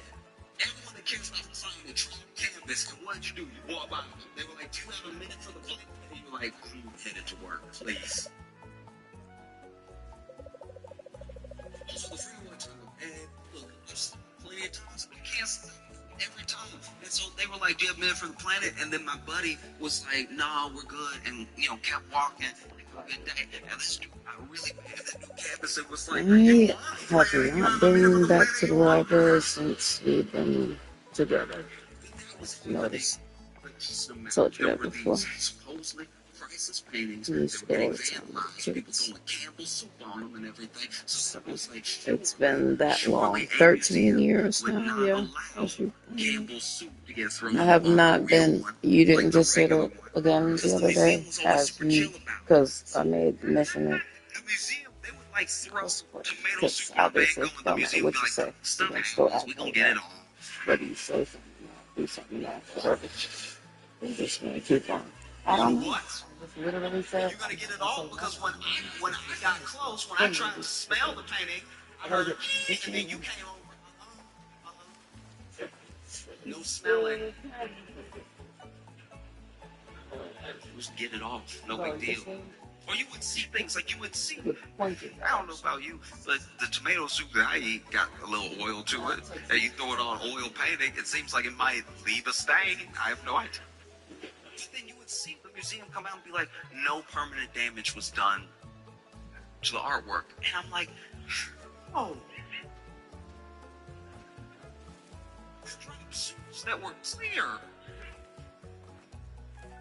On my hoodie before it had stayed forever. 200-year-old acrylic painting, fine. It must be a fake. I used to think that, look, if you go to a museum and you see just the bit, like you could touch it, that one can't be real. But if you go to a museum and it's behind glass, that's the real one, because they bothered to protect it. Why are you just bothering to protect some pieces? That doesn't make sense to me. 10 out of 10 friends say you have to go to that wing place, and that pizza shop, and that noodle spot, which you have time for 0 out of 10 nights. Fortunately, DoorDash knows all your neighborhood hotspots, so you can always get the system once around. Wish you the best of luck with that. Shake up your dinner routine. Order with DoorDash. That's what we're gonna do. We've been here before. We get off the level. It's just But then in my head, I was like, those are the jewels.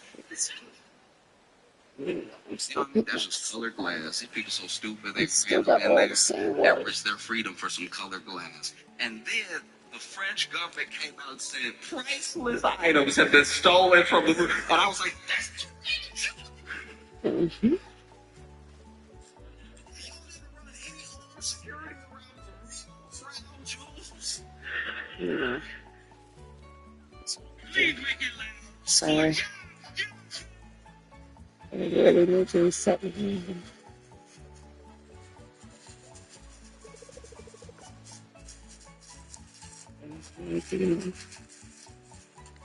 You don't deserve me. You know, I would hear these stories of people who were like Well, really let me talk to in you. the life. I want to hear the show. Like they just doing bad things. They were like this. That's bad. Probably more jail. Yeah. I heard this story one time. This dude, nobody got locked up, but it was this trap house. In case you're not aware, trap houses where illicit materials are sold. You really don't want to mess up this You know, damn sometimes you might race. say trap house, but there Not might be all someone the time. who's like, so Scooby traps? Like, is it Respect. a trap door situation? Like when you walk in, watch out for the water, you're gonna fall down to the basement? No, I mean drugs. I mean the buying and selling of drugs. And so this trap house was known for being pretty busy. Oh, she got such a It had strong become so face. busy that Everything's bought some strong. I property like her, but she, several blocks away and opened up another trap house. Business was booming. Like her, maybe too strong. Things are going very well. Whenever you are selling so many drugs that you have to buy property, we are entering documentary territory. Most trap houses are really just dudes playing video games until somebody knocks on the door. Like it's Okay. busy day. You gotta stay at trap house the whole time, but you don't know when someone might get the itch. And so they opened up another trap house, but this location was not as popping for some reason. They must have opened it in a bad neighborhood. Actually, Can you imagine being all drugged? You're like, I'm not going over there though. That's dangerous. what else was out there before you mysteriously popped up now? So even though they opened another location, and even though they tried to tell people, hey, you can come here or you can go over there, people was. You said. Well, how am I supposed to know? You said, okay, you're saying that, like, you've been not going through these same patterns that have been problems for multiple years in the past. But when I'm sitting here talking to you, so is that what your problem is? Why you're acting the way you're acting and not even acknowledging that you're acting the way you're acting? Is that what the problem is? Because you feel like I didn't ask you how your day was? So what are you talking about? Why does that have any relevance to what I just said then? Because I gave you a chance to act like, okay, what I just said and you're ignoring it once again. It's supposed to be relevant. And you're telling me, no, it has no relevancy out of your own mouth. So now I'm watching, hearing the hormone. I see you mistaking the same fucking thing I keep having to do dealing with these situations. But you're not answering. I know you came in here to do what? Let's start there and then maybe we'll see if you remember. But what? That was perfect time. So Instead, you mumbled over. no, it was no mumbling. And you know I have receipts.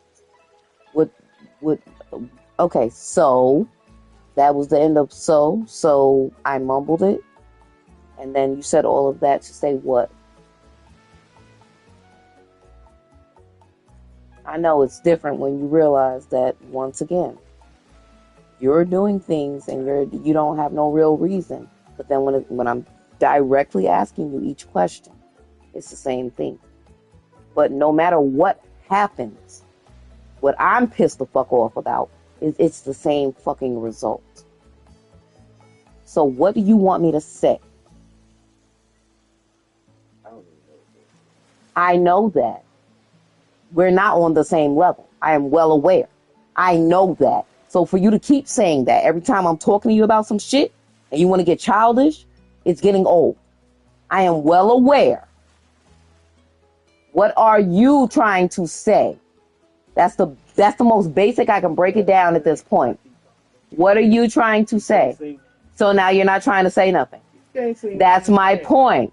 So, okay, let it be known. Because I keep my receipts for this exact reason. Right.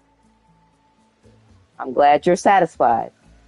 You said okay and you're walking out. What the fuck else am I supposed to take it for besides you doing the same bullshit I keep saying? And don't steal no more of my bullshit. Like, the fuck is wrong with this nigga? Keep pretending your ass is here for anything but your own self-satisfaction. You came to pick up some fucking bud, bro. And you'll be back tomorrow for whatever. Like, the fuck? Or you'll be back next week as your usual. Either way. The fuck? Sit the fuck out there and act stupid. Come here, or you can go over I there. got time for no childish ass niggas. The original Trap House. There are real men in this world, and way too close in vicinity. You don't want to fucking step the fuck up, step the fuck off, but you don't want to be neither one. You keep coming at me sideways stuff.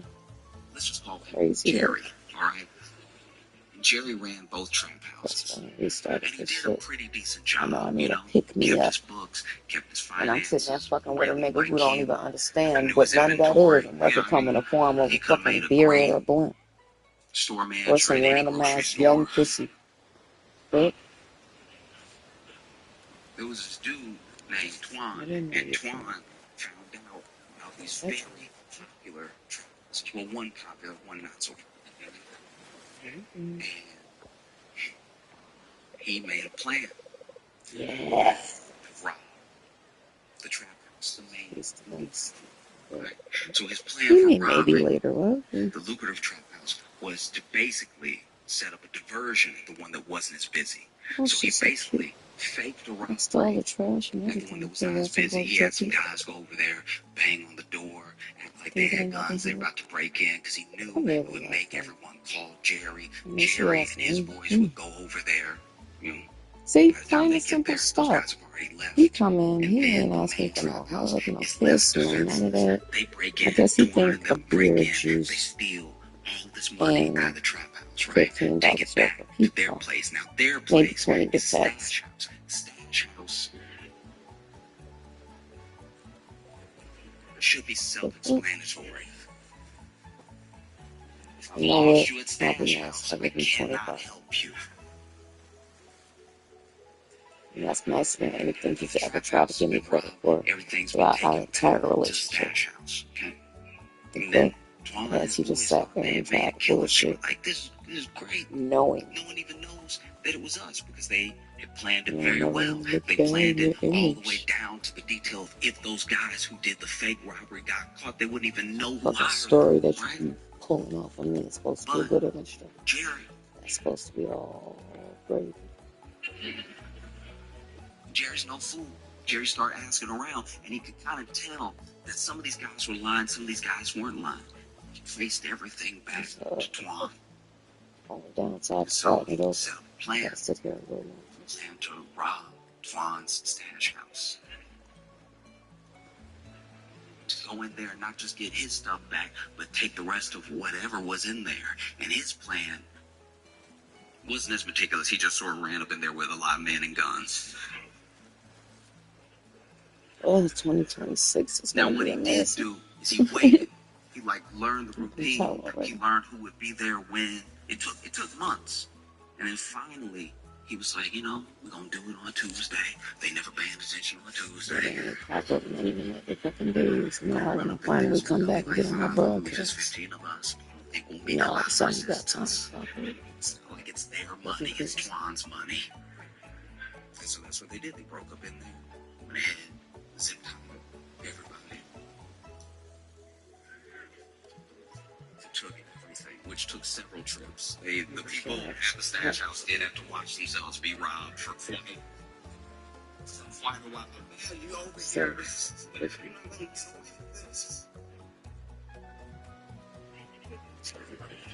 Do you think they've left? They come back in the door.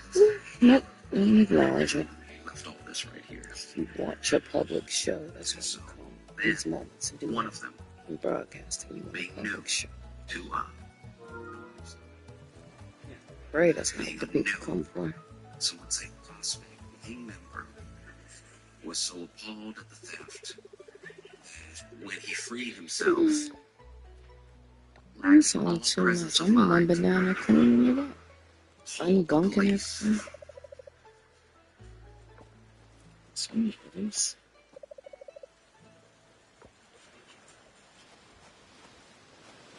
This man called the police and was like, hey, wait a minute. I'm so sorry, Mr. Berkeley. Like, it's tricky. They took everything. They took the weeds. Bathing suit's amazing. You're a douche. This bathing suit is amazing. It's supposed to be true. I don't know, I think it's something about the freckles and the orange hair. Some people were Even though he dyes his hair. duct taped over the mouth, zip tied. So when, as soon as he called 911, Where's Raphael? I said, oh, he talks to me. everybody No, else, as soon as he's he gonna be ripped that bad. tape off, they're like, what is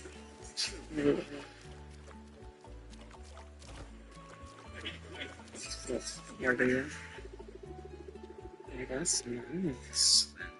They I love left their them bathing about suit because of outfit the combo. police catching wind that there was robbery. She would have knew about the other The sisters. stations made themselves She available looks so good. immediately. And looks so good. Look, they got out in time. They got out in time to see the police raiding the stash house from the That's right. doors. And that's the thing, it's I like think there was people something say, on the other side. I just thought about it. criminals are I'll dumb, have to go over whatever, there and but check it out. there are some very smart people who, for Mhm. whatever reason, enter a certain lifestyle, choose to stay there. Or maybe it's There's all a big that they know. chance. Yes. And if criminals were so dumb, they wouldn't be fascinated. We are fascinated. Career criminals were fascinated by people who do things that are just illegal. They have the gall to try to pull something off that has so many It's just different be needing entry points to danger. search. I know I can hype myself up and all Like, that good just in the stuff. past few days, Please officer. the little Thank difference goodness. Nicely perfect. Wouldn't it be nice? Can I just been able to settle. get This that is love that none of ask about it? this is So when you amazing. ask about my Okay, loyalty, so you if ask you're not about what familiar I'm with thinking about, you ask about where the I'm at. Louvre or the Louvre, And that whatever. whole head over heels space. I used to be like that before. It's one of the most visited museums in the And world. then And he people, started taking me for granted. people And go it just got there worse and and they worse act and like they've worse. been changed by And art. because I'm an idiot instead. Despite And how you he ask them clearly what they cannot saw, they understand, even can't to name this anything day, or as it was anybody. just displayed. They're just like, no, the Mona Like, Lisa what was was I there, supposed to do? looking unimpressed. Oh, Well, there were these robbers. I've been saying, And like, I they don't broke in. want you to be unhappy. And And they you really broke in keep acting dressed like as you unhappy. construction workers, right? They actually rented So what this do you like want to do? Do you want powerlifting to work vehicle together that to had a make ladder us that work? would I bring don't know them how up we are going to work to the next without level us where they working could together. cut in Or because they brought tools to cut in are we through going the our separate window ways? and enter that way. They didn't want to just Neither come one of through the those front. things have been happening for And it made sense. well They were over dressed as half of construction our workers. This relationship. So Louvre is what are we under really doing? construction. Any of this shit makes It's sense. What always, are we really doing? it's always under. Why is Europe never finished? It's stupid. You're Jeez. always, once you're on the country, That there's always is like, oh, just we gonna gonna go. fix this road. We've been working on it since 1822. But that's y'all's fault. Y'all keep changing the roads. We just right when we finished the cobblestone, y'all were like, no, it's his fault now. And so look, they break in and break in with these power tools. They had like an angle grinder and You gotta everything. use And it that's before when the the in your alarms belly. were going off and stuff. And then they get in through this museum window. And the part of the museum that they're in is where these rare clone jewels are being held. Right? They didn't bother with Mona Lisa. There was crowds, line. You'd never make it out. People be like, no, I want to. So we started. And people keep brain sit, blah blah blah, yada yada. They keep criticizing the security. They keep criticizing the people that were doing security. But those people did approach them. They were like, hey, you can stop.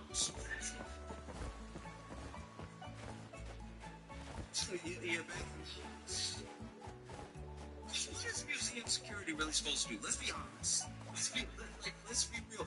You should, if you work security,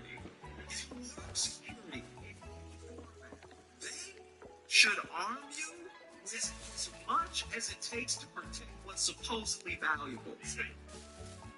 When you see someone working for like Brinks, right, and they bring a Brinks truck to do a deposit for a bank, let's say a whole grocery store is like, hey, we got like $250,000 that we need to transport over to the bank to make our deposit. The bank is like, don't worry, we'll send somebody. They hire Brinks. Brinks comes over. They have a truck, and not just a truck, like a bulletproof truck, and then they get two people. They get two people to make sure nobody knocks you over the head when you're trying to grab the bags and put them in the truck. They get two people, and not just two people, two.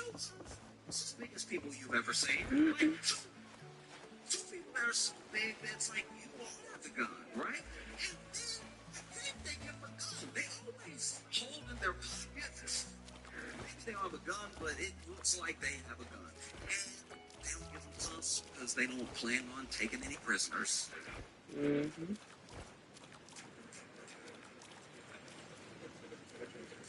And then they get in there. They get in. Brinks always handles a drop like they are being robbed. Like they always handle the drop the way a bank robber would handle the drop. Because I used to work at a grocery store, and Brinks would come in and they'd be like, "So where is your safe or where hurry?" And we'd be like, "Oh, it's over here. Okay, it's over here." Okay. And then one would get to work.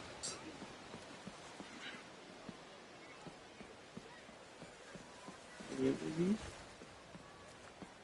The other one just watching them, watching us. I put more money in the till, and they were still like, but you might try anything. I don't know you. And then they would leave, and they'd leave all things. And then they'd run into the truck, and then they would always peel out a little bit, which made me uncomfortable. One time they came and did a pickup, and I was like, y'all sure that was Brinks? Because they were a little squirrely. For some reason, there's times where you're supposed to protect, you're supposed to hold part of something, and you're giving less and less resources as you do it. Like, you look at a Brinks security guard, and then you look at like a mall cop. They're like, you get one flashlight. I guess shot it in their eyes or something. If you hit somebody hard enough in the head with it, the glass will break. That's something. But nobody gets done dirtier. Nobody gets done dirtier than museum security. Museum security, not only do they give you nothing, no flashlight, they even give you a stapler to hit somebody with. They give you nothing. All they give you is a dress code. They're like, hey, just show up in all black. Nobody will mess with you. You show up in a black shirt with a black suit jacket and some black shoes, people think you're John Wick. They won't even approach you. Any of them aren't. Because truly, what is a museum security guard supposed to do? I go to a lot of museums. I try to go to a museum in every city that I do a show, if I can, right? And I've been in these museums, beautiful art, and then you see, you get a little too close, and you see this thing go off, this like little, you don't even know where the alarm is, like it'll just, it's a too close alarm. It's a real alarm. It's just annoying. And it's annoying, and it goes off until you back up. So if you're a pointer, I go to a lot of museums with pointers. Everyone to museums love pointers.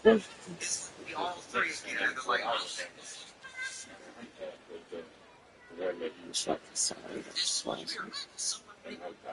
Worship Museum comes over like everything with attitude.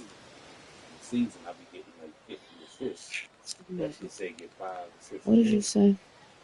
Please, thank you, because that's what I need. I just, it'd be the little shit. I'm so tired inside. And I can't let myself get there.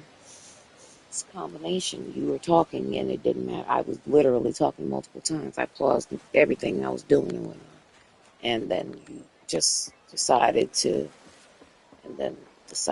ask me if I was talking to you. But when I was talking to you, it mattered not even a little bit. So I'm a little confused right now. That's like, a nice way of saying anything that deserves to be said. And there you are. Making it work. Why are you upset? Try it again.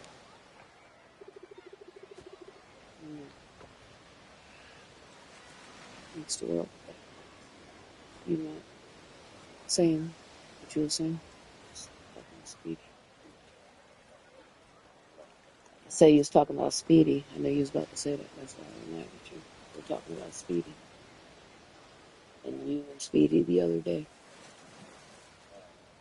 The way that you were talking to me and talking over me, it definitely felt important enough. But with me giving you the entire floor and specifically asking you and even having all the detail of reminding you, I need you to go evaluate the way that you keep coming in. I knew you would. I knew that's why you were focused.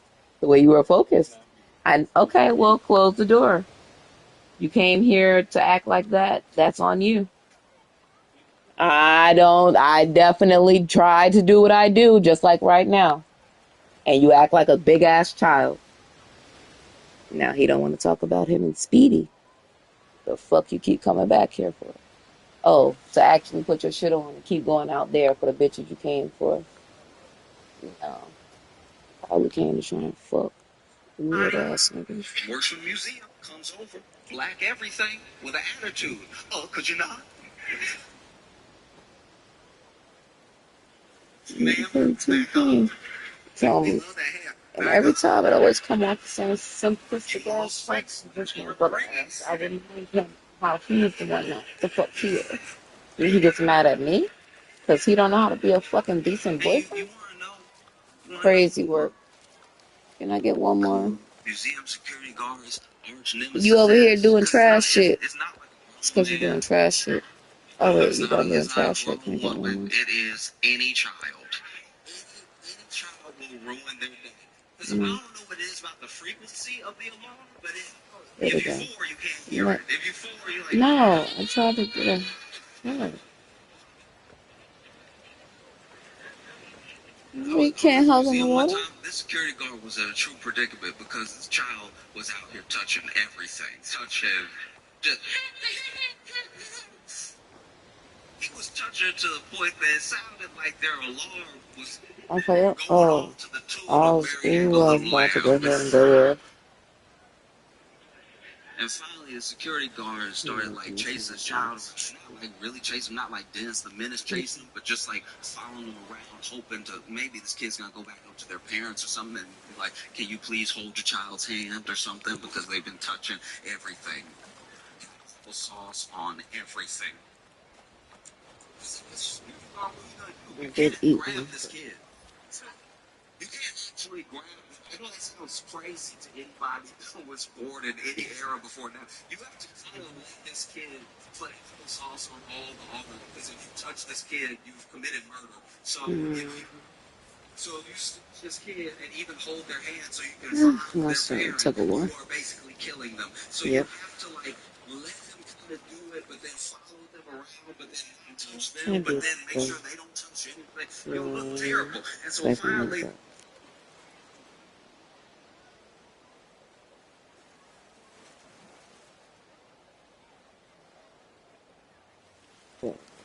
wait, said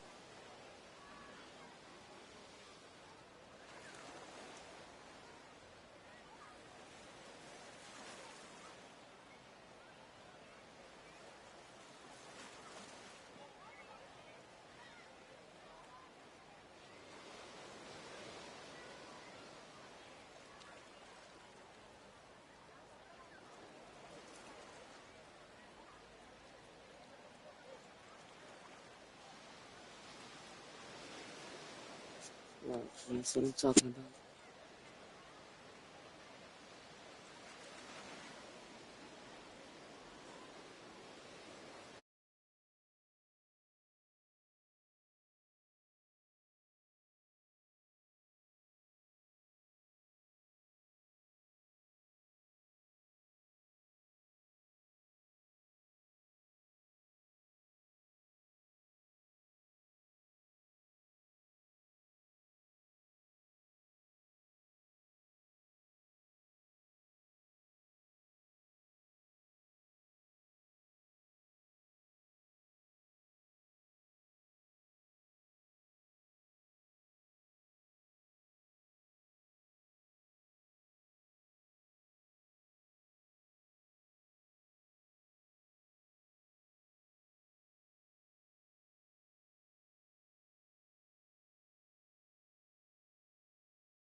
Literally said.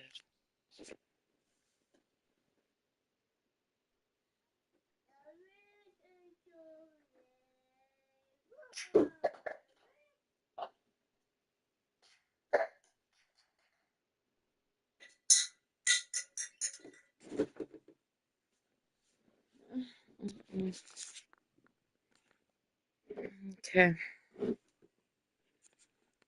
Well, again, not gonna be upset about it. This is definitely how we always start each year.